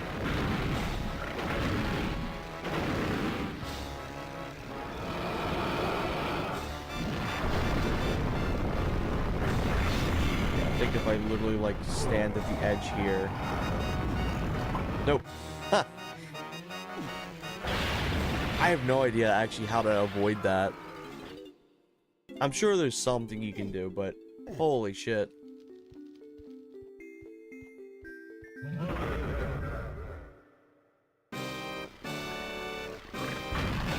Usually I just try to tank it. I do the same thing with the Armadillo because he fires out that homing rocket that follows you forever. But like if you just eat the damage, he just immediately is into his vulnerable state. So usually I'll just be completely fine just eating damage with that. Like, there's no point in running around.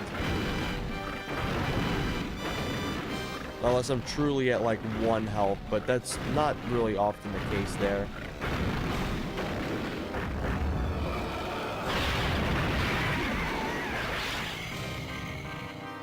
Maybe I'll try to do the same thing when he does the wall of fire.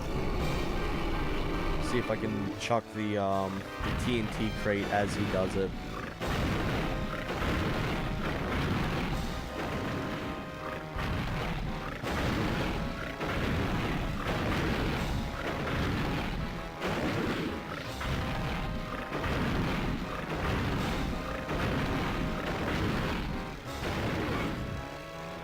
No, I think I'm gonna miss.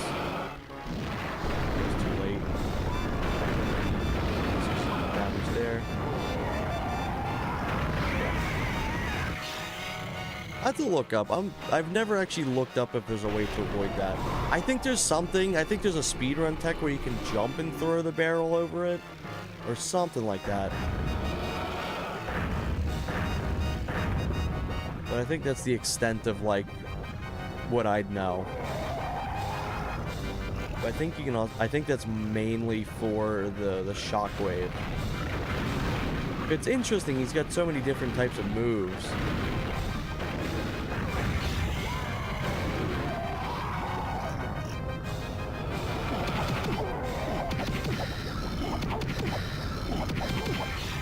Yeah, you don't want to do any other moves to him. You just want to hit him with the combo.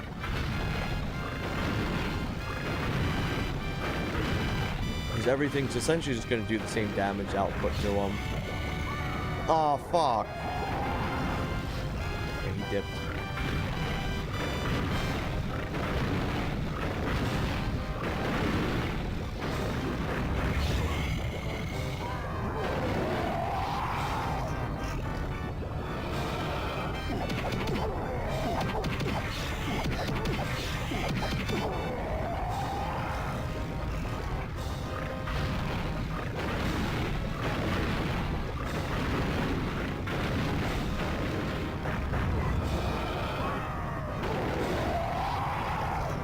Oh, come on. Put me through the barrel.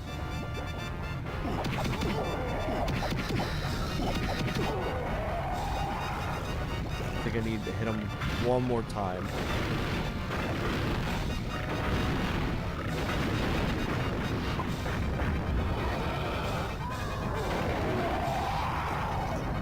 Come on, come on, come on, come on, come on. There we go.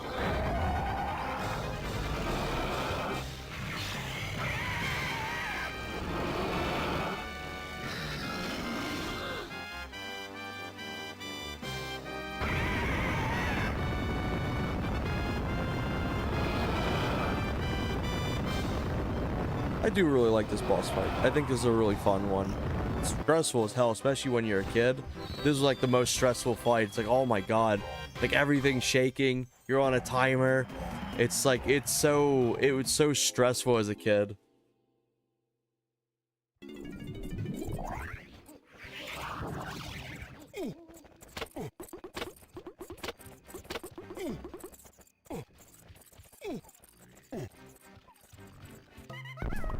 Yeah, we're currently at 65 bananas. I believe 65 is actually what we need for Crystal Caves. So, let's... Ooh. I don't think I have this yet. Do I? No, I do not. Let's unlock Crystal Caves. And then I'll check out my childhood save to see if I actually have that switch activated. Maybe I have, but I don't think it's something I've actively done in a long time because I didn't remember any of that cutscene.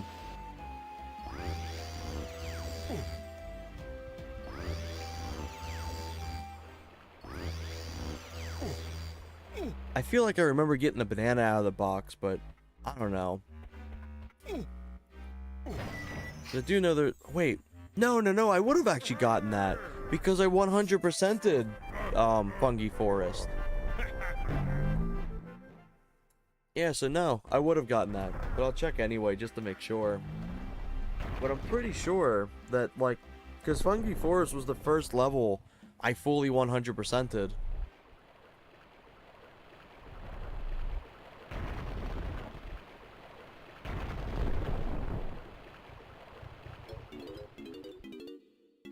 Oh, so that was a weird audio.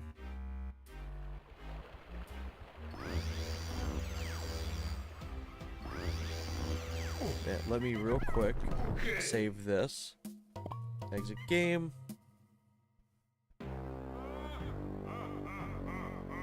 Let me power this off and put in my copy of DK64.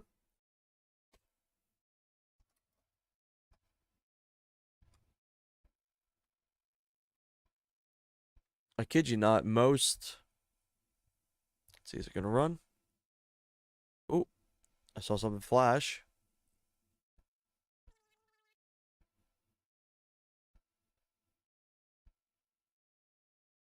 I'm gonna assume that's a no.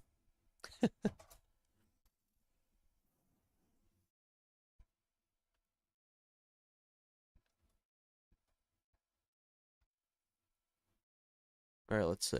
See if we can get it to run. Okay. There we go. Good shit.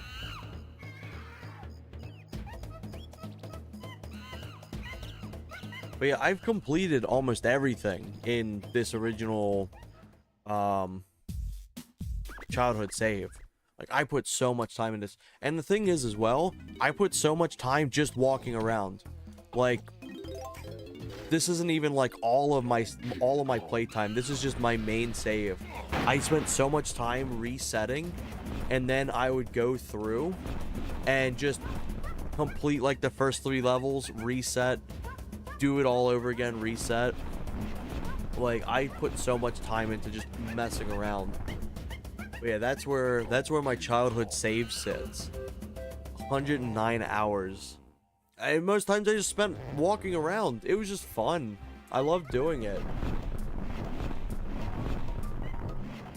Also, I don't have the Nintendo coin in here.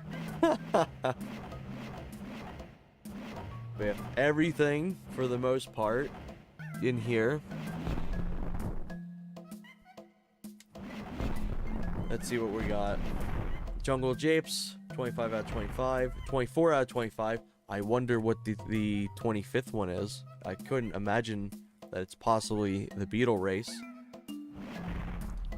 Brandon Factory. That's gonna be the DK Arcade. Gloomy Galleon. That's probably gonna be the Fish. And I don't even know what the other one would be. Maybe there's like a mini game I didn't like in there or something. Fungi Forest. Yep, I already did that. I already did the whole cutscene and everything. Crystal Caves. I know what these are. These are probably the 4 cottages. Because the one with Diddy Kong is genuinely brutal. I think it's one of the hardest bananas to get in the game. Creepy Castle's got 4. I don't know. I honestly don't know which 4 I'm missing for that. Because I think Creepy Castle, all things considered, are fairly easy. Yeah, so only Donkey Kong's got it completed. I have no idea. Also, I think funny enough, too, I think some of these guys are actually missing 100. Yeah, Angry Aztec Chunky. One day, I want to go through and 101% this thing on this account. Or on this save.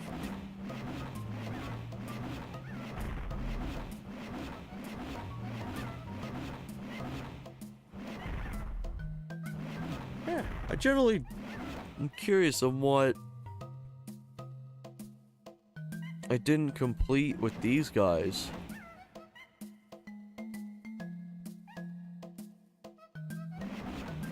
Because Creepy Castle's not hard.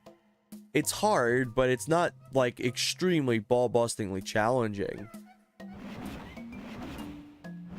I've 100%'d Creepy Castle before. You know what? I'm curious. Let's go look around real quick. I kid you not, doing that boss fight gave me a little bit of like a second wind.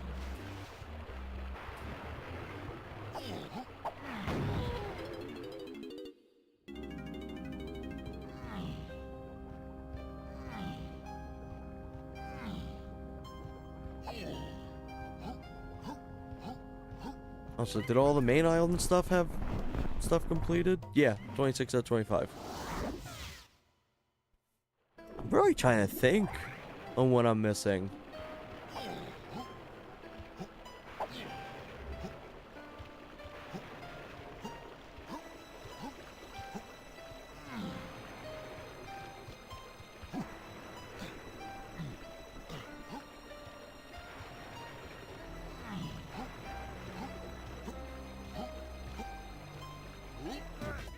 Now let's check out Diddy's stuff.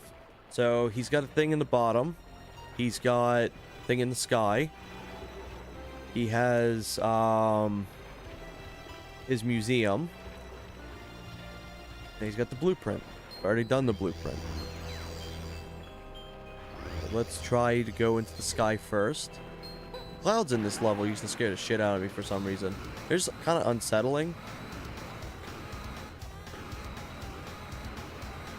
So Diddy Kong's sky area. is completely fine. Go over to his museum. His museum should have everything completed.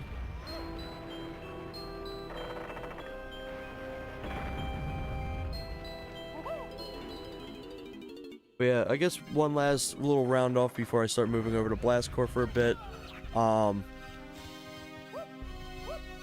The areas that run really, really well in DK64 at the Modretro are fantastic, but the areas that have issues really have issues. Like, I would be fine with the low frame rate if it didn't cap my input latency. Or, like, if it didn't speed up and slow down at random. There it is. Did I hate this that much that I didn't do it?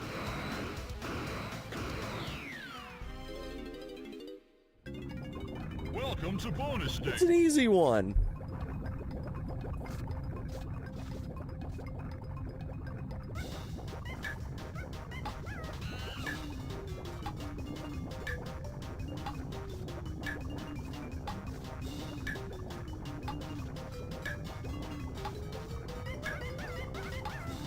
Oh, fuck. Didn't go the right way. Come on, follow me. I didn't press it in time. Oh. Welcome to bonus I never stage. press it in time. That's not even an input latency at all. That's me. That's me being stupid.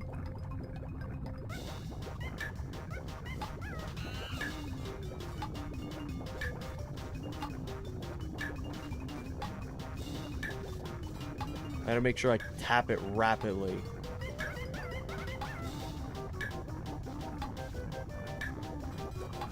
Woo, hoo,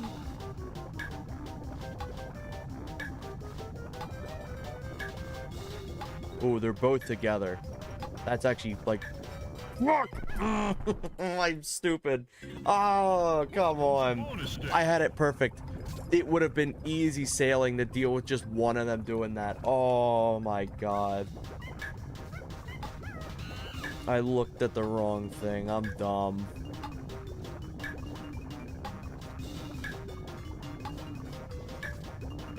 Hey, I'm gonna win, and then I lose miserably. It's like, god damn it. Alright, so he's gonna start heading into this ring.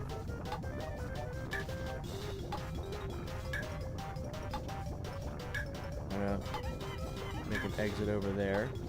So they're gonna start pushing to come over this way.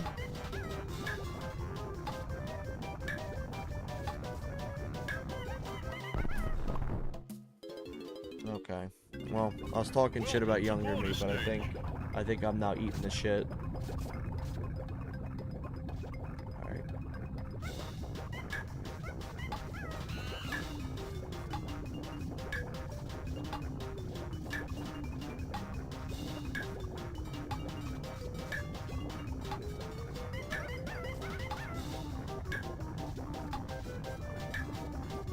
It's scary that they don't immediately try to follow me.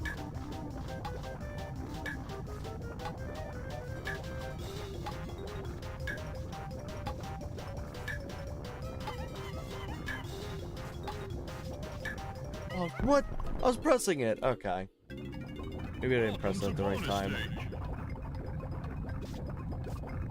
Alright, I can do this.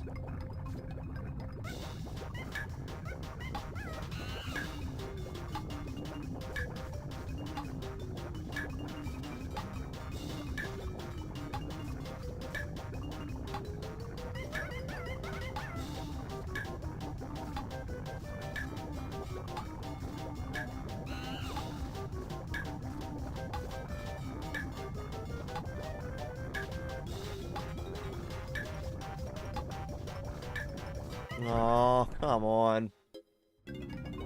Welcome to bonus stage.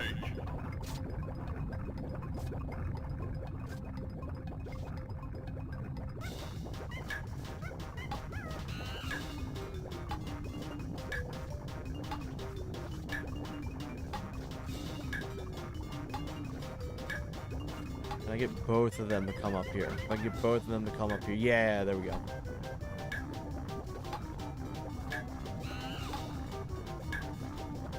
So they're both going to try to come down here, hopefully. Okay, that, that.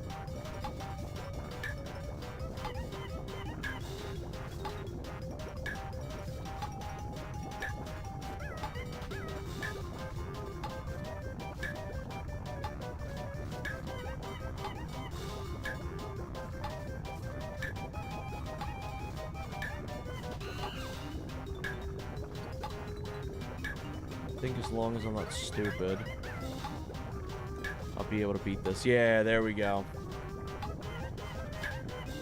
There we go.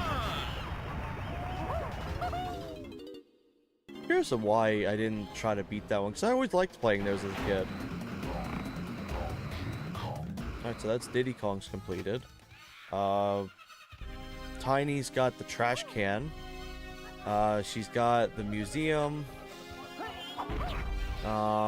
I think she has a barrel somewhere. I don't remember what. Oh yeah, she's got the barrel down in the poison area.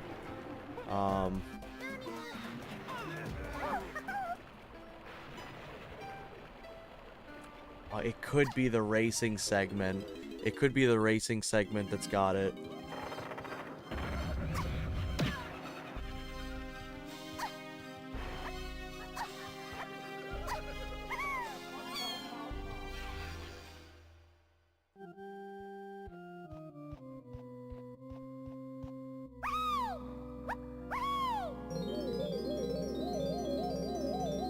I was never a fan of this area. Or not this area, but this race.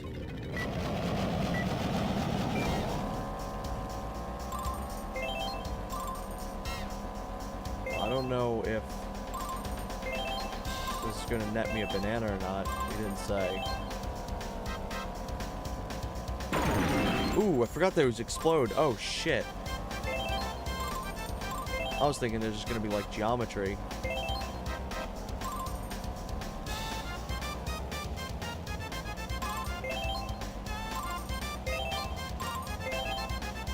I think you're supposed to actually deliberately skip some of these, too.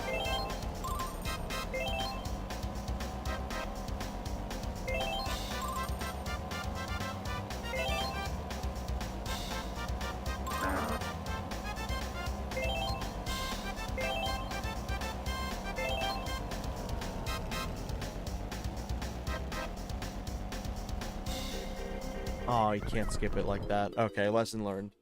Alright, that's good. I wasn't gonna win that anyway, but it's good to learn that info.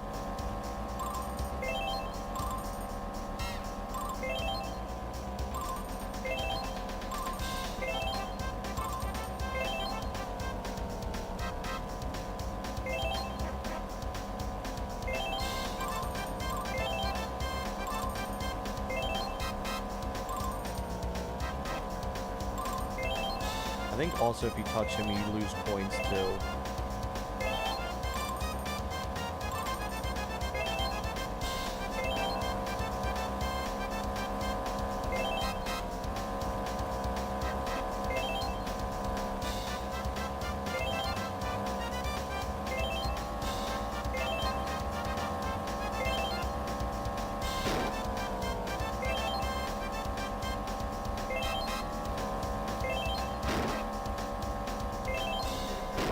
Fucking hell.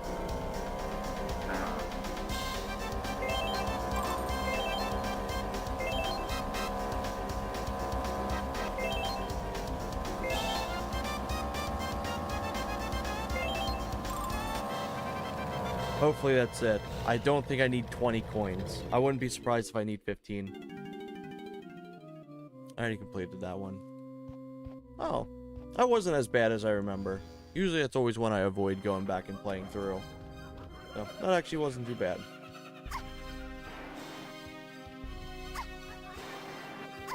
It's interesting that it's a frantic factory level inside Creepy Castle.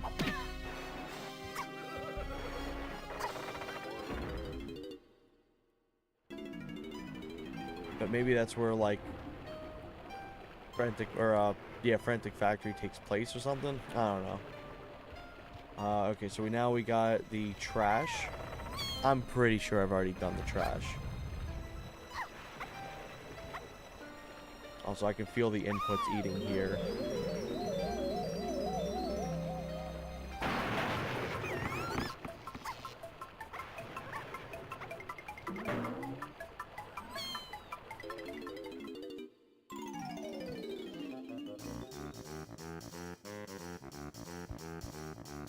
Yeah, I have a feeling it's down the poison. Because I was terrible at a lot of the platforming shit. Yeah, they got smoked instantly and there was no banana. I think this will be the last banana I attempt on this save. And then I'll move over to Blast Core.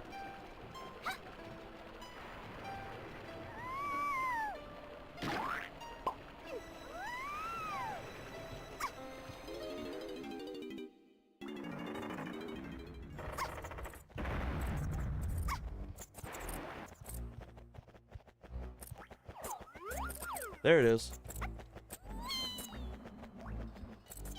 Watch, it's Beaver Bother. Please don't be Beaver Bother. Welcome to bonus stage. Of all things, these are like the easiest ones. You're telling me I did the Beaver Bother for this one, but not this one.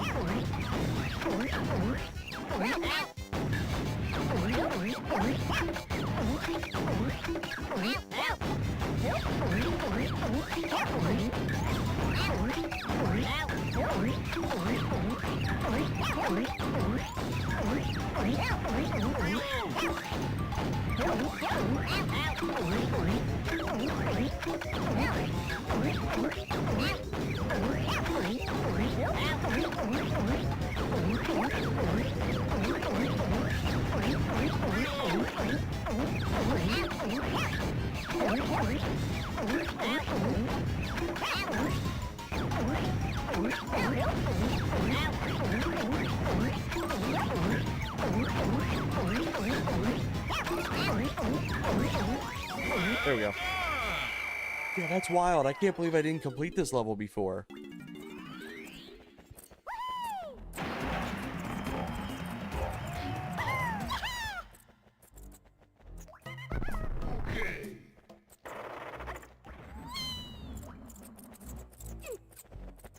Let me save here. Yeah, that's wild. I can't believe that. A very easy mini game and a fairly alright mini game. I can't believe I didn't get them. I completed Beaver Bother with these characters, with these guys, when I was a kid. Jesus Christ. So it's like, what, the Nintendo arcade coin, the big mechanical fish, which also is brutal, the big cavern, or a big cabin with Diddy Kong, and I think the race with Tiny Kong. I think that's the true shit that I gotta deal with in that.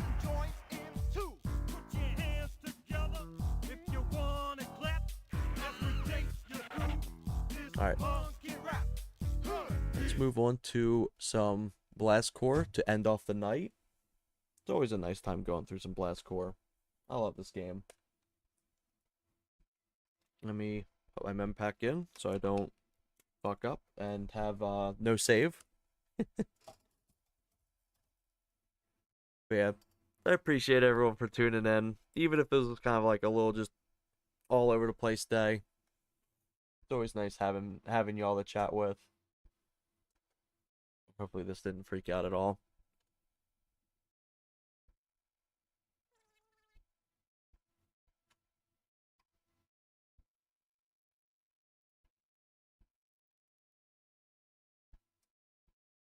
There we go.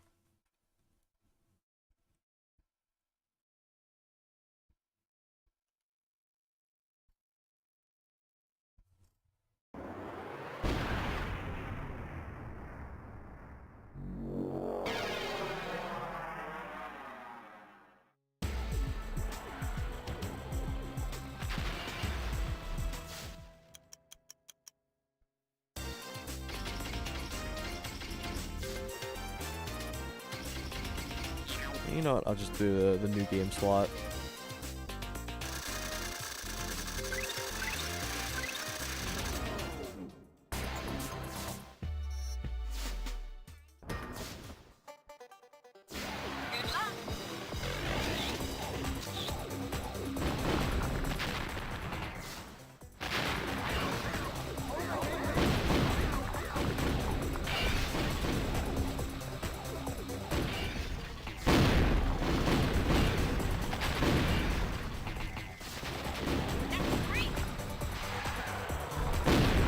feel free to let me know if this ends up being too loud at all.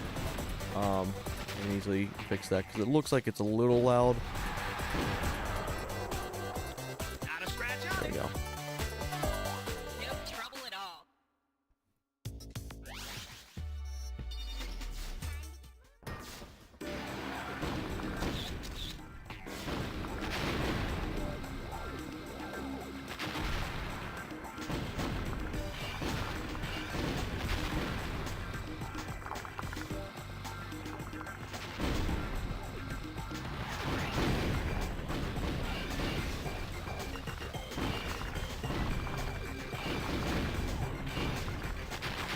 Nice work. There we go.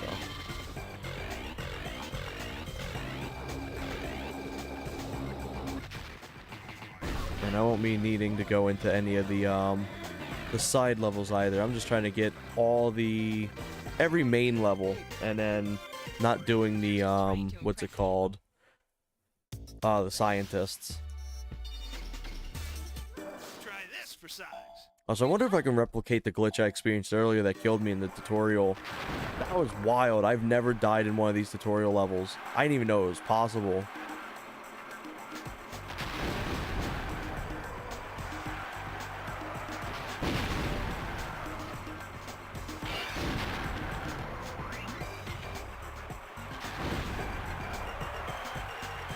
I need to get better practice with my my backlash as well. Every time I restart the saves, I always end up sloppy with it. I need to sit down and just actually practice this thing. No trouble at all.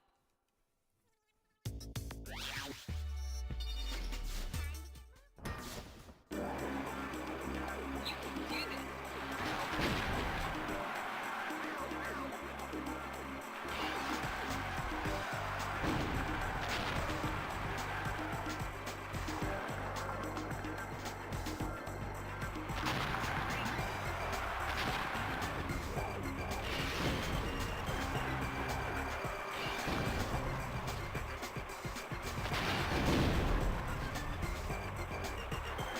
You know what, I'll just poke it.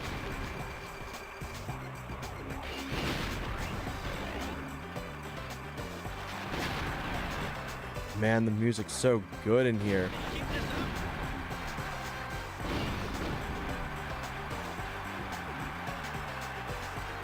Also, everyone tuning in who's like the stream and everything, I appreciate you for helping out, giving some likes and stuff. What's really cool is this new little chat thing that I have set up. Helps kind of show like all the stuff going on. So I appreciate y'all very much for that.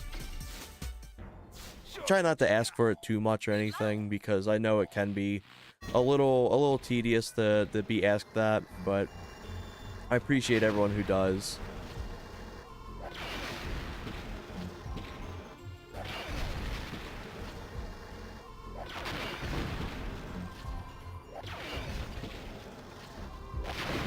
For some reason, when I was very young, this was one of my first 3D games I ever played. I couldn't read or anything like that, obviously, but I also couldn't see. So, everything in this game was just unbelievably blurry and hard to see. And I used to nickname this mech Kitty Cat for some reason. I don't know why. I don't know why I thought like the mech was like based off of a cat or something. But I used to get so sad because there's a level where you have to like drive out. It's this level specific. You have to fly out with the J-bomb and make your way to like this little weird greenhouse like area in the water, and then you get the red car. And it used to be so sad because you would leave it behind to get the car. I was so sad you couldn't come back and get it.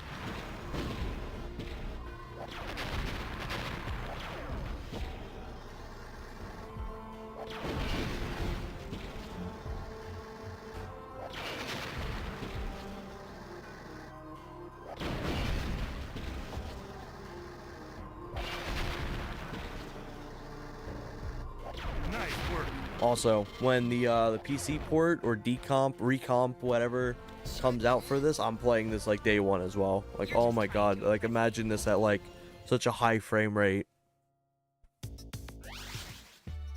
I didn't even know there was people that were interested enough in doing that, Show us what you've got. in decomping it. Also, let's try and see if I can replicate this now. So I came in here, and like I bounced off of this shit.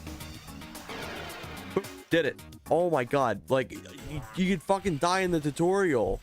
I'm glad I have that recorded.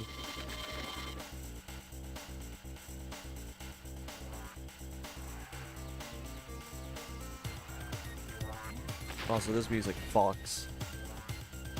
Sometimes dying's a good thing.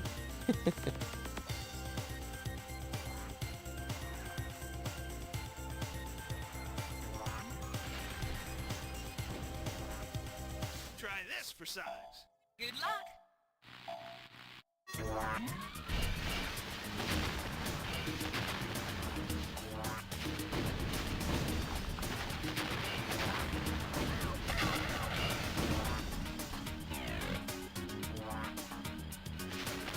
I always end up missing these. There we go. There's always a few that I'll end up missing.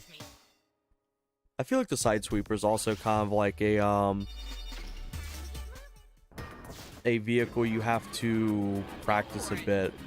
You don't get many levels with it, but the ones that you do that you want to get gold, you kind of need to learn exactly where to position your vehicle. It's like here, like I could go over and do that, or I just get in the mech.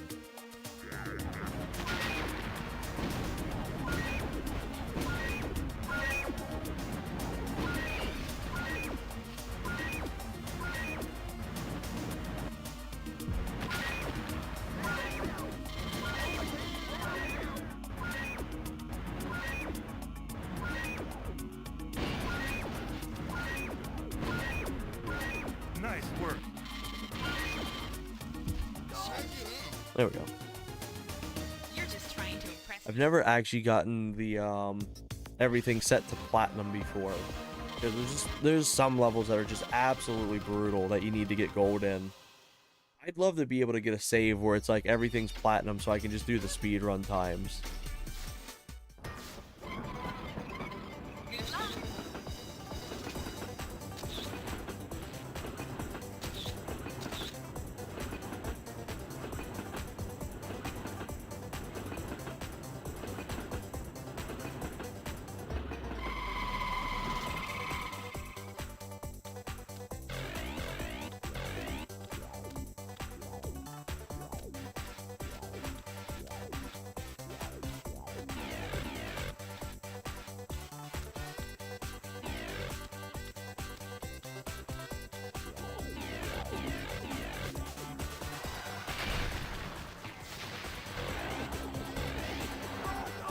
Nice work.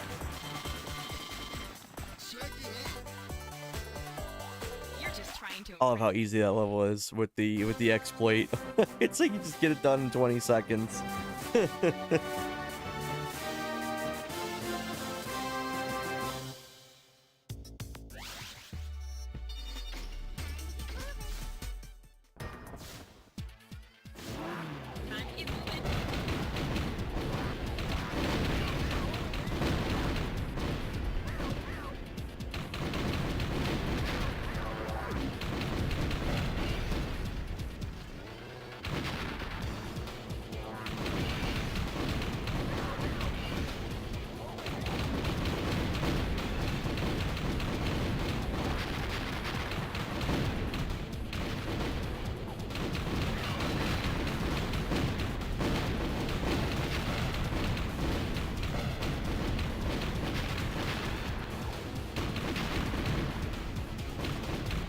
Nice work.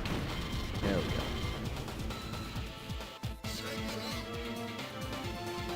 no trouble at all.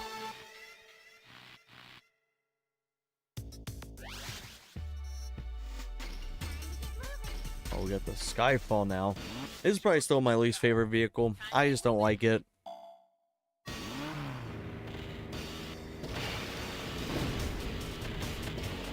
That's a gold. That should definitely be a gold. To impress me. Yeah, there we go.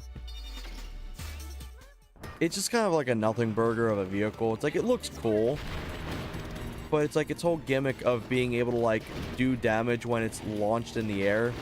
Every vehicle can do that, so I don't understand what's the point of it. It's definitely more of a vehicle that's just there to be more of a challenge than like a unique thing. This is such a good idea.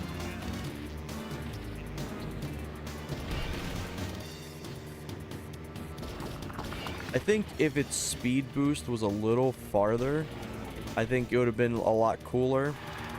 And you essentially go like a few feet and then you're done.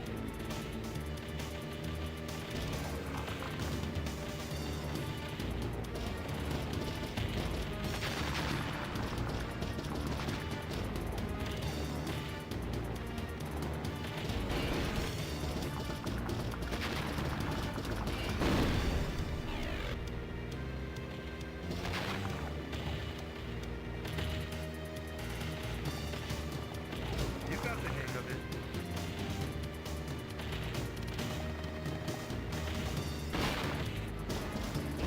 Nice work. There we go. You're just trying to impress me. I feel like if you get really good with that one, that you can just cruise through that level. Time to get moving. This used to be, I think one of the harder medium levels for me when I was younger. Just because like the backlash, I couldn't ever grasp how to use the backlash right. Also, I believe this is a level that has the scientists as well.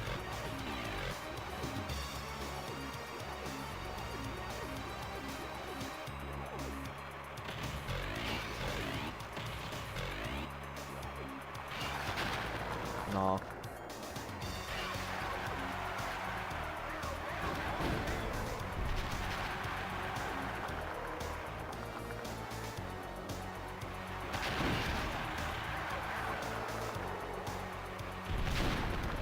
Yeah, honestly, easy if I just do this.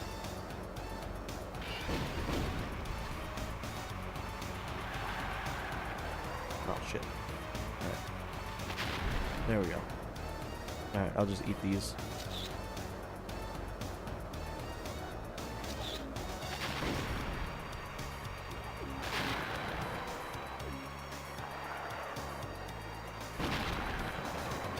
As long as you're on top of like the first few buildings, honestly, you don't really gotta worry about the nuke. Oh, I was almost able to do the exploit where you just ride backwards and destroy everything. That's not too bad of a level. As a kid, I used to mess me up because the backlash. I'd always ride into the grass and I'd just get slowed down. Like, oh man. Got your new promotion.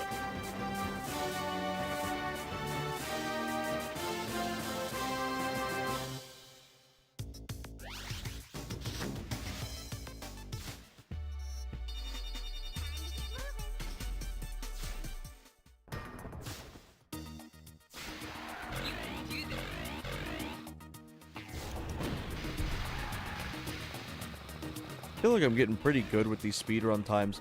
I've not looked up any sort of speedrun strats or anything either. This has all kind of just been through me. I don't want to get too technical into the speedrun stuff. I just kind of want to see if I can beat like my personal bests.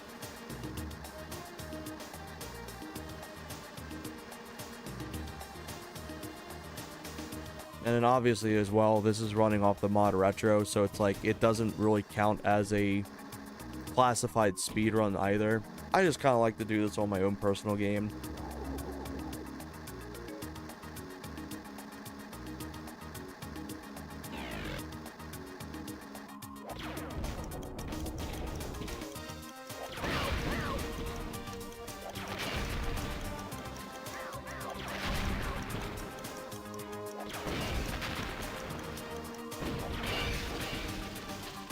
Nice work. Nice work. There we go. I don't have to worry about actually moving that TNT block, but if you don't move that, it will blow up the nuke if you're far behind.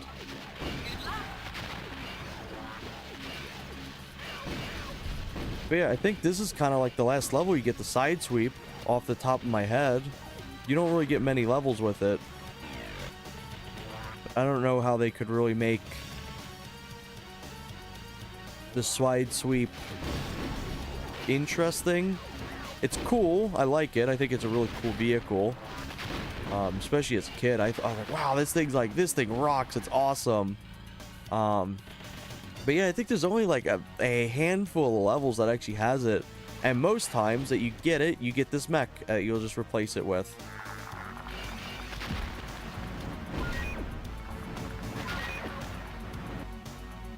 Oh, come on. Nice work. Nice cock. There we go. You're just trying to impress me.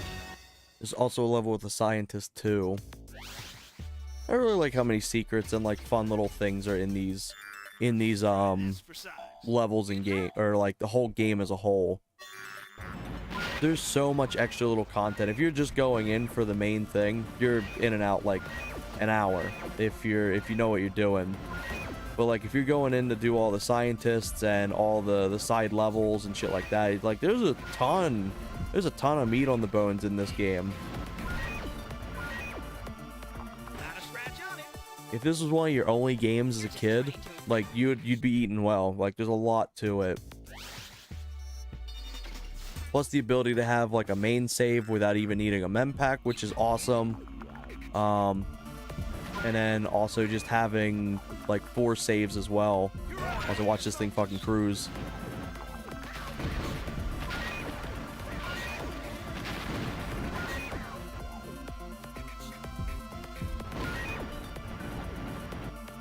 Also, this music slaps. I love it.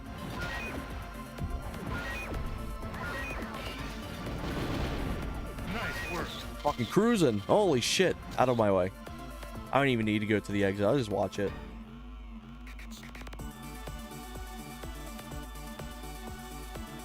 Yeah, look at how fast that thing is. Not a scratch on it. It's the fastest I think it is in the entire game.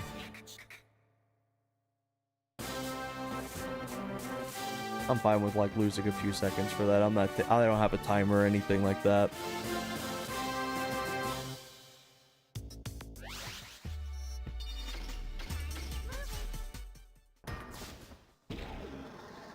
Good luck.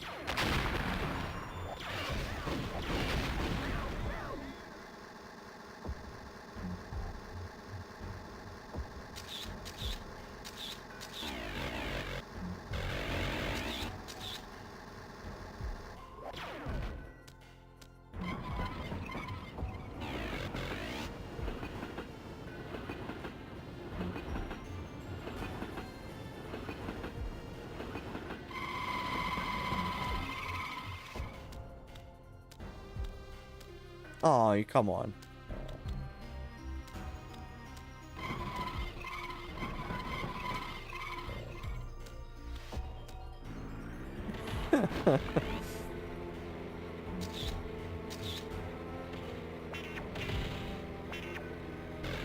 Oh shit, where's the vehicle?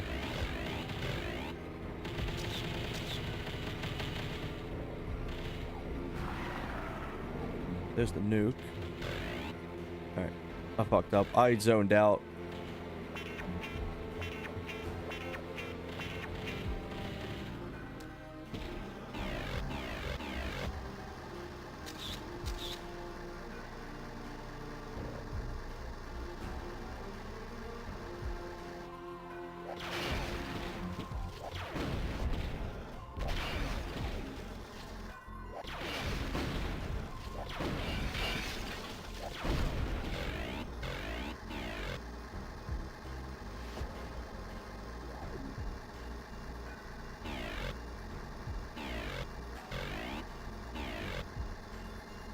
There's also a scientist in this level too, I believe. I think he's farther back that way. Oops. Yeah, this. Oh my god. There's a really annoying thing that your character will do is if you're facing a certain way when you first get out of your vehicle and you go to walk a different direction, it will immediately like make him do like a little 360.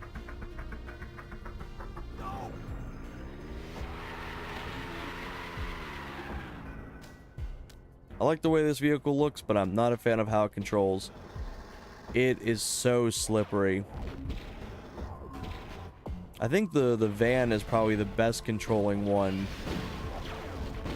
because it's just like a nice middle ground of like good good traction and then like a decent speed. I think it's like just a solid overall upgrade to the red car.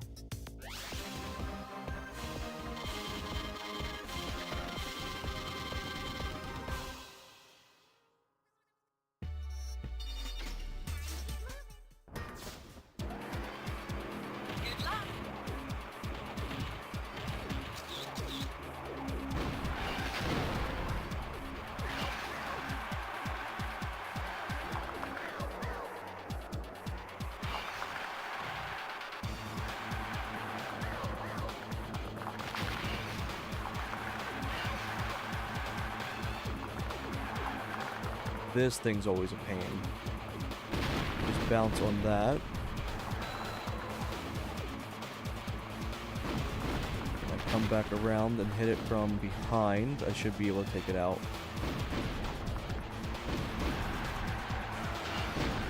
There we go.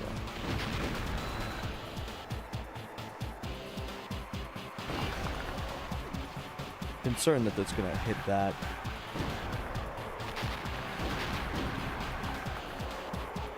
You can just obliterate this level too with the backlash exploit, but fortunately I don't know how to do that.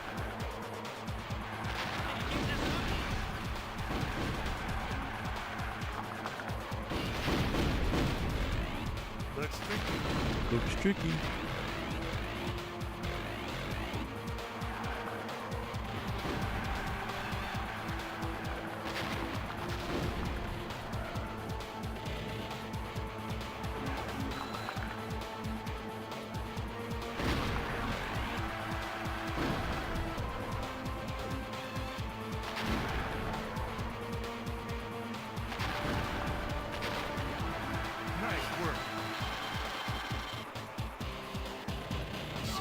There we go.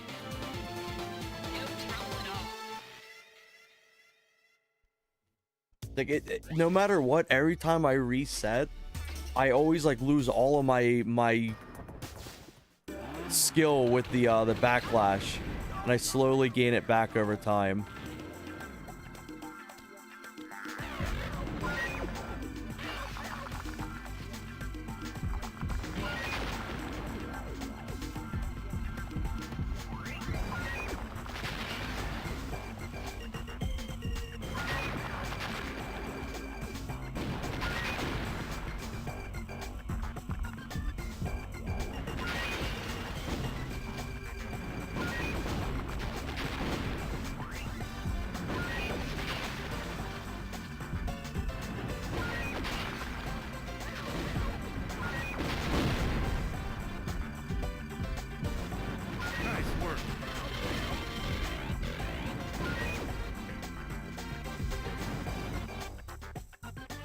There we go. It's wild thinking about how big these mechs actually are and like the vehicles when you see like an entire tractor trailer.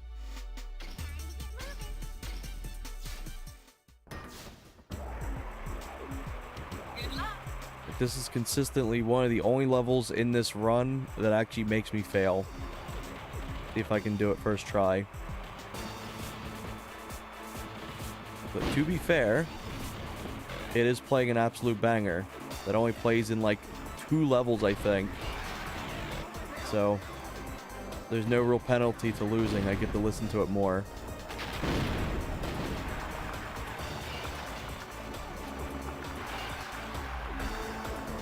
Also, this is in fact like one of the laggiest levels in the game. That's not the Modretro. That is just this level. I'm curious to know why it's so laggy. It doesn't have anything really special to it compared to the others. Besides, like, the Grand Canyon, if you want to consider that. Oh, come on. I'm doing terrible here. I had a really good start on this.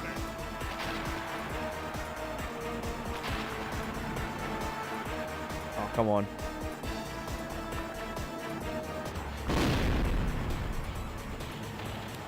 Oh, I'm stuck in the trees.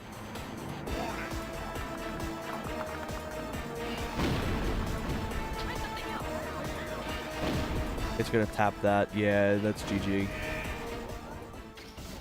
Alright, first reset. You can do this.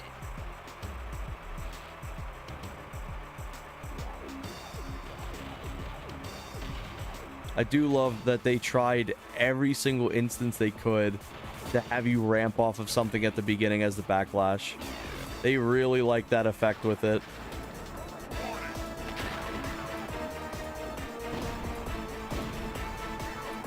Oh, come on. Oh, fuck. The grass just eats your ass. It slows you down to a crawl.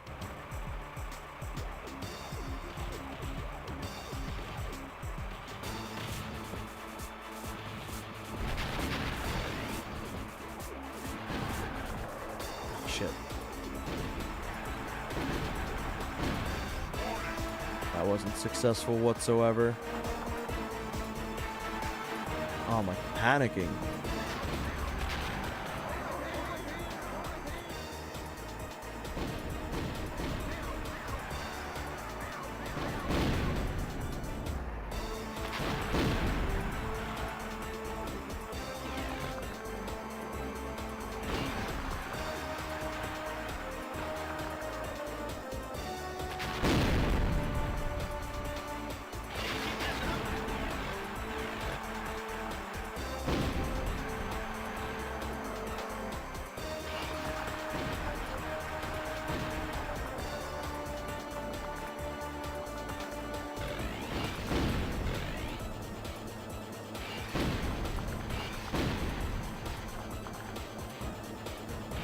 There we go. Nice. Nice work. You're just trying Also, welcome in everyone that's currently tuning in just now. Hope you all are having a good day today. We finished up the DK64 section of the stream. Apparently just doing a quick PB speed run-ish of Blast Core.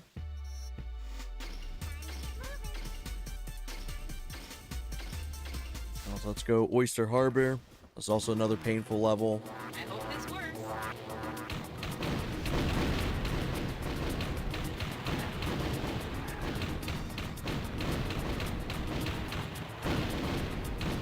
Oh, come on. There we go. Close enough. I can start running.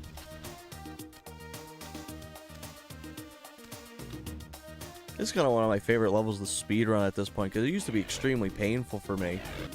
But once you kind of learn all the exploits and how just the game's engine works and everything, it's like, it's so much fun.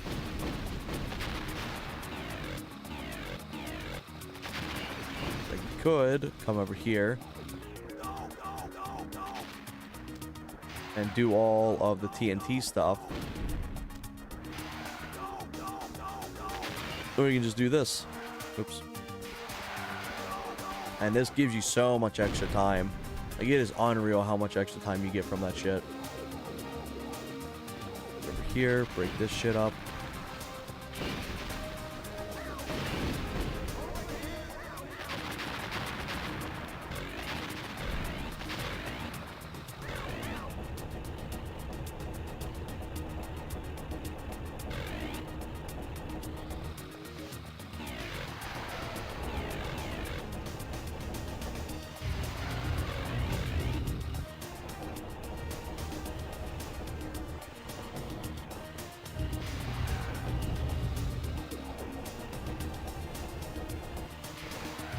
I almost picked up a Japanese copy of this game.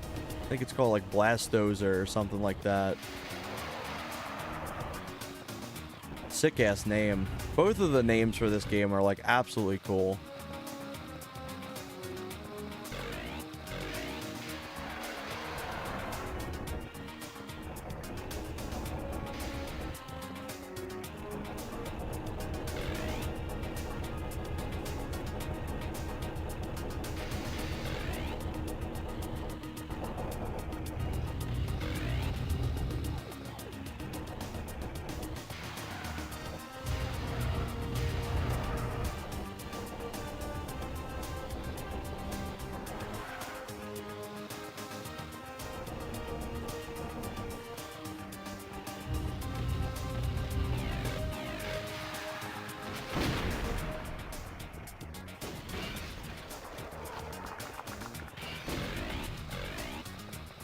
So we don't need that.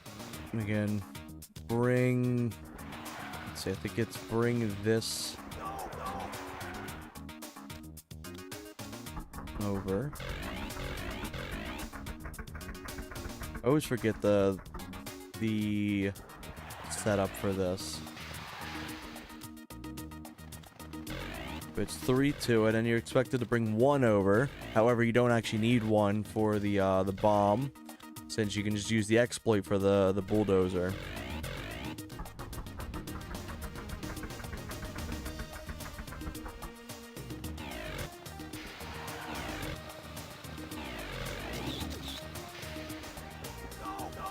Nice work.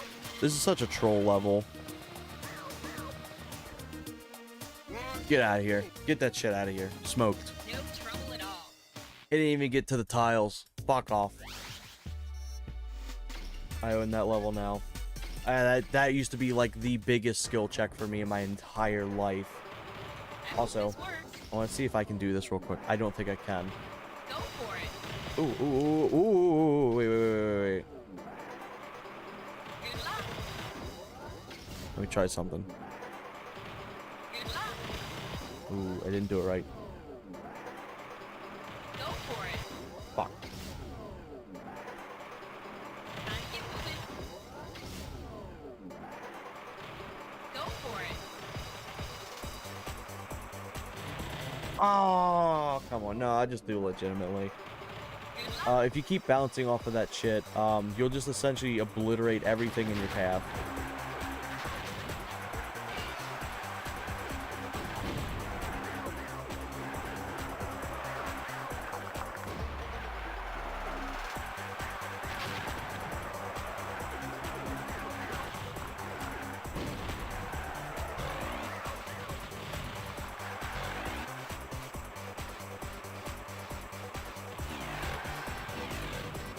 This also used to be the biggest skill check of my life, too.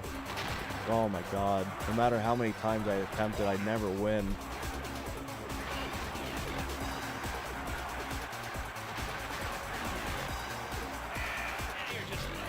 You're just lucky.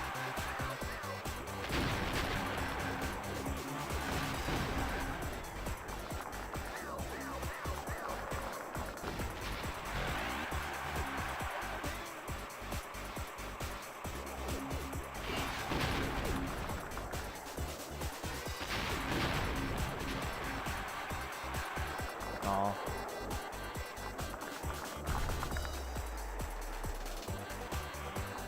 Oh, I'm fucking up here. Come on, I got this.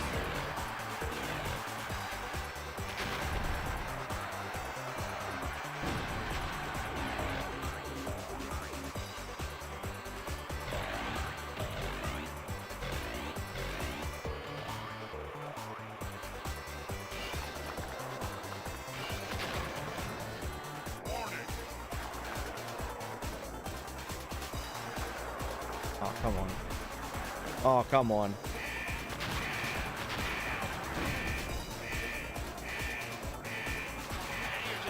There we go.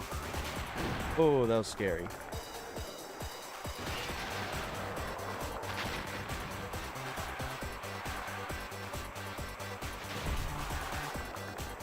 Since we got our victory lap now.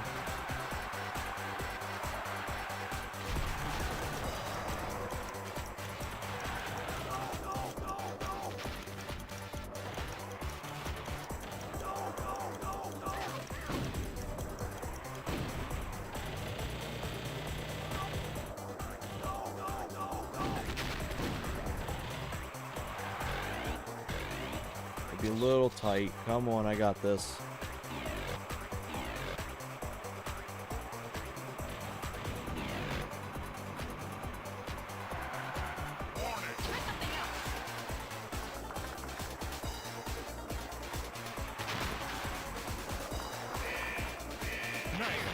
Nice work. Nice work, June.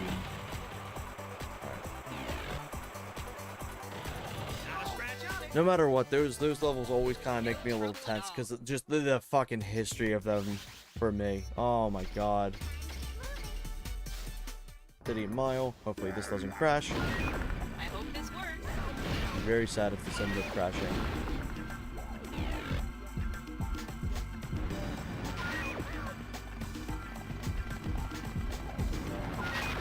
I always love the names of these levels too. They sound badass.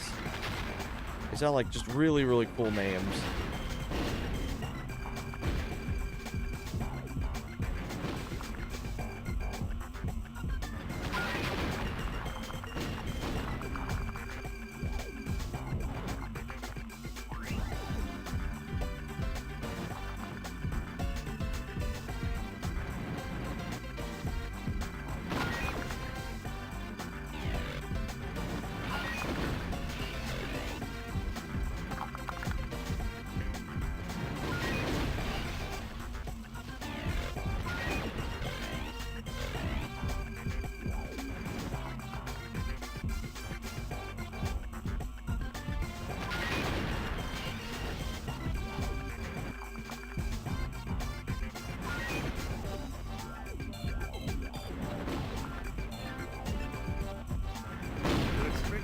Oh my god.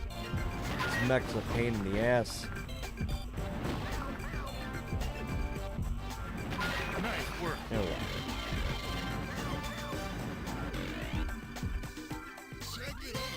Alright, cool. No trouble at all. So we only have a few levels left. All the painful levels have been done. I hope this works.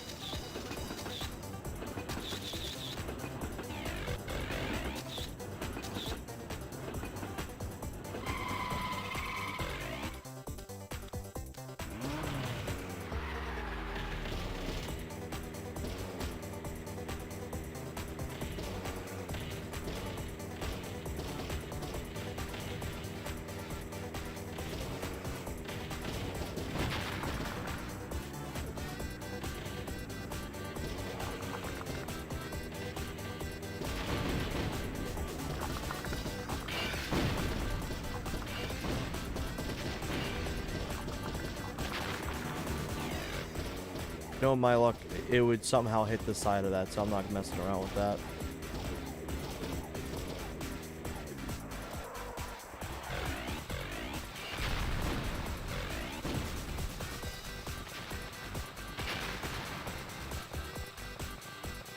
Warning.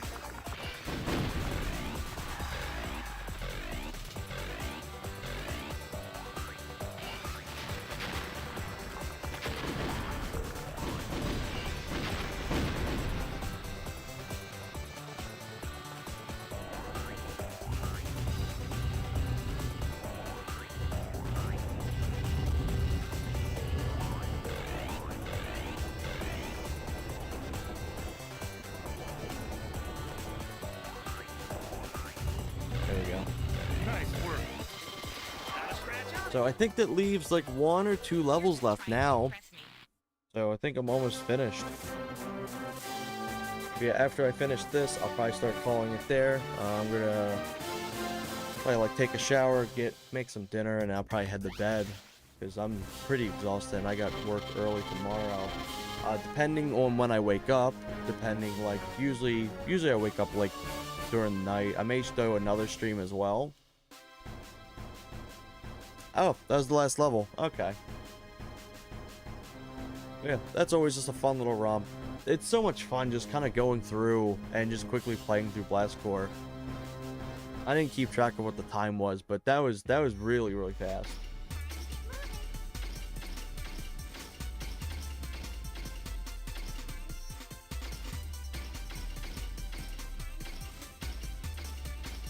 Wait, let's see. What's a fun little level we could do now?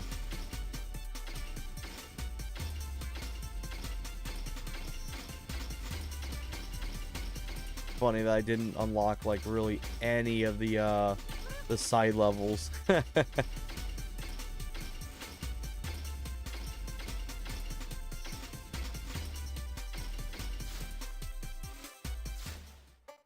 yeah, Hope this I'll works. start wrapping it up here. Thank you everyone who tuned in today to watch. Thanks to everyone who's donated today and subscribed and like started following. I appreciate everyone who's done that. I'll have Quest 64 and probably Stardew Valley Part 2 for winter streamed at some point in the next few days. So I'll definitely have a few more streams coming up in the near future. And then I'll start giving some better updates as well regarding Project Midas when that is fully worked on and everything like that. I'll try to get like a really nice trailer set up if I can.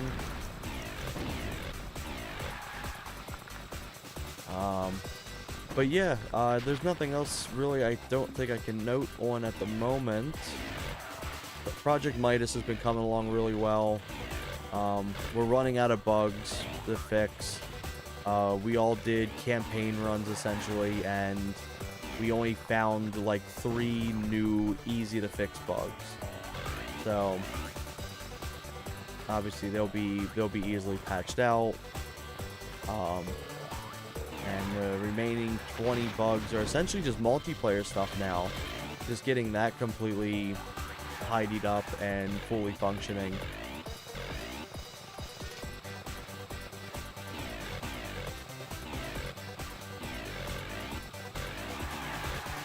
I'm not sure what else to note with it, but yeah, definitely keep an eye peeled on like the socials, like if especially Graz, because Graz will probably start